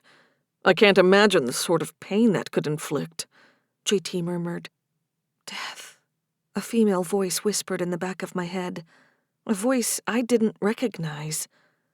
I rubbed at the base of my skull, as if doing so would make the voice shut up or become clearer. It did neither of those things. What if she reached out to her ex-husband? You think they'd really be on speaking terms after what happened to Adrian? Desmond arched a brow. What if his family's magic could somehow make it appear like her bloodline was already dead? I don't know, like mask her magical signature or something. I think the rest of her family either moved away or died a while ago, so it could just be her now, Desmond murmured, rubbing at his chin. I don't know if magic could work like that, but anything's possible. There was something else gnawing at the back of my mind, something else about death that was supposed to be important. But for the life of me, I couldn't connect the dots. I was about to admit the fact I knew I was missing something when a knock interrupted the conversation. JT vaulted over the bed and pulled it open. Ian stood on the other side in a windbreaker and a flashlight in his hand. If we're going to do this, I suppose we better get on the road. We followed him out of the hotel, down the street, and through an unmarked alley to a silver four-door sedan. Desmond and JT climbed in the back, leaving me no choice but to sit up front with Ian. I settled in the passenger seat, and we'd soon left the streets of Dublin behind. It wasn't long before we were out of decent cell phone range, open road ahead of and behind us. I tried to remind myself to enjoy the beauty of this place, but my mind kept churning things over and over. How every member of the council lost was one less ally I could call upon. Even though my bloodline might trace back to this insanely powerful sect leader, I still didn't know how it would help me save the people who depended on me, or defeat whatever batshit crazy plan the Order had cooking. If you don't mind me asking, you mentioned a prophecy is in play here. Ian's voice broke the silence in the car. Yeah, seems to be a pattern with me. Finish one, another pops up to take its place. In all of my research, I've never come across prophecy following one person. Well, how many magical saviors have you come across? I scoffed. I'm assuming you understand the rarity of such visions. There he goes, treating me like a stupid child again. Yes, and I'm also aware that it's even rarer to happen in people like us. He glanced at me for a moment. Like us? I gestured around the car. White people. I learned recently that the Afro-Hispanic portion of the community tends to be gifted with foresight and premonition. Oh, I see. May I ask how you came to learn that? The Order you're so fond of trying to humanize kidnapped 3 young girls, hoping one of them would see the future they were after. They found what they wanted, but not before torturing 3 kids for good measure. I hooked a thumb over my shoulder in Desmond's direction. He's been trying to heal their minds for months. I didn't mean to make you think I like these harder blokes, or believe in their methods. But you have to wonder if we believe that rules ought to be followed because history is written by the victors." He went quiet for a moment. "Clearly Aoife and her coven won whatever battle they waged against Barak and his ilk. They drove them from this place, and it sounds like right to your shores in America." "Thanks for that," I grumbled. "All I'm saying is, being able to freely and openly practice one's craft is an enticing proposition." It had wooed Agent Taggart to the dark side. He'd been one of us back when he was growing up. Despite that, he'd chafed against the strictness and secrecy that the authority placed on us. I'd be lying if I hadn't considered wanting to use magic more openly. As it was, I flaunted the rules on a fairly regular basis, bringing my law enforcement contacts in on the truth without permission. Somehow that had escaped the council's notice, or they just didn't want to piss me off. I guess you're right. "So, how long did it take you to solve this first prophecy?" "Like 400 years?" I said with a bitter laugh. "I reckon we haven't got 4 centuries to sort out this new one, eh?" "Maybe 3 months." I leaned my head against the window, watching the sky begin to darken and take on alluring shades of purple and navy. It was so unlike the skies in Boston, yet that sense of familiarity and home washed over me again. I rolled down the window and let the fresh air fill my lungs. "Well, what's it say then?" "This prophecy. We've got at least an hour. Might as well be useful and try to suss out what we can." The answer came out of my mouth on autopilot. "When darkness reaches its height and death's child reigns, the last of Harrow's blood must flow forevermore, or the lifeblood of the world will be no more." "Bit wordy, isn't it? And why so cryptic?" Ian said with a broad grin. Truer words had never been spoken. I wasn't sure Des or JT had been listening to the conversation, but both of them burst out laughing. Their response was infectious, because in a matter of seconds, I was bracing myself against the car door, laughing too. "Prophecy never says things in just plain English," I said as I gasped for air. "I mean, sure, I can understand Eleanor's prophecy being all cryptic like it was, because she came from the 17th century. But Nevaeh's?" Desmond interjected. "I think the universe doesn't want to make it too easy," JT said, sobering from his laughter. "How so?" Ian eased up on the gas as we approached a sharp curve in the road. "If it was too easy, there'd be no drive to solve it and stop it from happening, if you're on the receiving end. And I don't know, maybe the universe wants there to be that balance between light and dark magic. One can't really exist without the other. So these prophecies are hard to decipher and take people working together to figure it out." "Your lad's got a good point." Ian leaned over. "And a good head on his shoulders to boot." "We've been through a lot," I whispered back. "The great loves have," he said, taking the turn slow and steady. I exhaled once we were back on straight road, unaware I'd been holding in a breath. So yeah, that's what we're dealing with. Based on Eleanor's prophecy from before, we know a few pieces of the puzzle. Harrow's blood means me. I'm the last living descendant of Theodora Harrow. And darkness being at its height has to mean the winter solstice in December. "So you may have a bleak winter upon you." "It's not looking great. But I don't know what this death's child thing means, or what my blood has to do with the lifeblood of the world, or how that's going to stop whatever is coming." A shadow passed over Ian's expression, but I couldn't tell what it meant. I didn't know him well enough to decode it, or the fact he went silent. I didn't get happy vibes from his suddenly stoic behavior, although it could be he was puzzling over what I'd said and needed some quiet to figure it out. Finally, after what felt like forever, the silence grated on my nerves. "You have something to say. I can see it on your face. Just say it." The car slowed down, despite the fact I couldn't see any other curves or cars that would signal a need to kill our forward momentum. I have an idea of what it might be asking of you, but you're not going to like it. And this is just from the research I've done through the sect's journals and records. Which is a long-winded way of saying what exactly? I prodded. That you may need to make a personal sacrifice, the kind that involves blood, to stop what is coming. Because of course it does, I muttered, now understanding why he had slowed down, in case I lost my shit. But you can survive that, JT piped up, reaching awkwardly over the seat to pat my shoulder. I clung to his belief that I'd be fine. I needed something positive ahead of me to keep me from spiraling. Yet I still felt this cloud of darkness hovering over this entire trip. Any thoughts on what this whole Death's Child thing is about? That, I'm afraid not. It's not a term I've come across before. He nodded behind us. I brought a bit of light reading while you three go exploring. I'll see if there's anything I can find. As the drive continued, I longed to be prodded by Grandma, even if she was being judgmental.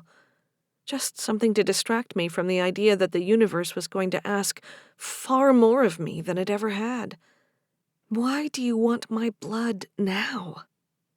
I drifted into a light doze as the car trundled onward, lulling me into an uneasy rest. When I opened my eyes, I found myself no longer in the car. I stood in a field by a large stone. The distant sound of voices cascaded over my senses, but I couldn't make out the words. I looked for the woman I'd seen in the other visions, but she wasn't there either. Whatever this is, I'm done playing games. Give up the hide-and-seek bullshit, I called to empty air around me. You always were an impatient child, Grandma said. What are you doing here? She shrugged and took off her aviators, looping them through the top button of her blouse, and settled on the rock. She patted the hard surface in the universal gesture for, sit your ass on this damn rock and listen up. I sat. I know you were expecting some ancient, wonderful druid leader to show up and give you all the answers, Ezri. But you're not there yet. You need to have a little patience. People are in danger, and I'm supposed to help them. I can't do that if I don't know how to fight what they're doing. Sometimes we can't fight everything bad in the world. Remember that. You're putting so much pressure on yourself to be the one who makes it better for everyone else. She held up a hand to keep me from saying anything. I get it, savior and all. But you cannot be all things to all people all the damn time. It's okay to just be Ezri. She looked at me and toyed with the hem of her blouse. You got anything to say to that? I wasn't sure you were done. I leaned back on the rock. You say I should just be me, but I am the savior. I've never been just Ezri. I've been Ezri the cop and Ezri the witch, but those have always been about protecting other people. If I don't figure out how to stop the order, I'll be letting not just JT, Desmond, and the council down, but the rest of the magical community. You know, I'm glad I was dead before you really learned the truth. Your mother put too much pressure on you as a kid.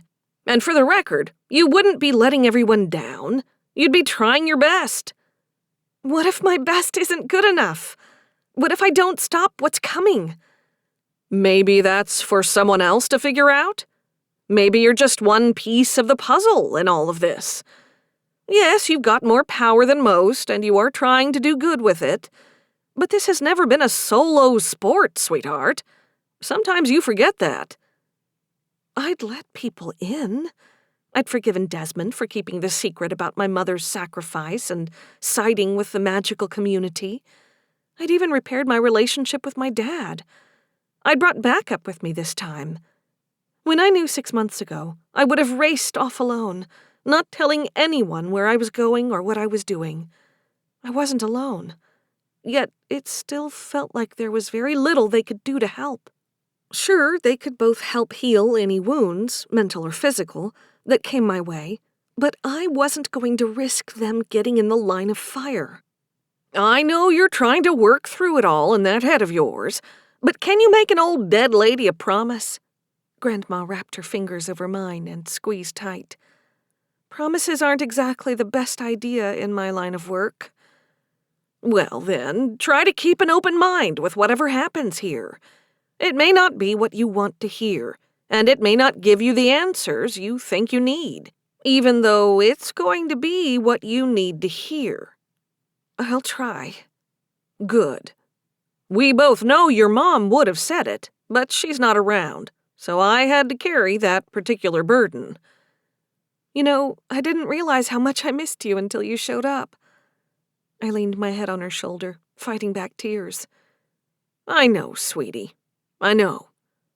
She wrapped her arms around me and held on tight.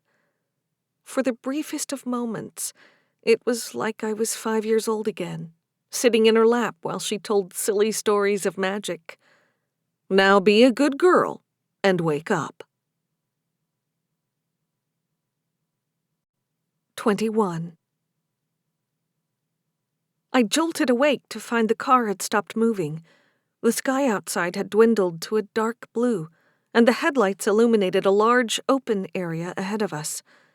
There weren't any fences keeping people away, but I could sense that we weren't really supposed to be here right now. So where are we supposed to go? Desmond asked. I tried to shake the disorientation from my system as Ian's magic wafted over me. My own magic bristled at the unfamiliarity of his presence. Hate to be a bother, but could you calm down? I'm trying to make sure no one sees us. Ian's brow furrowed in concentration. Sorry, it's habit. I'm not used to your magic, and I think I'm still a little jumpy from what happened at your office. New surroundings and all. I understand. Just, I'm not used to encountering someone's magic trying to stop me.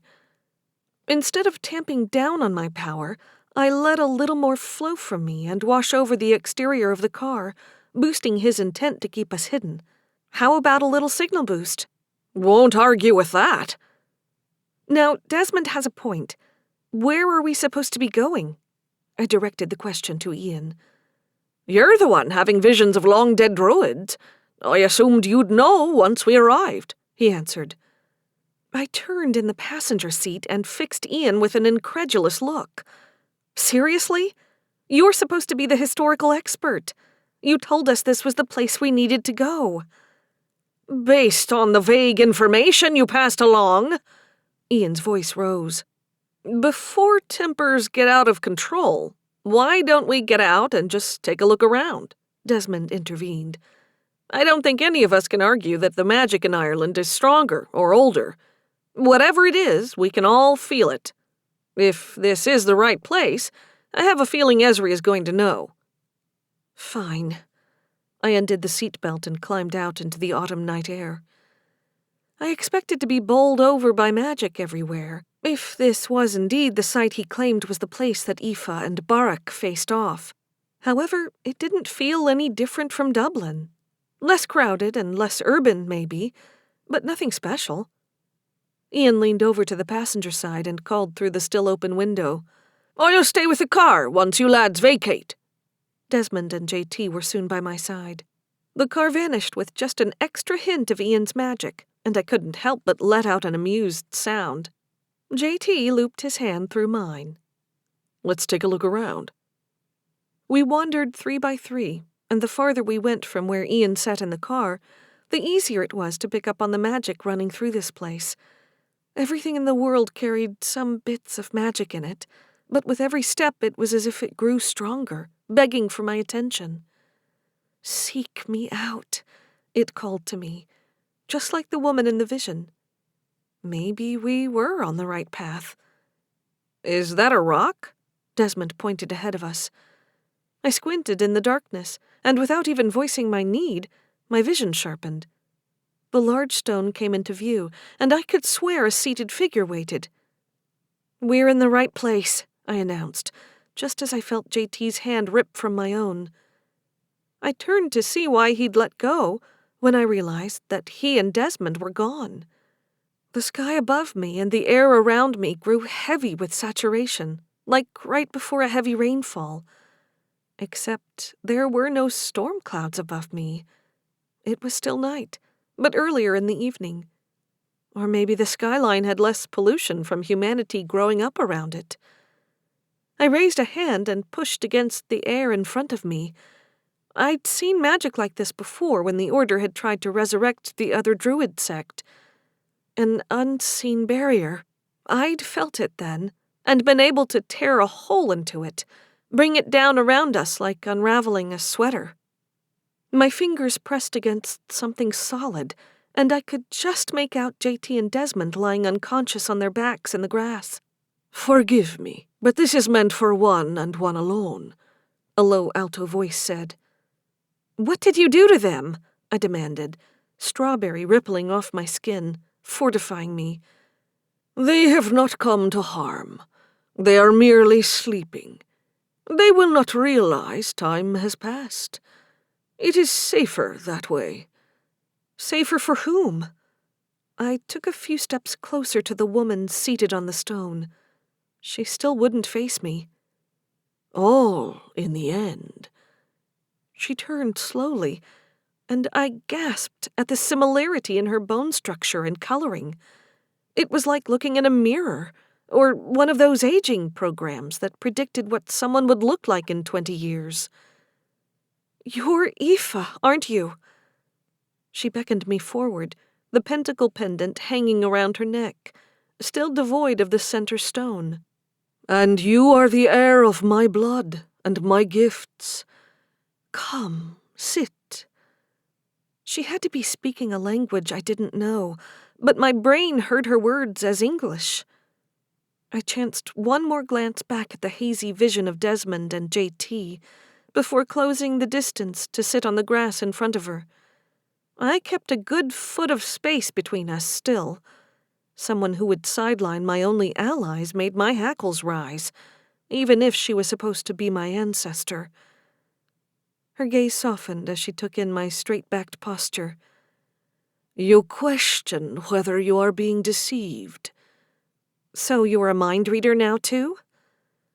"I have called to you across many centuries, child. I have a great many gifts that you cannot fathom, and I know what distrust does to a body." "We have a genealogy of our family tree. You have a death date. How are you here right now?" She tapped her pentacle necklace, and before I knew what was happening, I pressed a finger to mine as well. "By now you have determined that this vessel contains great power." Every one of my ancestors from the witch trials through to my mother contributed some of their magic to it. I don't understand the mechanics, but it allows a piece of them to stay with me until I use up the magic. "Indeed. As you have correctly surmised, I am quite powerful. In part because of the gift my sect mates gave to me on the eve of what would have been my death."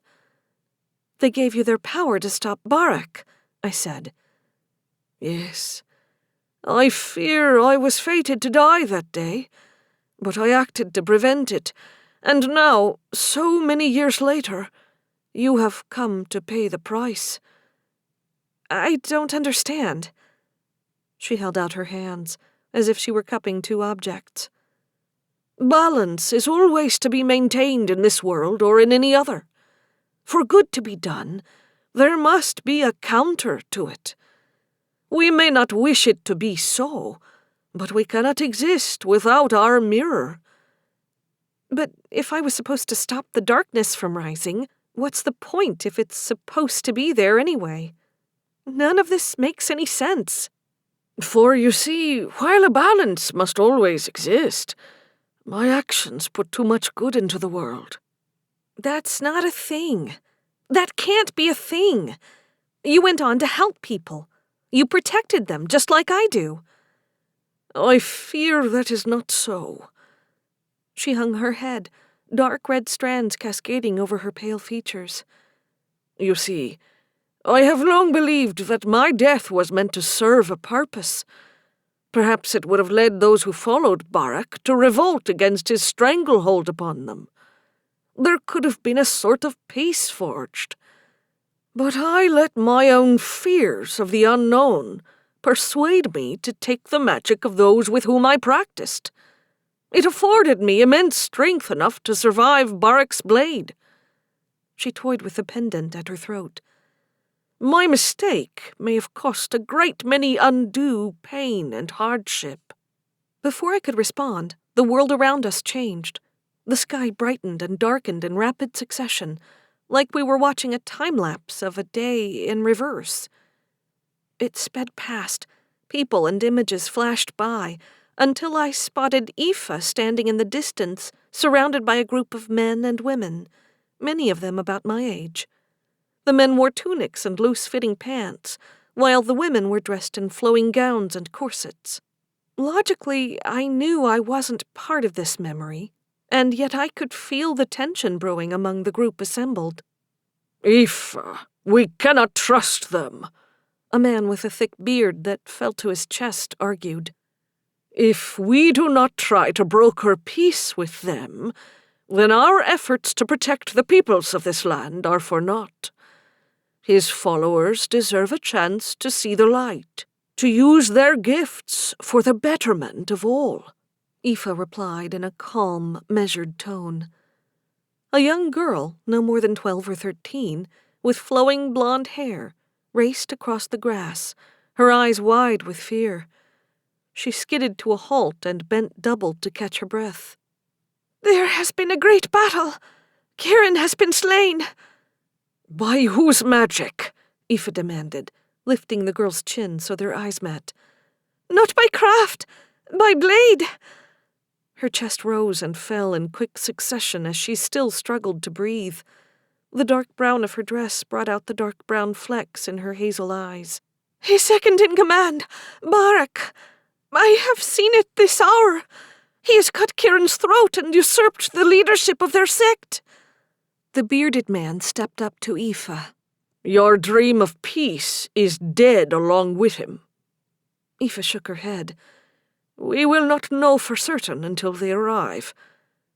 Despite the resolve in her tone, I could see the slight quiver of her lower lip and the hitch in her step as she moved past the messenger girl to meet the oncoming adversaries.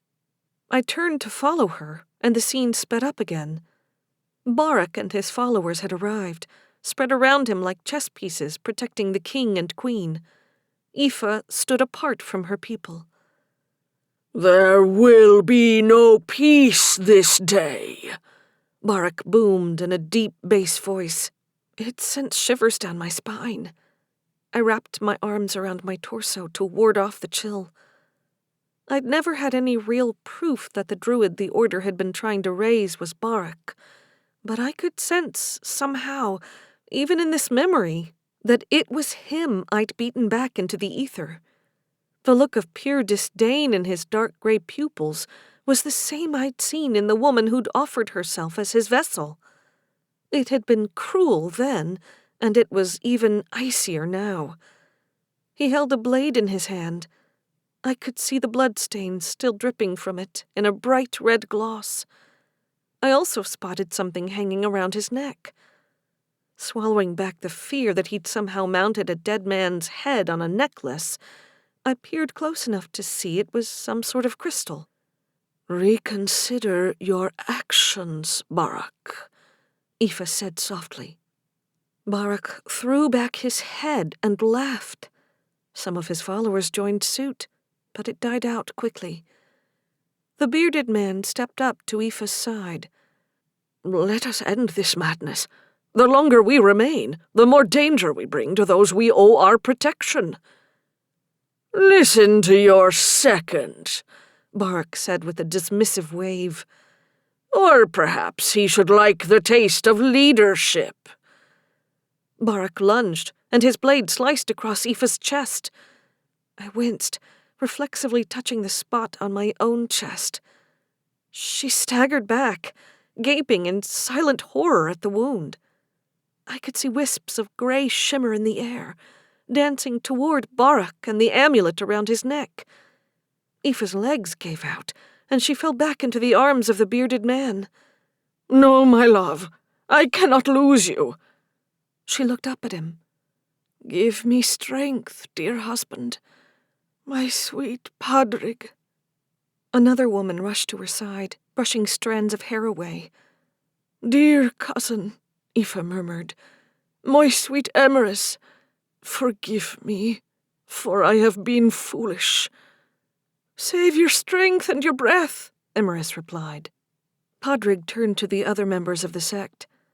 "We must not let her perish by that tyrant's blade!" All at once they surrounded her, and a visible barrier sprang up between the two groups. Padrig cradled Aoife's head in his lap as Emerus stepped away and joined the others, as they formed a chain, each holding hands. Blinding white light flowed from each of them into Aoife's prone body. A cacophony of scents assaulted my nose, and my head spun as my brain fought to sort them out, to follow each branch of magic. The wound in Aoife's chest sealed up as if it had never been there, and she rose into the air, arms outstretched from her sides. A massive wave of oak-scented energy slammed into her enemy, sending Barak flying halfway across the field. Aoife's feet hovered a few inches off the ground as she advanced on him. The power rippling off her skin like a heat haze bowled me over, making my head and body ache, just trying to take it all in. "You are correct of one thing this day. There will be no peace. Go now. I spare you. We will be watching." The change in her power level deepened her already low voice. The scene disappeared, and we were back in the field in the darkness of night. I sat for a moment in silence as the images receded and flashes of blinding light no longer seared my eyelids when I closed my eyes. I clawed for the sandalwood charm at my throat, in desperate need to beat back too many magical signatures. My hands shook as I found the smooth surface and let its cleansing power wash away all I had witnessed. When I could think and see straight again, I said, "You feel guilty about surviving and letting him live? He wanted to murder you, and you defended yourself. That's not cowardice. That's self-preservation." "In your view, I can see how it would seem to be so. But my continued life meant that Barak lived unchecked and unchallenged for decades. He carried death with him that day, and it has grown stronger all these years. He may have stopped walking this earth many centuries ago, but that power he amassed remains." Death's child. Is that what this new prophecy is talking about? Whatever magic he used to take out his predecessor, and you turned sentient? "In a way, I suppose it is. It is contained within the amulet you wore." Great. More mystical jewelry in play. A part of me felt a little slighted that the Order had a magical object like my pentacle in its possession. I knew it was foolish and juvenile to feel like they were copying me, but the feeling still surfaced for a brief moment. So it's coming in 3 months to try and kick my ass, and what? I have to shed some blood to put a stop to it once and for all? Will that tip the scales or whatever back to where they should be? To fix your mistake? Her olive green eyes shone with unshed tears, and she reached out for my hands.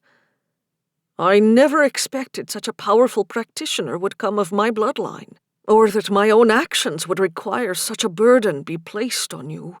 I am gravely sorry I could not have spared you the fate that awaits you." You used the power of other people to stop Barak. I can do that too. It would leave me without any backup power, but I have to believe they gave a little of their power for that purpose. "You were created to channel great power indeed. An entire bloodline, as it happens." One small problem there. I could feel bits and pieces of other people when I touched the genealogy. Whatever magic you used on it gave me a hint that I needed to seek you out. But you aren't in the pendant. "Do you wonder why mine bears no stone?" I nodded. I saw you creating it in one of the visions. I just assumed it was what allowed the other people to pour their magic in." "Very good." She undid the clasp at the nape of her neck and slid the second necklace over mine. "I have spent centuries imbuing this with my own power in preparation for this meeting." A look of sadness fell over her like a shadow. "I often fear it will not be enough to aid you in what is to come." For a split second, the two pentacles repelled each other like magnets, with the same poles trying to push against each other. Aoife leaned over and pressed her palm to my chest. The oaky scent of her magic permeated my nose and coated the back of my throat. When she pulled her hand away, there was only one pentacle. The diamond in the center was tinged by a faint bit of pink.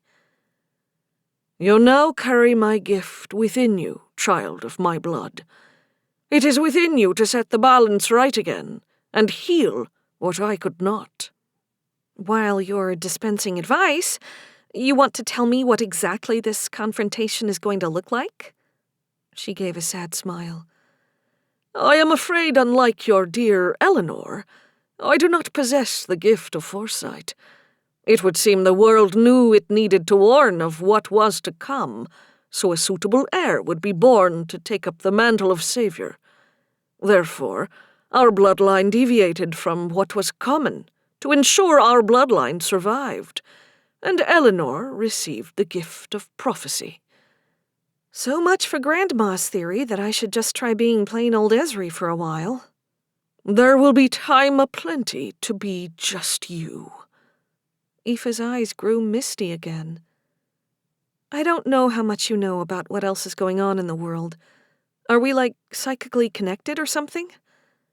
Confusion washed over her. "My magic knew enough to seek out your own, but what transpires in your time is a mystery to me, much as mine is to you." The Order, my version of Barak's druid sect, I guess, has been stealing magic from the families of the people in my sect. The people I'd rely on and call on to help me if I needed it.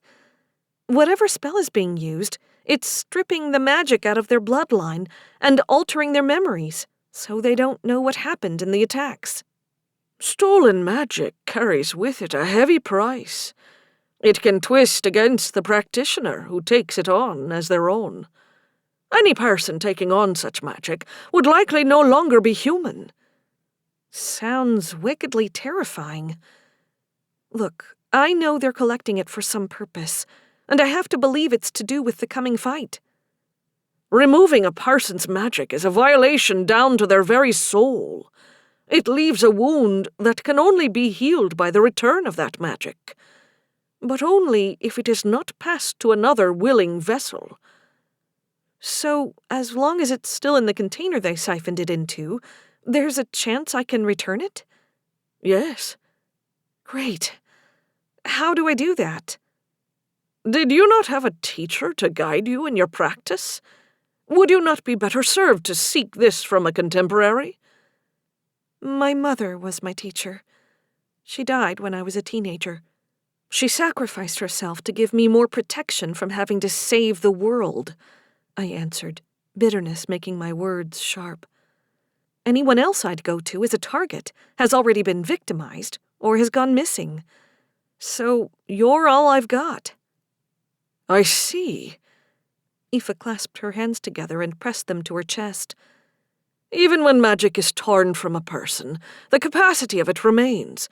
The body and the mind remember what it feels like to use one's gift. The comfort it provides, the familiarity. It leaves behind a seed deep within.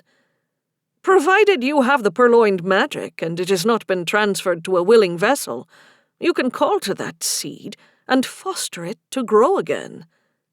Is there any way I can protect someone from having their magic taken? I know I'm running out of time and low on allies, but I have to try to do something. It is possible to bind their magic to an object. I couldn't help but feel skeptical about her suggestion. Couldn't whoever is after it just take the object and achieve the same result? Not if it is willingly bound. She arched a brow. and one should never keep such an object on one's person. That only invites danger." Aoife laughed, throwing her head back as the sound traveled up into the night air, being swallowed by the darkness and whatever spell was fueling our meeting. "Securing it somewhere that is hidden from the knowledge of outsiders is the only way to protect it." Okay. I stood up and began to pace, fingering the pendant at my throat. Let me see if I've got all of this straight. I ticked things off on my fingers. I'm basically supposed to fight some weird death incarnate monster created hundreds of years ago. It might be too late to return the magic to some of the families, and the others need to find some sort of object to bind their magic to before they become victims too. Did I miss anything? "The protection will be stronger with your magic binding it as well," Aoife said, and stood up to grab my hands in hers, stopping my momentum. Just another thing to worry about that I don't have enough time to complete, I sighed. Relinquishing one hand, she cupped her cheek. "Even when the darkness encroaches and seems to last forever, there is always room for the light to spread and shine. You will be that light. Of that I have no doubt."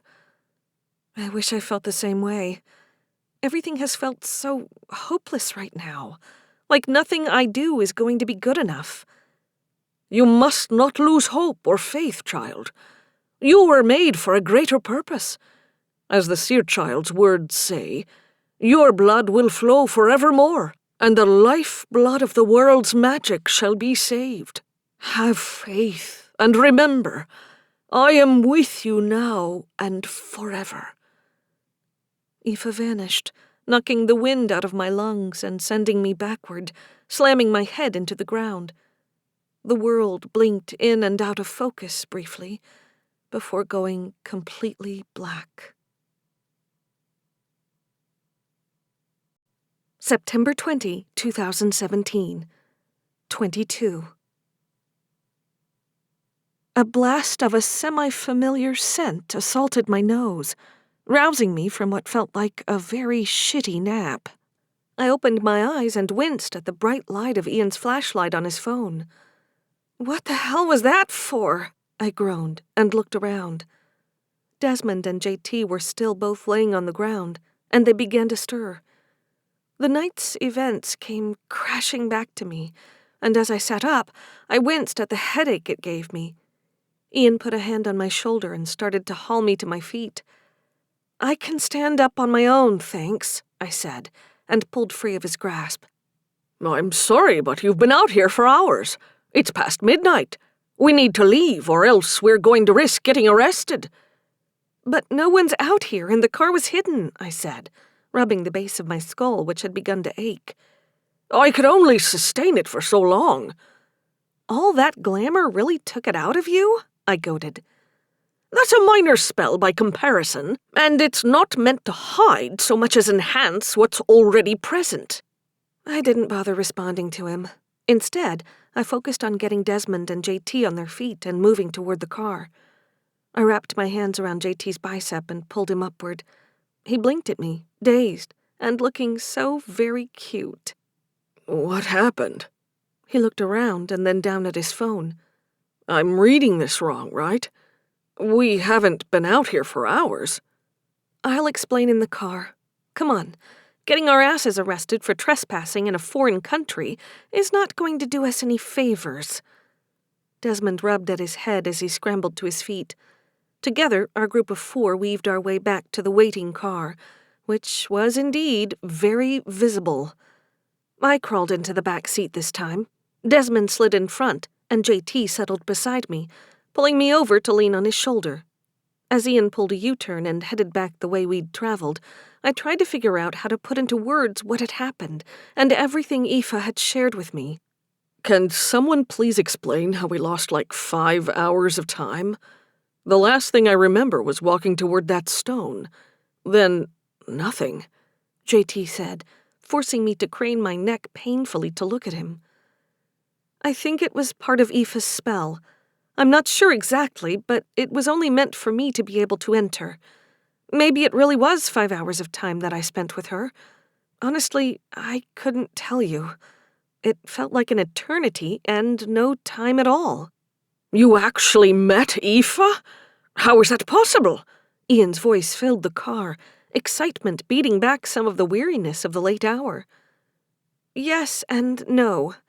It's complicated. She somehow managed to freeze herself in time or something. I should have asked, but I was focused on what information she had to share about how to stop the order, so I didn't ask. My right hand drifted to touch the stone at the heart of the pentacle. It was her magic. That much I'm sure of. And now, it's within me. So you're channeling an ancient and powerful druid of your own now. Something tells me you're going to kick the Order's ass, JT said, stroking my hair. It doesn't come without a price. Magic never does. If I use her power, that's it. It's gone, and I can never get it back. It's the same rules that apply for the rest of the family. At least that's how she explained it to me. Did she give any usable information to help our current problem? Desmond's voice was soft, tired. His reflection in the rearview mirror showed pinched lines around his mouth and eyes. What did he see while he was knocked out? Yeah, she did, I answered through a yawn. We've got quite a drive back to the city, lass. Don't keep us in suspense the whole ride, Ian chided. Their magic is still out there. As long as we can get our hands on the containers before the magic is transferred, I can return it. She told me how to protect the rest of our magic, too, so that they can't take it away again. When we get back to the hotel, I'm going to do a video call with Avery. Get her started on whatever needs to happen, Desmond said, sitting up straighter in the seat. It's going to be late by the time we get back, and I have to be there. It needs my magic to secure it. At least, that's what she said. I checked my phone for any missed messages while I was spirited away to the past. I half expected an update from Dad, or at the very least, a voicemail checking in. I needed to call Jackie when we were back on Wi-Fi. The late hours started to pull at my brain, urging me to sleep. What was she like? Ian's voice disrupted any thought of a road trip nap. Intense, guilt-ridden, apologetic, I mumbled, fighting to stay awake. More than single-word answers would be helpful, JT prompted, nudging me with his shoulder. You two may have been knocked out, but I wasn't. Not the whole time, anyway. I'm tired. I need rest. I need to process things. I promise, when we get back to the hotel, I'll explain what I can. I stood in a large field, with grass reaching as far as the eye could see.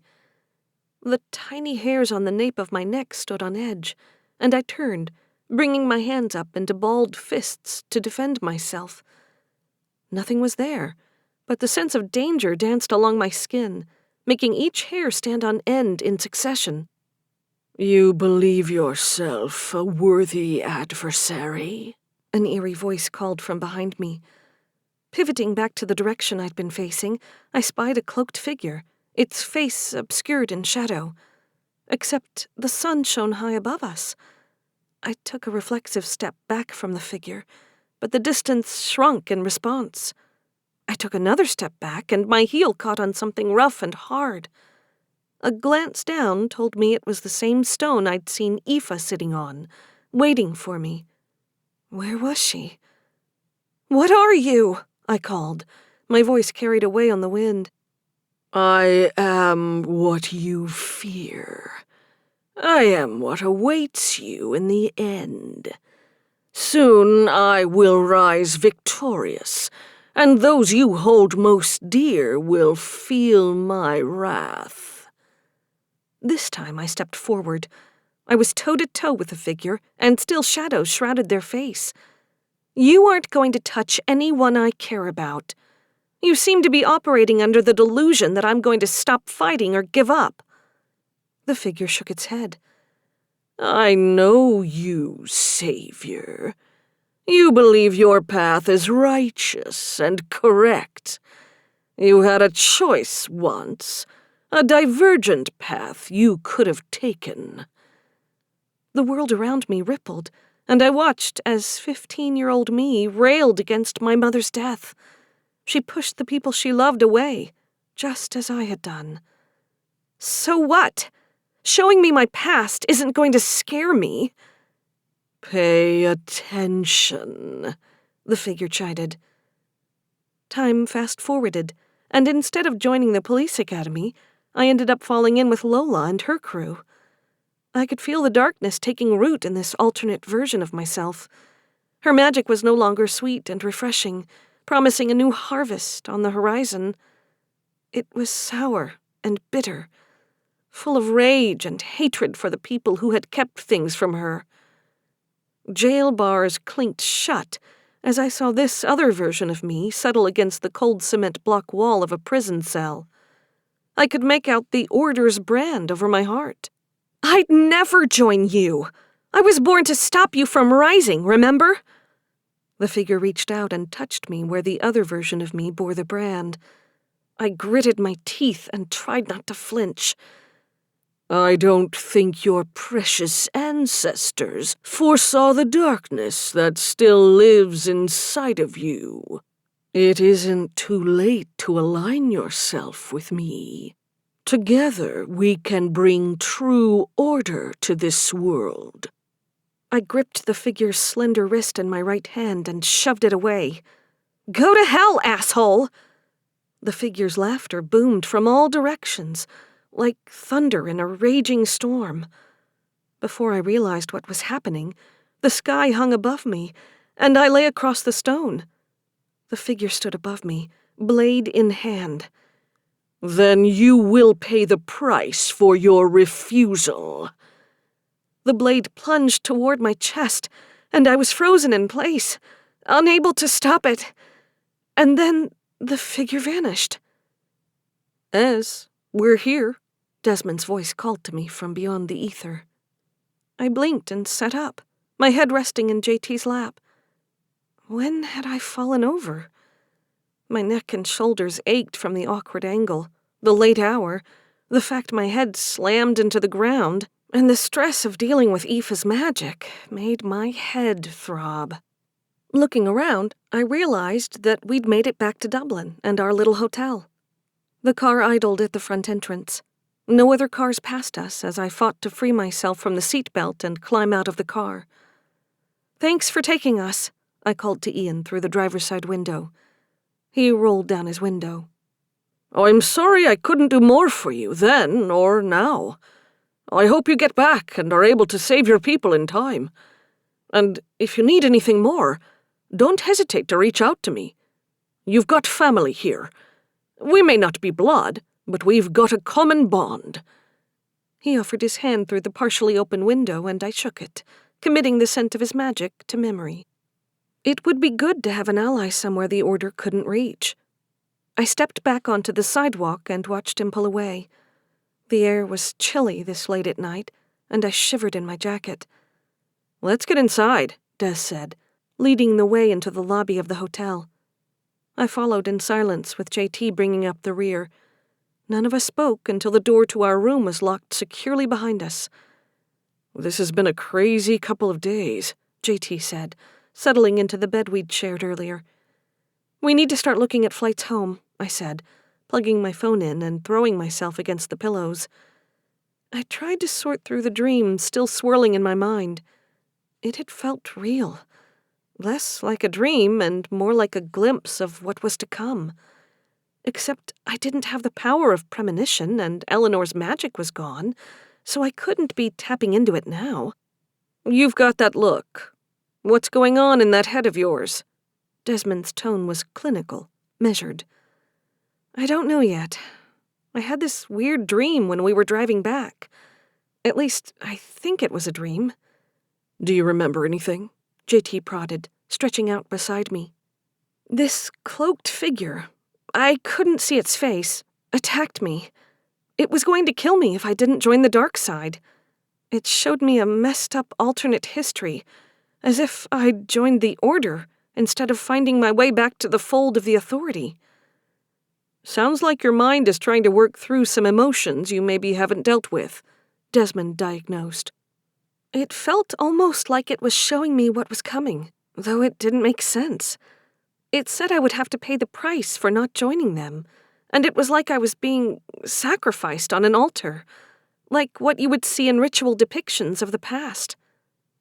You think it has something to do with the prophecy? Like a warning? JT's eyes were fixed on mine. I nodded, my hair rubbing against the pillow. But like I said, even if it was supposed to be a premonition, I don't have that power, and I used the last of Eleanor's magic fighting the Order the first time. Not even Aoife had that skill. But our bloodline wasn't supposed to have that trait at all. The universe has a way of ensuring the balance is kept. Maybe this was the universe's way of making sure I didn't screw up what was coming. If Aoife was right, and the balance had been out of whack for centuries because she survived when she was supposed to die, then it was going to take a major course correction to make sure that darkness didn't descend on our world permanently. So, what do we do first when we get home? Desmond's face was backlit by the glow of the computer screen. We need to take a head count of which families are still safe and find objects to bind their magic. I should find someplace safe to keep them, somewhere only I know. But shouldn't the families be able to access it? To know where this totem is? Des argued. I shook my head as best I could from my position on the bed. According to Aoife, the less people who know the location, the better. It makes sense, because you limit the information getting out. Fewer leaks and security. You said your magic has to be involved. Can't we just do it now and protect our bloodlines? JT asked, reaching across me to grab pen and paper from the bedside table. Random objects aren't going to do it. They need to have meaning. How do I know that? It would also make me feel better to do it back home where I knew my magic was strongest, where all of our magic was rooted. My bloodline may stretch back to Ireland's ancient past, but my magic belonged in Boston. My home. That is where it would take root and protect my sect. Beside me, my phone beeped with an incoming text. I snatched the phone, freeing it from the charger in one motion. Dad's name flashed on the screen, and my heart skipped a beat. I opened the text to find a 2-word message. Call me. My mouth went dry as I dialed his number. I tried to do the math in my head, realizing it was late on the East Coast, although not nearly as late as it was here. Ezri? Dad's voice was muddled by drowsiness.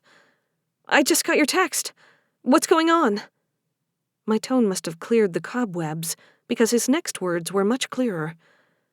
Nothing's wrong, exactly. Although I did finally meet that FBI friend of yours. Molly, is it? Nice woman. She came by to check on me this afternoon. You worried me, Dad. You can't just send a text like that. You'll give a girl a heart attack. Sorry. I just wanted you to know that I'm okay, and I wanted to check in on you. See how you're doing. We're looking at flights to come back. We have a game plan now. Just have to hope we get back in time to fix things.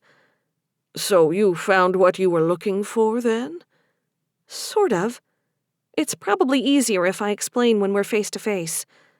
And cheaper. I didn't have unlimited international calling. I wanted to fill him in, a sentiment I wouldn't have had 6 months ago. But it was too late at night. Besides, I was too tired to do it now anyways. If you need me to pick you up from the airport, let me know. I shook my head even though he couldn't see it.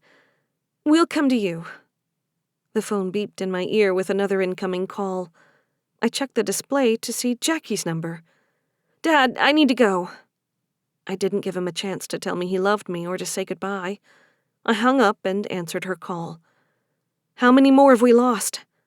I've actually got a little good news for you. I heaved an audible sigh of relief. Tell me.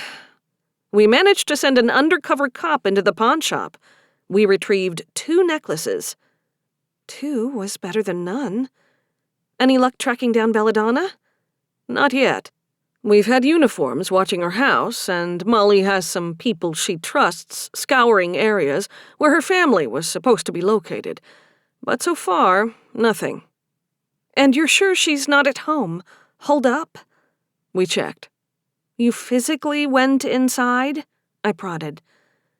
Jackie's exhale carried with it a healthy dose of irritation. This isn't my first time tracking down a missing person, Ezri. I know what I'm doing. So, yes, we went inside and checked. It didn't look like she'd packed a bag, but given the situation, she might have just gotten in her car and started driving. We have a way of returning the stolen magic and protecting the people who they haven't gotten their hands on yet. We're coming back, trying to catch the next flight back we can. Glad it wasn't a wasted trip. Me too. It's been a bit rough, but worth it.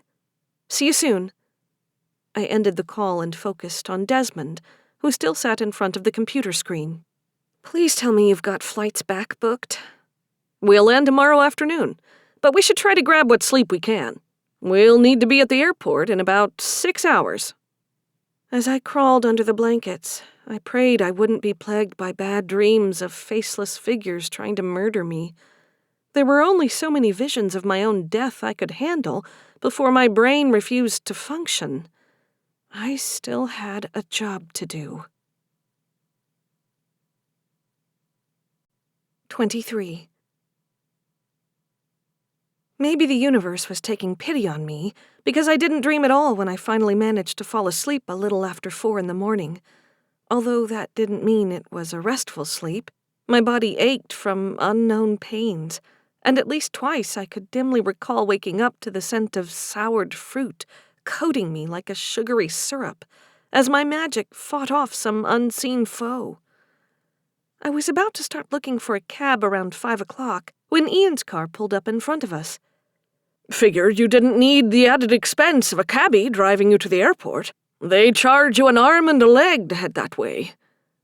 Settling in the front seat again while Desmond and JT handled getting our bags into the back, I studied the older man's face in profile. He looked older than he had the night before. He'd dropped the glamour entirely, and it appeared sustaining the car invisibility spell had really taken more out of him than I realized. Aoife told me that I was born to right a mistake she made, I said, to fill the silence between us. Did she know? She thinks she was supposed to die at the hands of her enemy, but her sect gave her their magic to boost hers and heal her. She thinks because that happened, this death creature that Barak created is still around, and now I have to stop it to set the balance of power right again. And you believe her? Did I? I'd seen the interaction unfold in front of my own eyes, witnessed her be struck by Barak's blade, and the magic of those she practiced with heal her body, her sect giving her a power boost to beat back the rising dark. However, I had no proof that she was supposed to die that day, or that the balance had been shifted as a result. Just the musings of a druid who had been dead for a very long time. Finally, I answered, I believe that she believes that's true. That's a very dangerous thing, believing that someone else believes in a truth. Because you can't know if they're wrong until it's too late. She gave me her power. I can feel it inside me. She wouldn't have done that if she didn't have some proof that she needed to set things right. And she expects you to take up this mantle willingly? Since I was told by my mom that I was the savior when I was 8, I've done what I had to do so I could keep people safe. No, I didn't ask for this, but I took up the responsibility long before she said that magic made sure I existed. And even if she is right, and the only reason I'm on this earth is to stop the bad guy she created because she lived, then so be it. I can't change that now. You are far more accepting of all this than I would be. It's a testament to your character, lass. The back doors opened and closed as Desmond and JT climbed in. Ian pulled into the flow of morning traffic, and I watched the city fall away as we neared the airport. I would miss this place, even if we'd only been here for 24 hours. I'd found the roots of my family, and answers that I needed to save the people I cared about. It would always hold a special place in my heart. He's right. You are taking this better than I would have, too, Grandma said from the middle of the back seat, wedged invisibly between Desmond and JT. I gave her a pointed glare through the rearview mirror. I wasn't going to have a conversation with someone that only I could see in a car full of other people. I knew they wouldn't think I was crazy at this point, but it was just plain rude.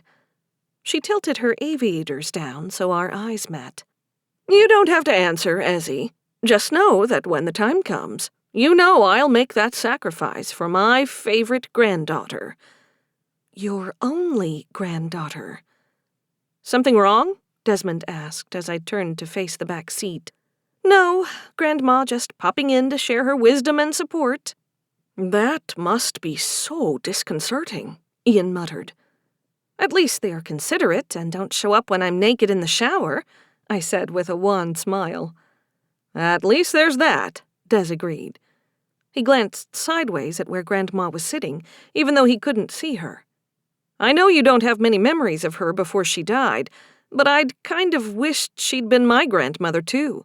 She always made things fun and made me feel included. Not everyone was meant to be the hero, Grandma said softly. She patted Desmond's cheek, and I swear he leaned into the gesture. Right. I know we've only known each other a short while, but do me a favor. Let me know you've gotten back safe, Ian said as we pulled up to the departures drop-off at the airport. And when all of this business of stolen magic and deadly children is over and done with, shoot me a message to let me know you've come through the other side. He pulled me in for a one-armed hug from the driver's seat. I will, I said, returning the gesture. With that, he sped off, leaving us to head inside and find our way to the terminal to make our journey home. We landed at JFK International Airport in New York at just after noon local time. I was grateful we'd been able to find a direct flight from Ireland back to the United States. We still had a 2-hour layover, but it would give me time to reacclimate to East Coast time and formulate a plan of attack. You've got your thinking face on, JT teased, offering me a soda and burger. We don't really know if the other people's magic has been removed from those necklaces yet, do we? I guess not, he answered. Excited energy coursed through me. So, if we can get our hands on all of them, we could restore everyone's magic and protect them from being taken again. Maybe. But how are you going to figure that out? You weren't able to track them before. Well, we know that we're in possession of 2 of them, meaning just maybe I can use them to track the others down. Desmond opened his mouth to speak, but I barreled onward. I wouldn't go alone. And no, I wouldn't just bring mundane backup. Not to poke a wound or anything, but you aren't exactly in full supply of magical allies, Desmond said. Let's be honest. There's no way you'd let either of us go with you, JT added. I have other people outside the authority who have my back. Kayla and even Jonathan came to mind. Sure, I wasn't his favorite person, but I had a feeling he would take such an assault on the magical community personally. Besides, I wasn't above paying him to do a little private security work if it came to it. I was starting to see the light at the end of this very depressing tunnel. I still had to figure out how to bind someone's magic to an object for protection, but something told me with Aoife's magic residing in the pendant, I could always call on her for some pointers. After all, putting some of a person's magical essence into the pentacle couldn't be that different. Somehow, generations of my family had figured out how to do that without her help. I sipped my soda and tried to make a game plan in my head. I'd need to let Dad know we were back without actually going to see him. I didn't know what the Order knew about my whereabouts the last couple of days, but I didn't want them to realize I'd been MIA. I would also need to gather whichever families still needed protecting and secure their magic before I went chasing down the other necklaces. Out of the corner of my eye, I caught sight of Grandma waving her aviators at me. I'll be right back, I announced, and trekked to the nearest bathroom, 7 gates away. I found an empty stall and slipped inside. What now? Living in your head is an interesting place, sweetie. I cocked my head to one side. You're in my head? That was new. We're all a part of you, remember? Anyway, I'm surprised you're not storming that sleazeball's pawn shop, demanding answers the minute you set foot back home. Because I don't have any reason to. No proof of anything criminal happening, and that means no warrant. Without a warrant, I can't just barge in there and start throwing magic around. We're going to find the other necklaces, and I'm going to get those families' magic back. You've been saying this entire trip the Order is always ahead of you. What makes you so confident all of a sudden that things are going to turn in your favor? I opened my mouth to reply, but stopped. Why was I feeling so confident all of a sudden? It couldn't just be the magical boost I had in my back pocket, thanks to Aoife's gift. Sure, she had great power, but I knew that once I tapped it, that would be it. Besides, that dream on the way back to Dublin hadn't been cheery. I guess I'm almost back home where I know the territory. It's my city. I have people there who I know have my back. Did she think I was being too overconfident? Grandma stepped closer in the confined space of the stall and pressed her hands to my cheeks. Just don't forget, this is their home, too. I know you're strong and capable. She let go of my right cheek and tapped the center of my chest twice. I feel it in here. And believe me, I'm thrilled you're leaning on people again. But trusting people without magic is a dangerous proposition. They can show up with their guns and badges, but that's not going to do a bit of good when literal fire rains down around them. I know that, Grandma, but like I told the guys, I'm not out of allies just yet. Have you thought about what you're going to do if you can't restore the magic that was taken? She stepped back and leaned against the stall door. We'll just get new families on the council. We'll make sure they're safe so the Order can't come after them for their power. Adding new blood changes things. Do you really want to weather that storm right before the big fight comes knocking at your door? Well, no. But what choice do I have? It's not just about people having my back. I need to have theirs, too. We need people to lead the community together. Just playing devil's advocate is all. Want to make sure you're truly focused on what's important. Part of me understood her reason for poking holes in my plan. It wouldn't be a very good one if you could drive a truck through it. Even so, that tiny, rebellious part of me, the teenager who'd railed against the world, hated being poked at. She despised being told she was wrong, or that anyone else knew better. For a moment, I saw flashes of the alternate version of myself that the figure had showed me. Maybe it would have been easier to go down that path. What had kept me on the side of good?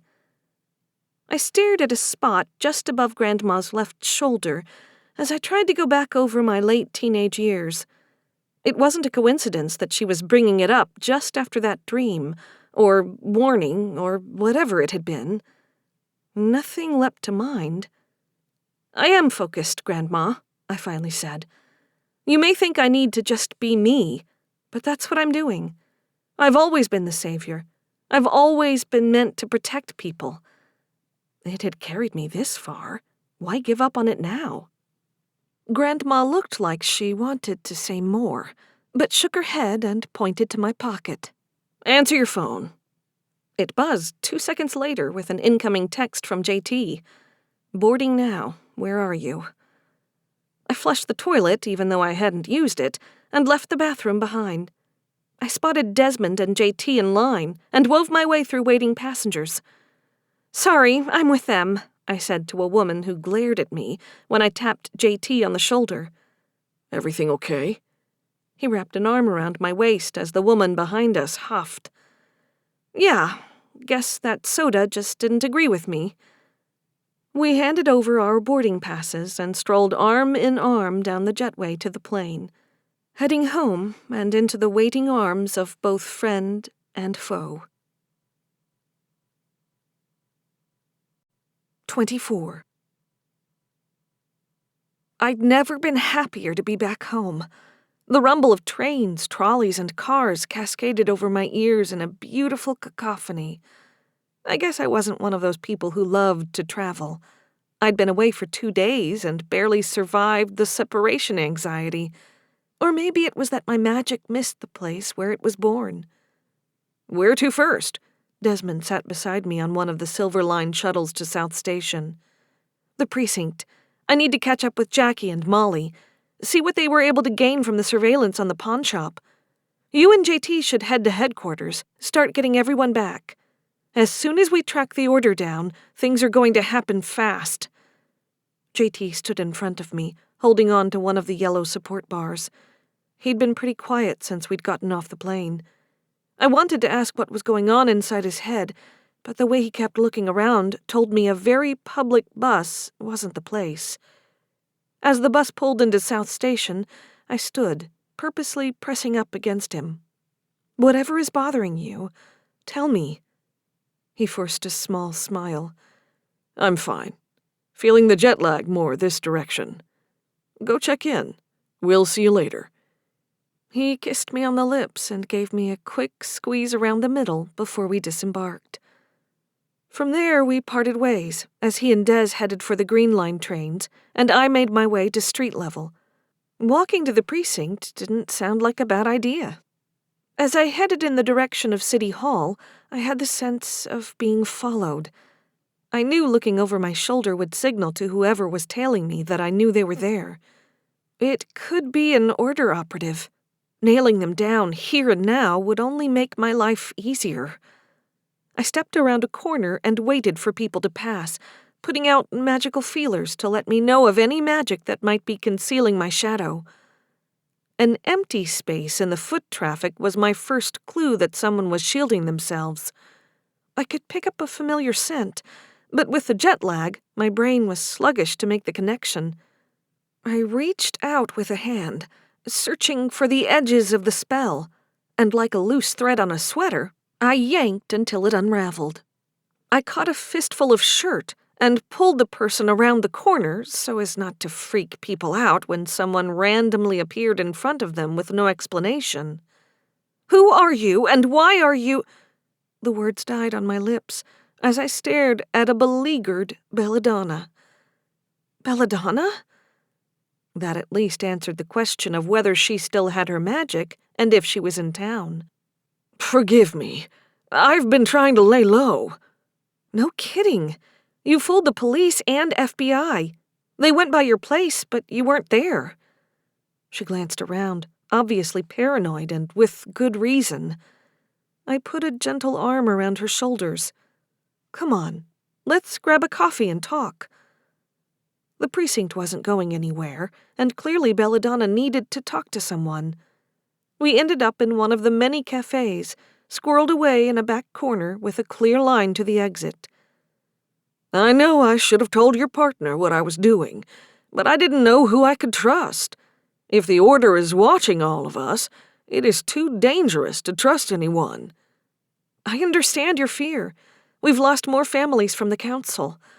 But I have a way to protect the rest of the Council's magic. At least, I'm pretty sure it's going to work."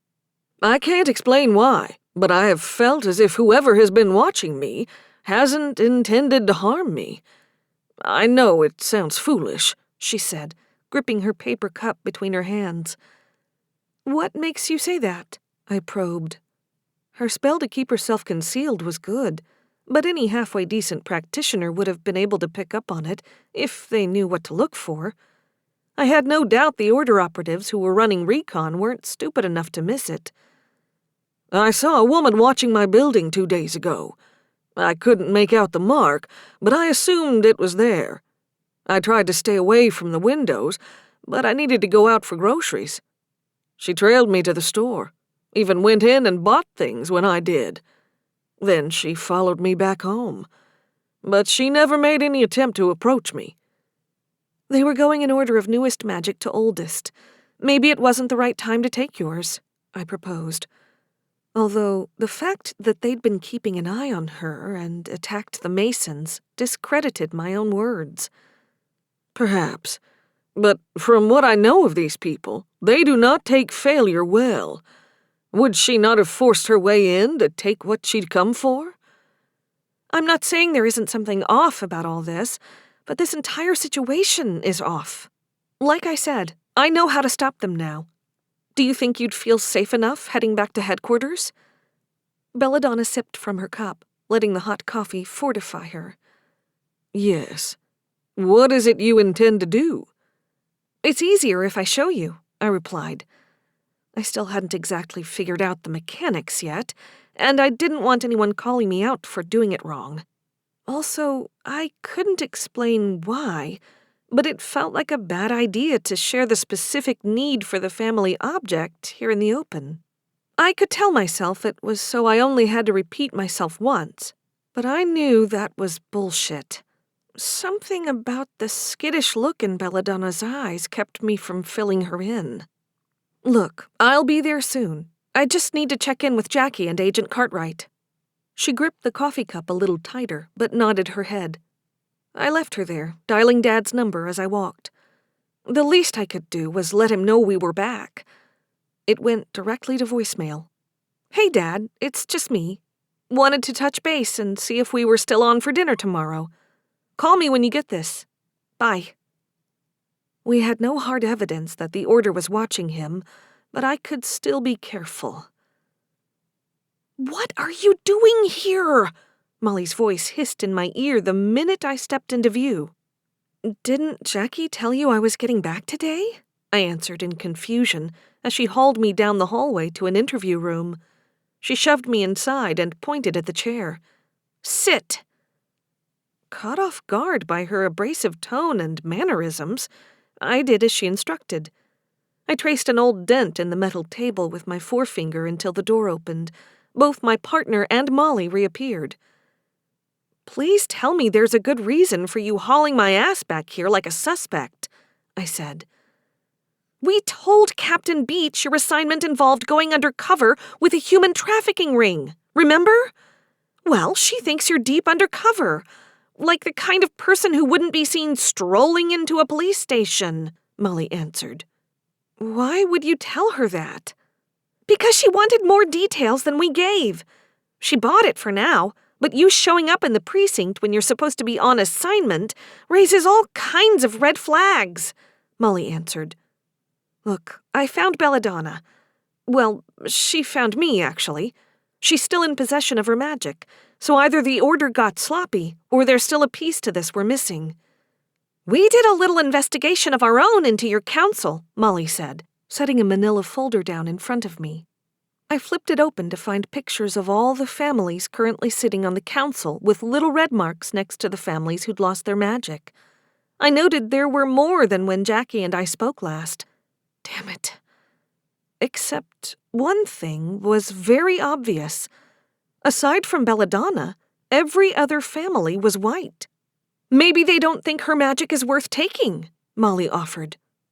Maybe, but they took 3 black girls all because they might possess a power they needed. The answer felt like it should be right in front of me, but I was blind to it. Jackie produced an evidence bag with 3 necklaces inside. We got lucky, and a second undercover agent was able to snag a 3rd one. I hope you know what you're supposed to do, or who goes with which necklace. I'd know. My ability to pick up on magical signatures hadn't failed me yet, and I had to have faith it wouldn't desert me now. I thought I caught a whiff of something familiar, sweet almost, but it faded the longer my brain tried to catalog it. I took the evidence bag and stuffed it in my jacket pocket. I'm heading over to headquarters to fix this and protect the rest of my people. Do we have anything we can use as probable cause to scoop up Reuben? Jackie and Molly exchanged looks that told me they knew something, and they didn't want to share it. Guys, come on. What is it? Other than the interaction I witnessed in the pawn shop, we've got nothing, Jackie answered. And Denise still won't let Nevaeh give a sketch, even if it's through guided means? I pressed. It's a no-go. Denise is adamant, and since Nevaeh is no longer in my custody, my hands are tied, Jackie answered. I raked my fingers through my hair. There has to be a way we can nail this asshole. Like I said before, unless there's some judge in the know about magic, or the penal code catches up on the supernatural, our hands are tied. Retrieving a necklace from a pawn shop isn't enough, Jackie answered. Do we at least know where their base of operations is? I wasn't above paying this jackass a visit. Jackie put a hand on my shoulder and squeezed tight. You go near him, and I can guarantee you'll be slapped with a restraining order or accused of harassment. I've never even talked to him before, I protested. Your name has been in the paper for the kidnapping rescue. Whether you like it or not, people know who you are. At least as a cop. It didn't escape notice how young you are either. You go knocking down this guy's door, even with what you know, and you won't be able to prove it. You'll be in no shape to protect anyone. Molly's tone was measured and calm. No doubt she'd been preparing that little speech for a while. Focus on what you can do right now. You have plenty of time to build a case against Reuben the right way, Jackie added. I exhaled long and slow to keep my temper in check. Rationally, I knew they were right. At the very least, I'd be risking my career if I went after him. Worse if he decided the prophecy wasn't worth waiting around to fulfill and take another swing at me. Okay, you're right. I can at least protect the people whose magic we got back. I'll deal with the rest of it when the time comes. That time would come, and soon. I hope you found whatever answers you needed, by the way, Molly said as she picked up the folder and opened the door. I did. It wasn't what I was expecting. Then again, I wasn't sure what I was expecting. I tapped the pendant through my shirt. But I've got some extra firepower now, so the Order can bring their collective asses. I'm not afraid of fighting them. I waited until Molly had left the room before turning to my partner. She didn't look any less stressed than she had 2 days ago. I'm sorry I keep dragging you into my magical messes. She waved it off. I signed up for this long before you crossed my path, remember? Hard to take care of 2 magically inclined kids without getting messy sometimes. And believe me, I am just as frustrated as you are about not being able to nail Reuben. What he's done amounts to theft or assault, but there's no way we can convince a judge, let alone a lawyer, of that fact. I meant what I said. We're going to nail this bastard, not just for what he did to the council, but for what he did to Gabby, Carly, and Nevaeh. He's going to pay for hurting those girls, and I'm going to enjoy locking his sorry ass up. Go be the hero, Detective. The world needs you.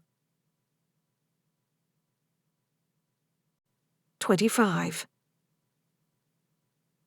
As I left the precinct, a renewed sense of hope washed over me. My plan to keep JT and Desmond safe had worked.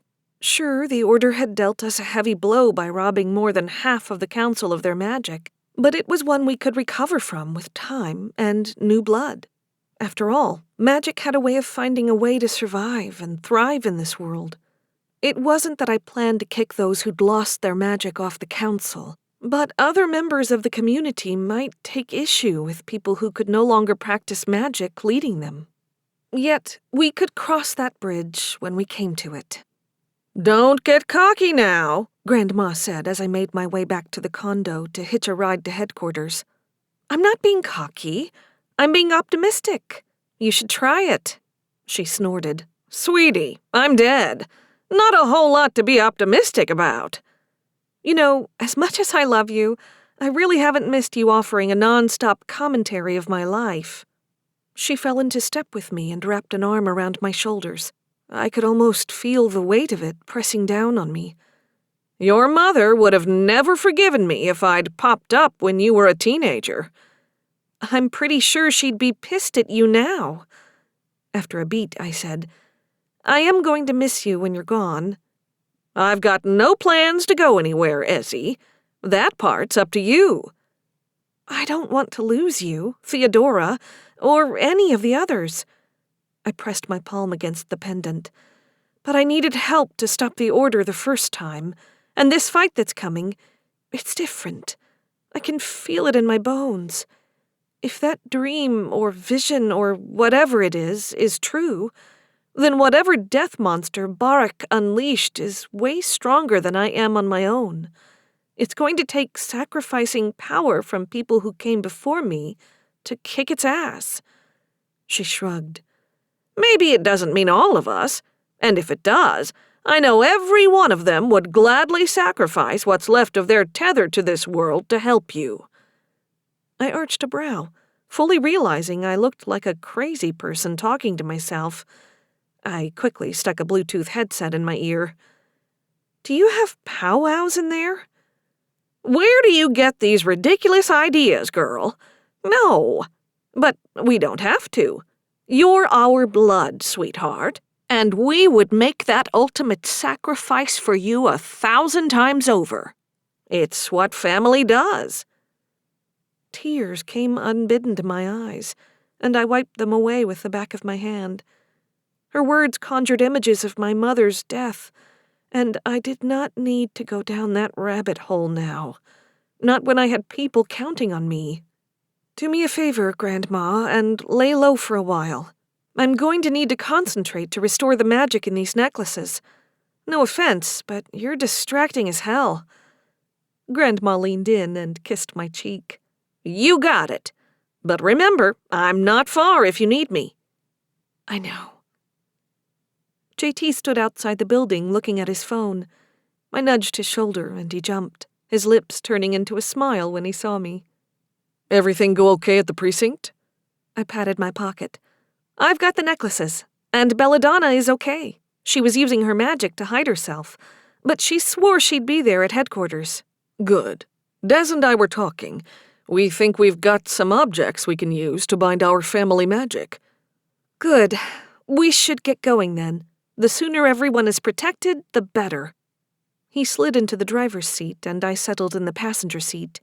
He reached over and squeezed my left hand, his thumb running across my knuckles, stopping on my ring finger. "I wish you didn't have to be the one people keep making prophecies about." He sighed and started the engine.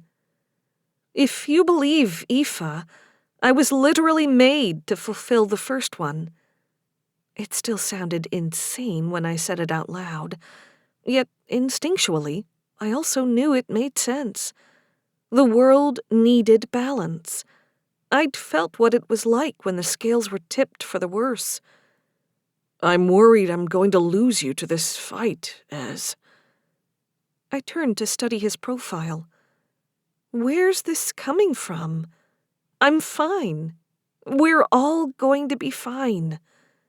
"I want to believe that, but people have died because of this fight before, and I don't want it to be you." Hey, I've said I'm going to be okay. I've beaten them before, and with Aoife's added power boost, it's going to be enough to stop them. He chewed his lower lip in silence as the highway passed us by. I understood his fears. I'd be a liar if I didn't share them. Despite that, I needed to put my fear aside, bury it deep, because people were counting on me and needed me to have my shit together. So I'd be afraid when all of this was over. The circular driveway was crammed with cars as we pulled up. I hoped they hadn't gathered spectators. I squared my shoulders and marched up the steps. Inside, the foyer was empty, but I could hear voices coming from the floor above. I took the stairs 2 at a time and burst through the meeting room doors to find everyone had gathered. Avery was firmly attached to Desmond's arm, no doubt grateful to have her husband back where she could keep tabs on him, and I spotted Belladonna in the corner, apart from everyone else. "First, I want to say thank you for coming in. I know we told you staying home was safer, but we've got some new information, and I'm going to fix what I can," I began. "What does that mean?" a chorus of voices asked. I pulled out the evidence bag with the 3 necklaces. "We were able to retrieve 3 of the containers. I know that isn't everyone's magic, and I'm sorry, but at this point, we have to assume it's gone." Without being able to track down the Order's base of operations, there was little chance we could retrieve those necklaces. Besides, I doubted the Order would have waited to transfer the magic within them. Gone? Richard bellowed. It can't just be gone. How do we decide who gets that magic, then? Belladonna's voice was low. We don't, I answered. It belongs to a particular person. I'm going to figure out who and return it. I held up a hand to call for silence. For those of you whose magic hasn't been touched, I also have a safeguard. I'm going to need you to bring me an object that has particular sentimental meaning to your family. What will that do? Desmond voiced, even though I'd already explained it to him. We're going to bind the family's magic to this object so it can't be taken away. Then I'm going to secure the object somewhere only I know. That way, none of you could be forced to reveal the location. I needed to figure out whose magic resided in each necklace. Aoife had said I would know how to tell, and I had to trust that she was right. I took the first necklace from the bag, and it pulsed bright purple in my hand. By the look of expectant faces, I couldn't tell if they saw the essence of the magic or not. The stress of travel and unraveling Belladonna's spell clogged my senses. I had to recenter myself with the sandalwood charm. The room snapped into focus as the necklace continued to pulsate. I could almost feel it searching for its rightful place. I wasn't sure at first what to expect. Would it leap from the necklace and hover over the correct person? Or would it be more subtle? Ultimately, it was a mixture of the two. Pale purple light shimmered in the air, dancing along dust particles until it wrapped itself around a woman's neck like a kerchief. Here, hold this, I told her, and passed the necklace to her. The second necklace strobed wild pulses of orange light, like it had caught the afternoon sunlight. I thought I picked up on a faint shimmer leading me to the second recipient, but he frowned and said, I still have my magic. I gave an embarrassed nod and focused again. I put out into the world that I needed it to guide me just a little. It wasn't a laser beam, but when I opened my eyes, a very clear connection existed between the jewelry in my hand and Shauna sitting at the end of the semicircle. I passed her the necklace. The last one thrummed against my palm, emitting green vapors. They rose from the necklace and disappeared into the air. No connection appeared like it had with the other two. I took another deep breath and poured more of my own power into the spell. Show me where you belong. Tiny green vine-like shoots erupted from the heart of the necklace and wound their way down my fingers to the floor, and slithered all the way to the middle-aged man sitting in the middle of the semicircle. I handed him the necklace, and the vines vanished. Or maybe they hadn't really been there at all. And what about the rest of us? What are we supposed to do? Richard's voice carried a sharp edge of defeat and anger. I swallowed the lump in my throat and answered in as authoritative a tone as I could muster. I'm going to need all the families who were affected to go through the rolls and choose successors to the council. You're just removing us like we never existed? He scoffed. We've never had people without active magical abilities on the council. If we can't show that we can collectively safeguard the community, they'll lose faith in us, I replied. And seeking replacements shows strength? He sighed. It shows that you are willing to accept a change in circumstance. You're not being booted from the community.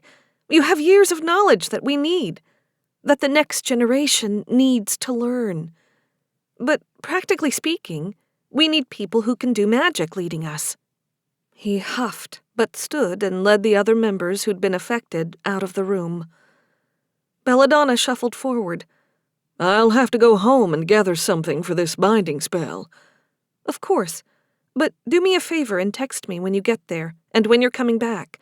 Your cloaking spell was good, but we know they're watching us. She gave my shoulder a half-hearted pat before leaving the room.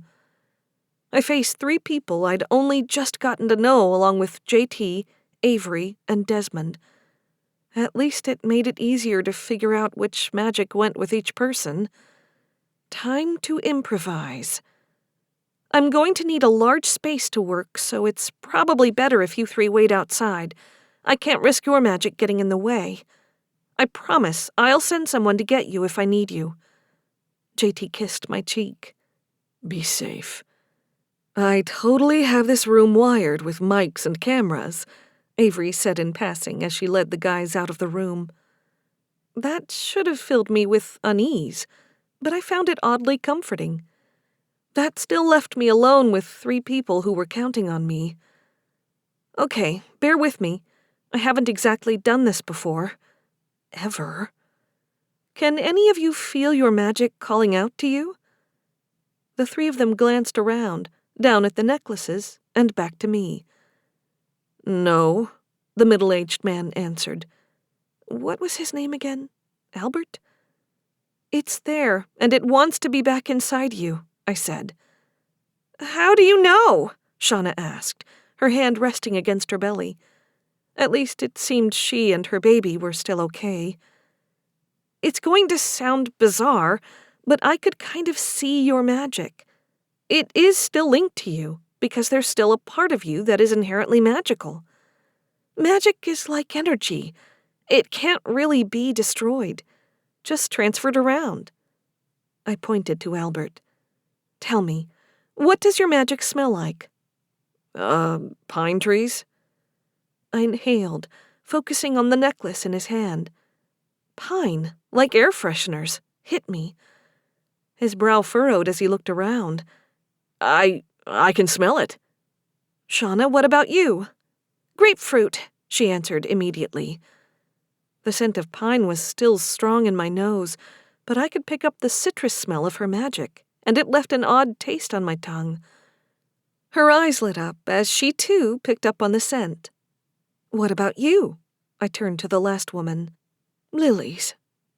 Then, just like what had happened with Shauna and Albert, the heady floral scent joined the mixture. Her eyes welled with tears. I can't feel it, though, she said, wiping at her eyes. That's the last part, I said, praying I was right. You must guide the magic back. It needs to know where to go. Theodore's voice was gentle in my ear. I managed not to flinch at the sudden addition to the conversation, but I was grateful to have her guiding me. I turned my back to the 3 people sitting before me, hoping to keep the questions I had to myself. How do I do that? I barely moved my lips. Call the magic residing in each vessel to you. It will obey. It wants to be directed. The recipient must be willing. That should not be difficult, as the magic is meant for them. It belongs there. Is everything okay? Shauna interrupted. I spun around faster than necessary. Yes, sorry. Just need to make sure I'm in the, right headspace to do this. It's a very delicate spell, and I want to get it right. And here you said you'd never done it before, Albert grumbled. All the more reason she should take her time and be sure of what she's doing, Shauna snapped at him, rubbing her belly again. As much as I wanted to get Shauna and her baby on their way, I knew it wasn't right to do the first test on her, in case something went wrong. I stepped up to Albert and took the necklace back. Theodore gave me an encouraging nod. Here goes nothing. I held the necklace in my left hand, with my right cupped beneath it. I squinted, feeling the energy and magic around me crackling over my skin, like little jolts of electricity, begging to be used. I let the reassuring scent of my own magic build up around me, encasing me in a bubble of protection. If this went sideways, I needed to have a way to protect the people sitting in front of me. Slowly, the puffs of green energy coming from the necklace slowed and started dripping out of the necklace to pool in my cupped palm. The fresh scent of pine mingled with the earthiness of my strawberry, as the magic sought out a place to connect. I stepped toward Albert, guiding the magic back to him. "Come on. You've got this," I muttered to myself. The green pool turned thicker the closer I got to Albert, and I took it as a good sign that the magic recognized its rightful host.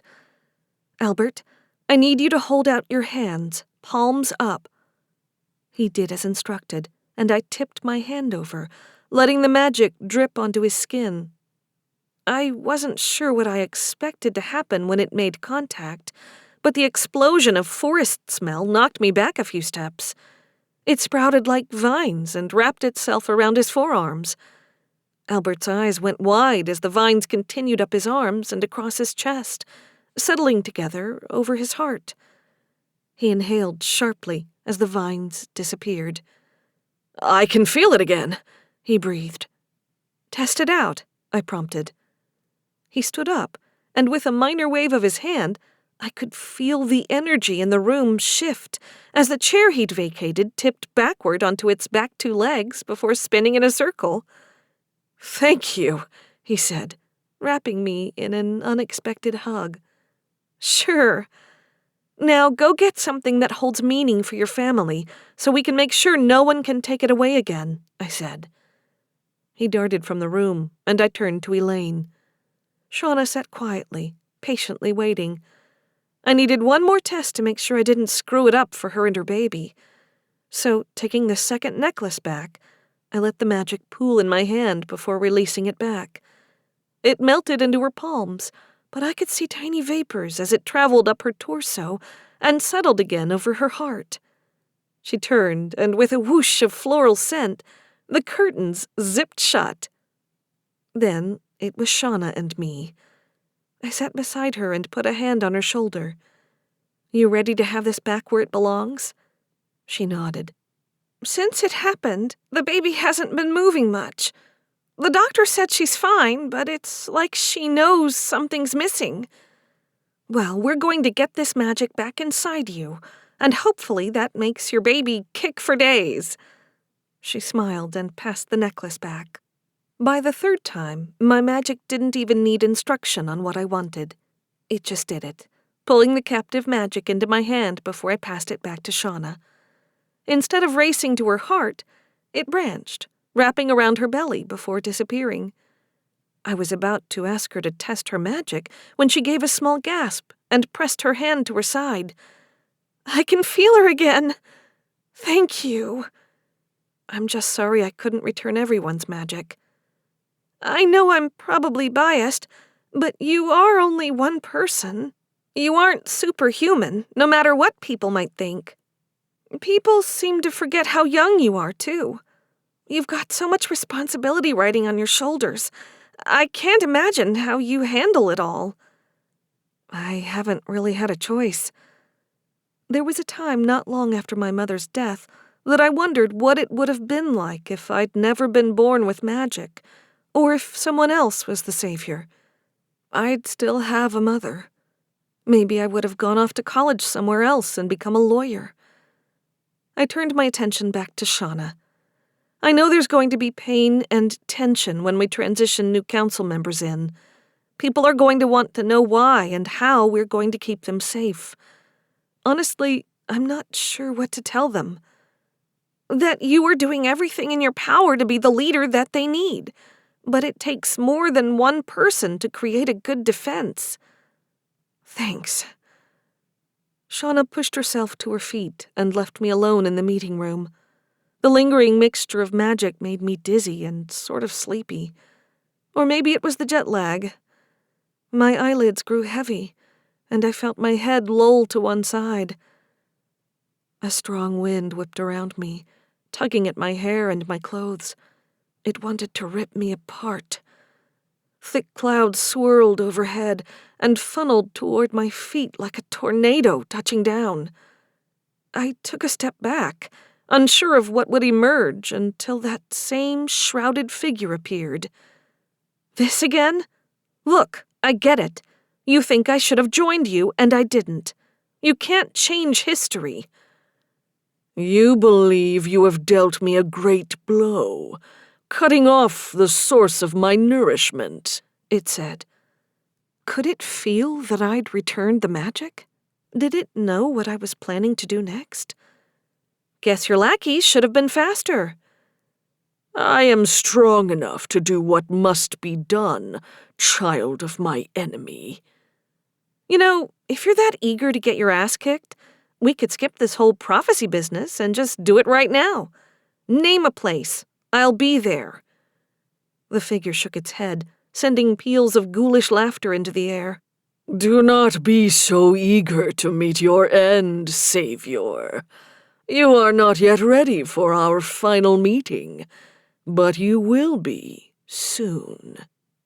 The figure vanished, and I sat up, confused by my surroundings. How long had I been asleep? JT stood over me, worry lines etched into his face. "You were talking in your sleep." "Sorry, just a weird dream," I mumbled, rubbing at my forehead. "No, it wasn't. I saw you on that car ride back to Dublin, Ez. That wasn't a dream then, and it wasn't one now. What is going on?" Honestly, I'm not sure, but I think whatever it is I'm supposed to stop in December, this Death's Child thing, it can get in my head, connect with me somehow, and it's taunting me. It knows I returned the magic. How could it possibly know that? I don't know, but it specifically mentioned cutting off its food supply. He pulled me into a tight hug until I could hear his heartbeat resounding in my ear, like a steady drum. The rhythm telling me that even if I'd failed some people, I still had him. No matter what had gone down in our past, he was here for me, flaws and all. "I love you," I whispered into the fabric of his t-shirt. "I love you too." He gave me a squeeze and leaned back. "Your job isn't done." Time to see if I was as good as my ancestors in using binding magic. 26. I stood outside the door to the library on the first floor, listening to the low murmur of voices from inside. I knew I needed to go in and finish what I'd set out to do. Even so, it still scared me. Returning 3 council members' magic had been one thing, but that was taking it from somewhere it shouldn't be and sending it back where it belonged. This felt different. In that moment, I longed to hear my mother's voice giving me direction and guidance. "I am not your mother, but I believe I can aid you," Theodora said from beside me. "I'll take anything you've got," I said. "You must first remember that binding magic to a physical object requires a willing relinquishment of that magic." "Voluntary. Okay, that makes sense. But Aoife said my magic had to be involved. Couldn't they just use their own intent to bind it?" "You are not merely binding one person's magic, but an entire bloodline. From what I understand, you are there to bind the whole of the magic. You have consent of one, but you are swearing to guard all who follow and who have come before." "More responsibilities," I muttered.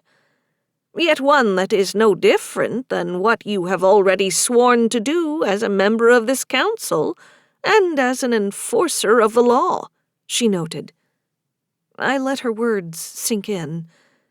Making the promise to protect future generations wasn't that different from sitting on the council and helping to shape the magical community.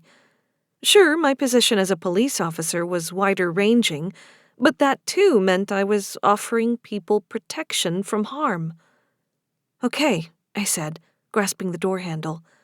"Let's do this." The room fell silent as I walked in. It hurt not to see everyone I'd become accustomed to seeing sitting at the table. My phone buzzed in my pocket as I studied the faces waiting for me. Belladonna wasn't among them. My phone buzzed a second time, almost as if it became more insistent the longer I ignored it. Albert cleared his throat.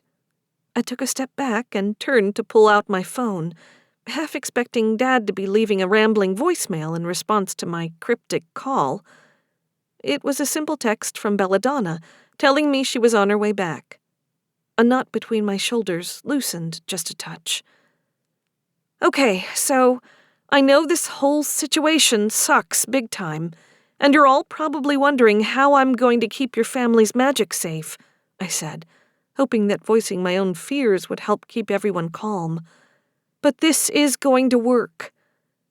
Do you know why they attacked us like this? Shauna asked from the seat closest to me on the right-hand side of the table. Most of you know about the latest prophecy that Nevaeh DeWitt had. A sea of faces nodded back at me. From what I've been able to learn, they are trying to amass as much power as they can to try and take me out. Raising ancient druids wasn't enough, and they know that, so they're trying to take away anyone who can help me fight back. I really am sorry you all got pulled into this bullshit. My cheeks flushed a little as the words slipped out. No doubt some of them were judging me for my word choice. Shauna reached over and patted my hand like she'd done upstairs. We accepted being a part of this bullshit along with you when we decided that fighting the good fight was worth it. We have your back, no matter what. Her confidence washed over me, along with a hint of her magic, and I smiled back at her. Okay, let's get started. You're going to need to voluntarily link your magic to these items, and you have to remember that it's not just your magic you're locking in. It's your ancestors who came before you, and every one of your blood who comes after. Murmurs of assent went up around the room just as the door behind me opened, and Belladonna slipped in, looking harried. JT was out of his seat at the back of the room and shoving a glass of water into her hand before I could ask if she was all right. He could have manifested the glass for all I knew. I let him guide her back to where he'd been sitting as I took a seat beside Shauna.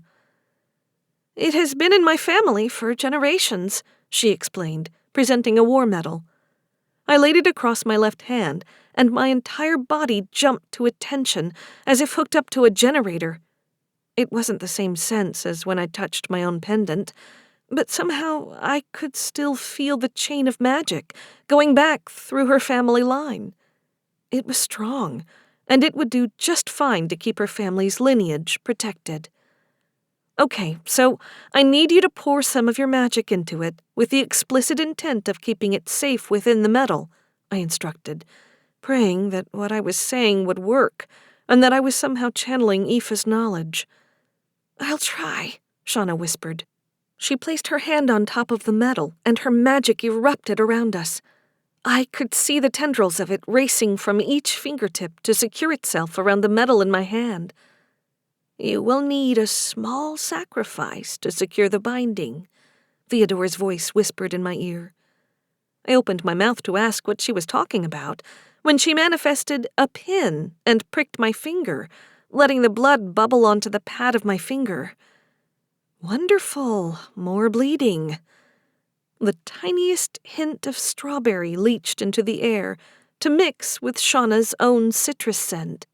The tendrils of magic linking Shauna to the metal snapped, and she slumped back against the chair. Did it work? She asked, winded. I could see the combination of our magic sinking into the hammered finish of the metal. It worked, I assured her. One down, only a few more to go. I lost track as my magic mingled with so many other people's that I wondered if I'd be able to tell my own from the rest ever again. You should take a break, Desmond said from beside me. I shook my head and wiped the drowsy feeling from my eyes. I'm almost done. Just you, JT, and Belladonna left. It's safer to finish now. It is safer for you to rest and not overexert yourself if you are to be of any use to the rest of us in the time to come, Belladonna said, her tone the most authoritative I'd heard from her in months. Come on, let's get some food in you, JT said. Without giving me a chance to argue, he hoisted me out of the chair and down the hallway to the kitchen. He pointed to the table and benches where I'd first met Belladonna. I sat down.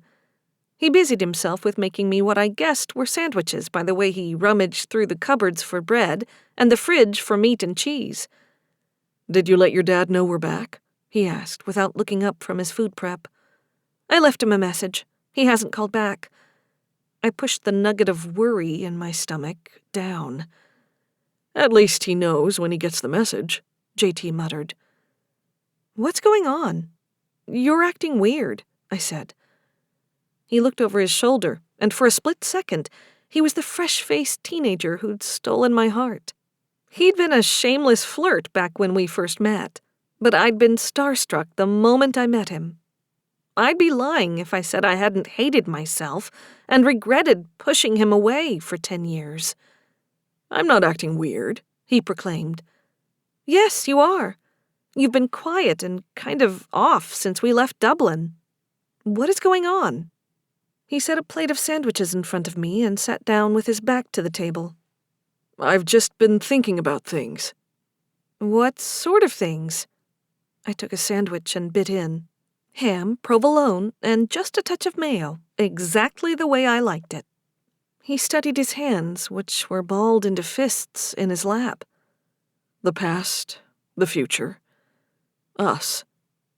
I swallowed. Vague much? He turned so we were face to face. Ezri, you know I love you, right? Of course I do. What's going on? You're starting to freak me out. He licked his lips and looked down at his hands. I caught movement, like he was passing something small from palm to palm. My heart sped up, making my chest ache. My brain shouted at me, warning what was coming, although it didn't convey my surprise when he pushed himself off the bench to land on one knee, a simple silver ring in his right hand. I know we've only been back together for a few months, and that we just moved in together. But it's always been you. I was hurt when you lashed out and cut yourself off, but I understood you were grieving, and I believed it when people told me you'd come back to us. He must mean someone like Desmond, who knew the truth about my mother's sacrifice. JT, we talked about this. I know, and the timing was off. It came across like I was jumping on Desmond's bandwagon, but I wasn't. I wanted to ask you while we were in Dublin, but everything got so crazy. I know you're worried about not having allies in the fight to come, but I want you to know that you'll always have me. I want to be your partner in this and in life. Ezri and Trenton, will you marry me? My mouth went dry, and my hands grew slick with sweat. The bite of sandwich swirled uncomfortably in my stomach as I studied my boyfriend's face and the tiny ring in his hand. It was simple and just what I would want. I did love him, but it felt like he was asking because our future was so uncertain. I needed him in my life, and telling him no would ruin what we had. On one condition, I said. His eyes lit up and he leaned forward. Anything. We wait to get married until this thing with the order is finished. I need something to look forward to. He wrapped his arms around my neck and pulled me in for a lingering kiss that made the nerves and the sloshing of my stomach vanish. I snaked my arms around his torso and held on tight.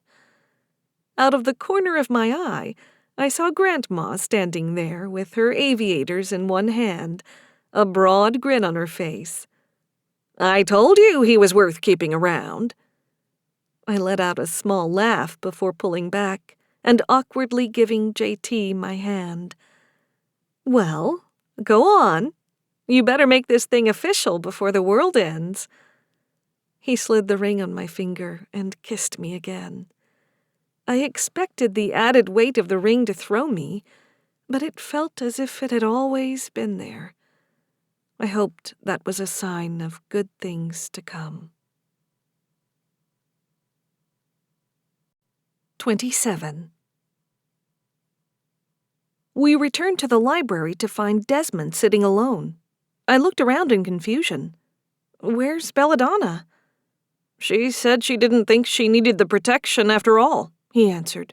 No, Just because they didn't get to her yet doesn't mean they won't take a swing at her when we aren't looking or when she lets her guard down.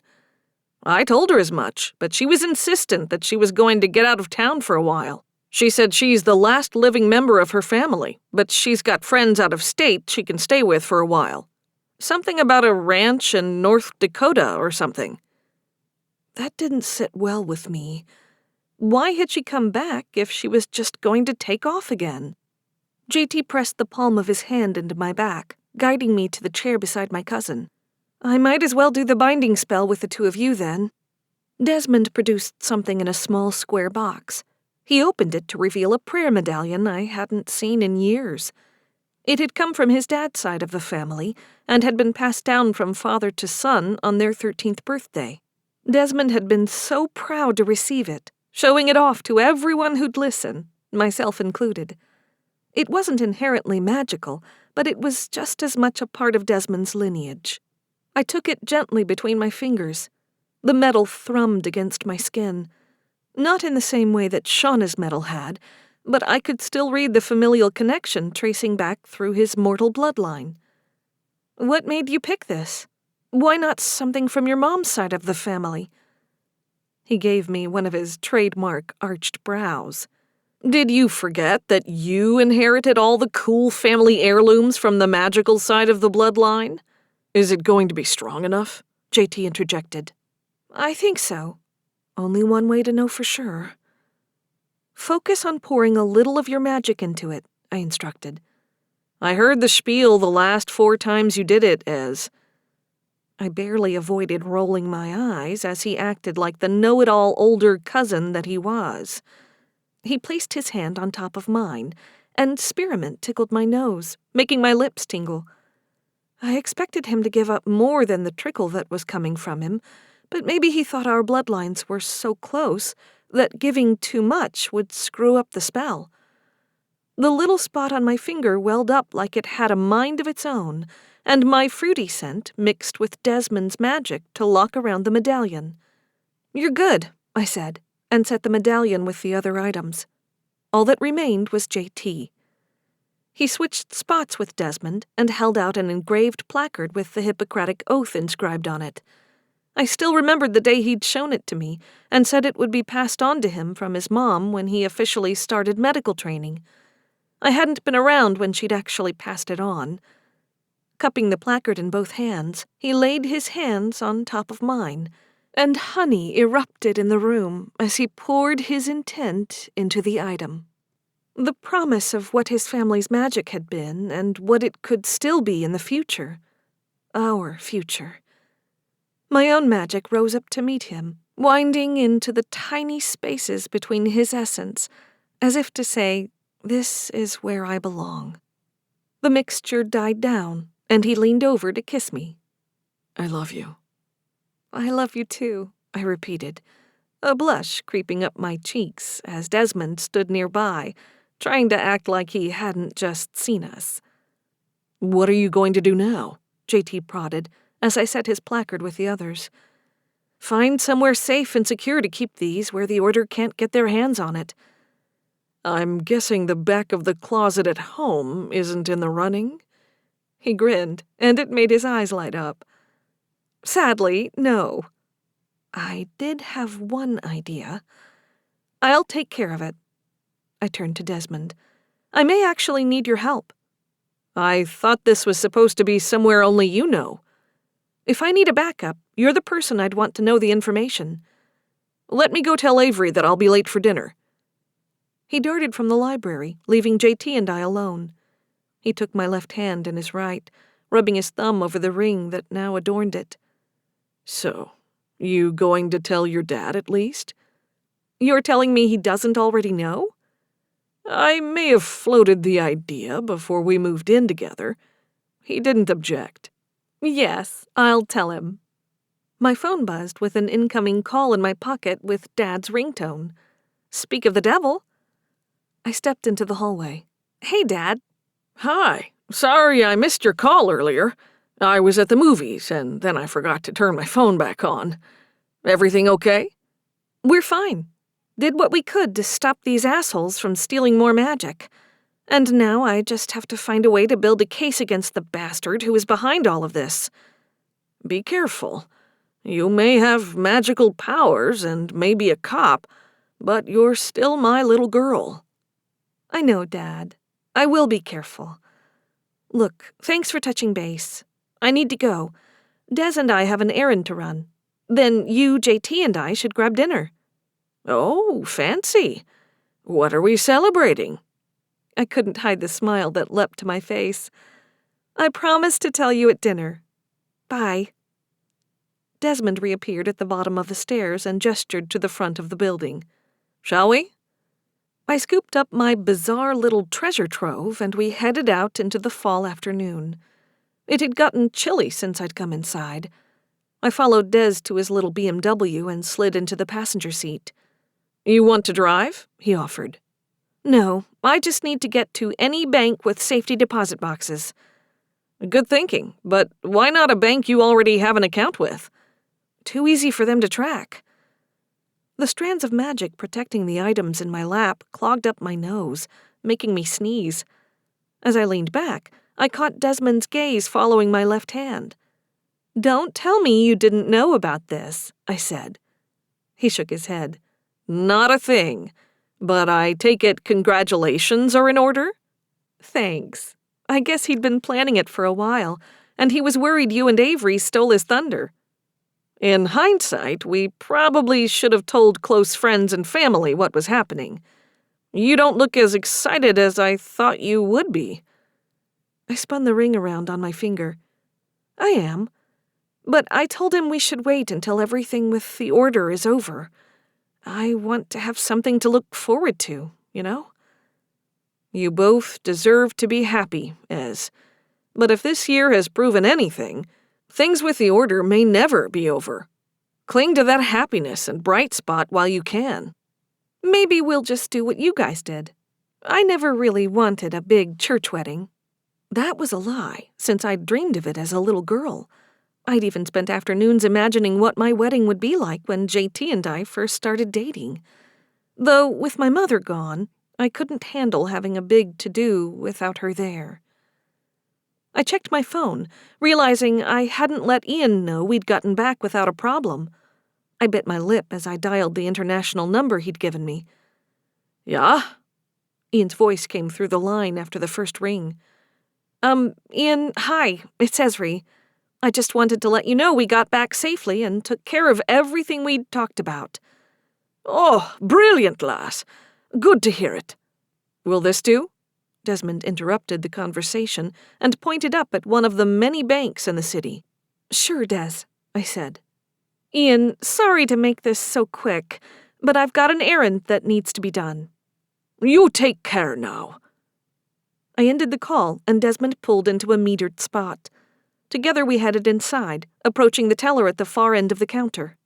Good afternoon! How can I help you today? Her overly cheery, high-pitched voice and wide smile felt forced. I need to rent a safety deposit box, I answered, and patted the bag of items on the counter beside me. Certainly! She tapped away at her computer. Do you have an account with us already? I don't, I replied. I see. She pressed her lips into a thin line. I'll need my manager's approval to start the process then. Give me just a minute. The teller disappeared into the back of the bank for a few minutes, and I closed my eyes, drumming my fingers on the counter. Was it that complicated to get her manager's approval? Miss, if you'd come with us, we'll get you set up, the teller said. I opened my eyes to see her wave us around the side of the counter. I felt safer having Desmond at my back as we followed the woman down a short hallway and into a room lined with long, rectangular boxes. She produced 2 keys and inserted them into a box near the bottom on the far left wall. She slid the box free from its place and set it on the table in the center of the room before passing over some paperwork. I'll just need you to fill this out. Once you've done that, you can take the first key and return the second to my manager across the hall. Thanks. She eased the door partially shut behind her, leaving Desmond and I inside. I set the bag of items in the box and filled out the information on the form, signing my name at the bottom with a flourish. Let's get out of here. This place is starting to give me a really bad feeling, I said. I left the second key and form with the manager as instructed, before tucking my key in the inner zipper pocket of my jacket. The teller gave us a little wave as we left the lobby and headed back toward Desmond's car. Sunlight glinting off a building across the way temporarily blinded me. As I raised my hand to block the light, I felt something bump my shoulder, sending me staggering sideways, as a sound like a sack of potatoes hitting the ground ricocheted in my ears. What the hell was that? I turned, expecting Desmond to answer. Instead, to find him sprawled on the sidewalk, a neat little bullet wound in his chest. Desmond! Everything slowed to a painful crawl as I stared down at my cousin. Had he pushed me out of the way? Was that bullet meant for me? I fell to my knees and pressed a hand against his chest, fumbling for my phone with the other, slamming my finger against the home button until it prompted me as to whether this was an emergency. Hang on, help is coming, I said to Des, as my phone connected with 911. 911, what is your emergency? A calm male voice said on the other end of the line. This is Detective Ezri Trenton, Major Crimes. I need an ambulance. I've got a man down. Gunshot wound to the upper left chest, I said, trying to take in all of the details. My brain couldn't be bothered to remember if I was still supposed to be undercover or not. Stay on the line, Detective. I'm tracking your location, the operator said, still exhibiting calmness that I had to believe was drilled into them in training. Even so, it did nothing to ease my own frantic nerves. I set the phone on the sidewalk beside me and scooted around to hold Desmond's head in my lap. His chest was barely moving beneath my hand. Hang in there. I can feel it, he rasped. Trying to recall the position he'd been standing when he was hit, I looked over my shoulder. I didn't see anything that would indicate an exit wound. It's probably still in there. You need to be still until the paramedics get here. Burning. Like fire, he answered, reaching up with his right hand to hold tight to my wrist. I know it hurts. Tears began to stream down my cheeks, blurring my vision. Not enough to hide the red spreading across my hands and his shirt. I didn't notice if a crowd had begun to gather until a shadow fell across Desmond's legs. None of that mattered, only that someone had taken a shot at my family. Desmond's grip on my wrist tightened as his body seized. They're almost here, Des. Just hang on a little longer. Everything's going to be okay. I'm sorry I didn't tell you before, he said, blood frothing on his lips. Shut up and save your breath. I leaned over, the pendant around my neck brushing against his chest. And I know you're sorry. Saw it coming, he coughed. You're not making sense, I whispered, stroking his hair, trying to keep the pressure on the wound. His hand latched onto the pendant, and his grip nearly choked me as he held on with whatever strength he had left. All around me, spearmint puffed in thick clouds, or at least that's what they would have been if they'd been visible to non-practitioners. My brain was too slow to catch up to what Desmond was doing. He wouldn't do what I thought he was doing. He didn't know how. No! Stop! I protested. But it was too late. His magic faded, and the pendant around my neck grew white-hot with his magic as it seeped into the metal and the pink-tinged diamond at its heart. My cousin's magic, what was left of it, was now locked inside my pendant.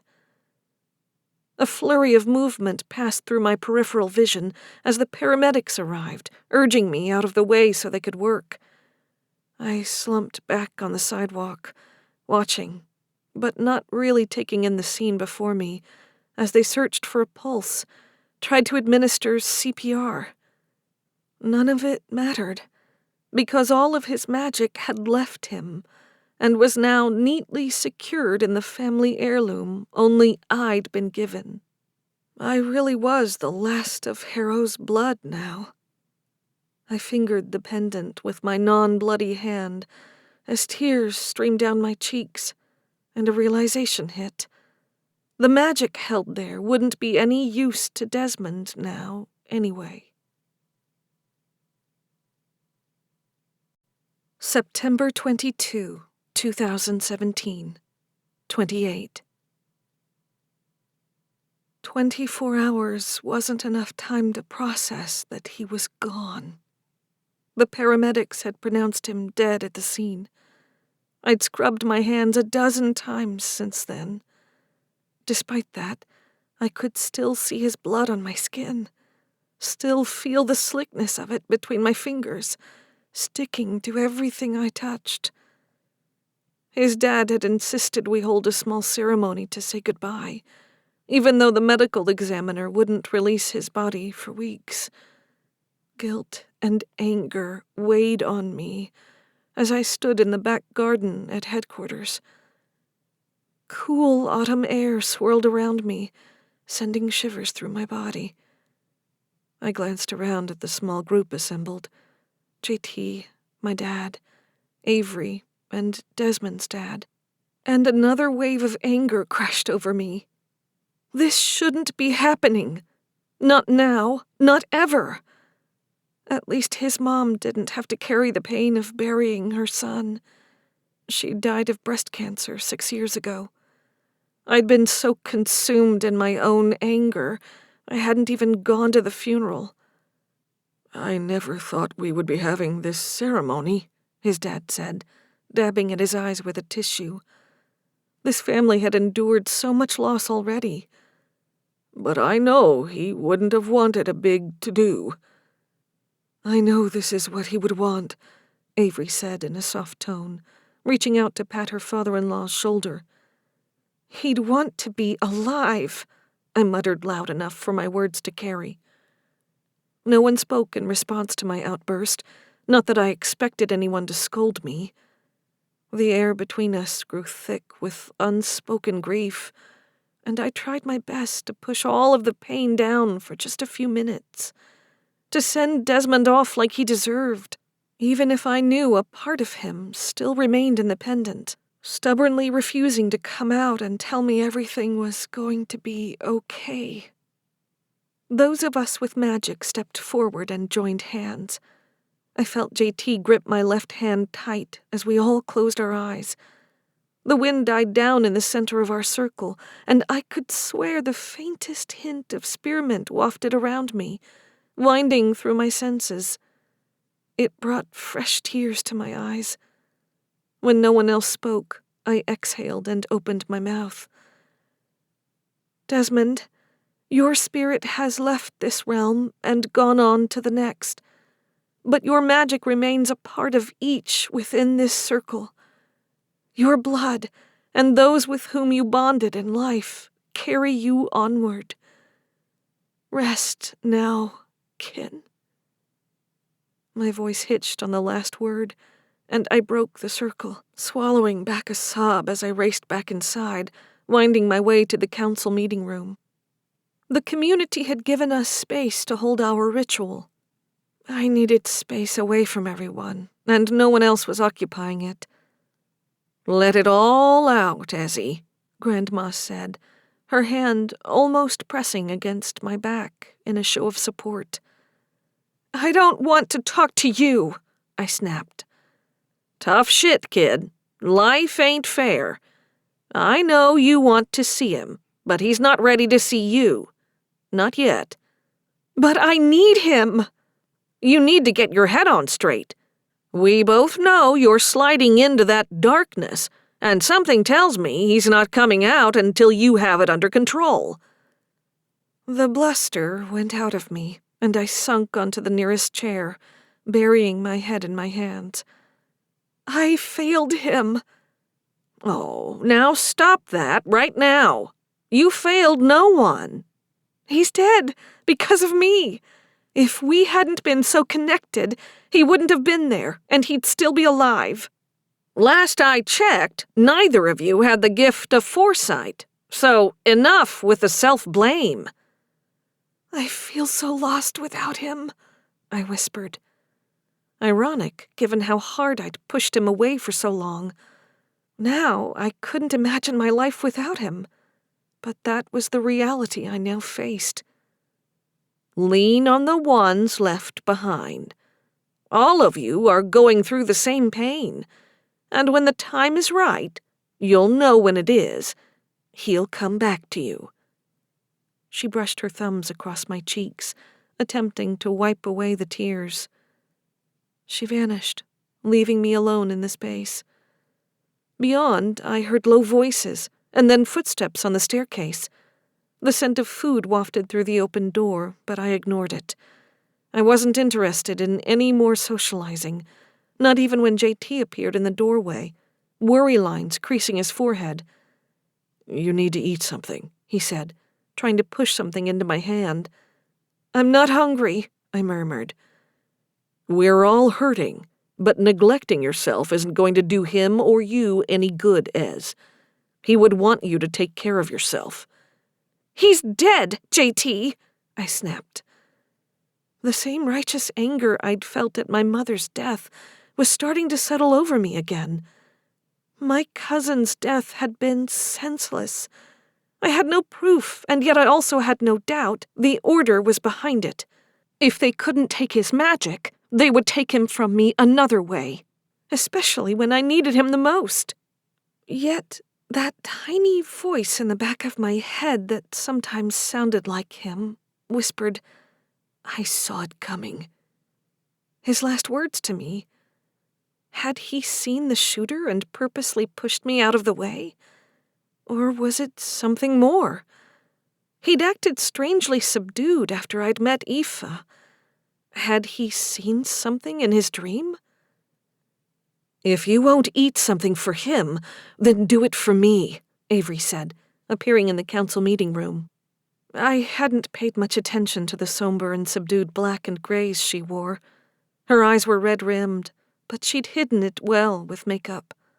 She looked far less perky than usual, and I wasn't used to seeing her without her signature headphones slung around her neck. She looked more grown up in mourning. She took one of the wraps JT offered and took a bite. If she could eat, I supposed I could do the same. I yanked the food out of JT's hand and shoved it in my mouth, making a show of taking a big bite. He held his hands up in surrender and left the room. Avery sat down beside me. "You have a right to be pissed off." "Some savior I am. I couldn't even stop a damn bullet." "You're not a superhero, Ezri. Des never thought you were." I let out a harsh bark of laughter. "Did you know he told me when we were younger that he was jealous of my destiny? Bet he's not jealous now." "I don't blame you either. So don't sit here and act like this was your fault. You didn't pull the trigger," Avery said, her voice growing stronger, buoyed by her own emotions. "He was with me. We got sloppy, thinking because I'd bound the other's magic that the Order couldn't touch us. I brought him along. So, yeah, it is my fault. I'm so fucking tired of people dying because of me. First my mother, and now Desmond." Avery tossed her partially eaten wrap on a nearby chair and grabbed both my wrists in her hands. "You are not going to do that. You are not going to spiral like this, you hear me? You can grieve and be angry at the son of a bitch who did pull that trigger, but there was nowhere Desmond would have rather been than by your side. You remember that, okay?" "How are you handling this so well? You just got married." "Because I knew who I was marrying." She wiped fresh tears from her cheeks. "You need to use that anger and fire inside of you. Find who did this and bring them to justice. If you want to honor Desmond, you do that. You win the battle so that this, all of it, means something." I looked down at her hands wrapped around my wrists and pulled back so that I could lace my fingers between hers. You have my word. I am going to get justice for Desmond, no matter what. I let go of her hands and reached for the pendant at my throat. I hadn't been able to access his magic, and I'd been trying. Hearing his voice one more time would make this so much easier. As I turned to study the sun and the sky overhead, the world settled around me as the balance between light and dark magic returned to equilibrium. There was a time that the balance would have filled me with a renewed sense of hope, but not now. Now it meant the eventual trudge toward winter and the rise of darkness. I had yet another destiny to fulfill, but the Order should be terrified of what's coming. They might think they've won, but they'd unleashed something I hadn't felt in a long while. A reckoning was coming, and if I had my way, they weren't going to survive it. This has been Autumn's Legacy, a Seasons of Magic urban fantasy novel, written by Sarah Biglow, narrated by Stephanie Dillard. Copyright 2020 by Sarah Biglow. Production copyright 2021 by Sarah Biglow.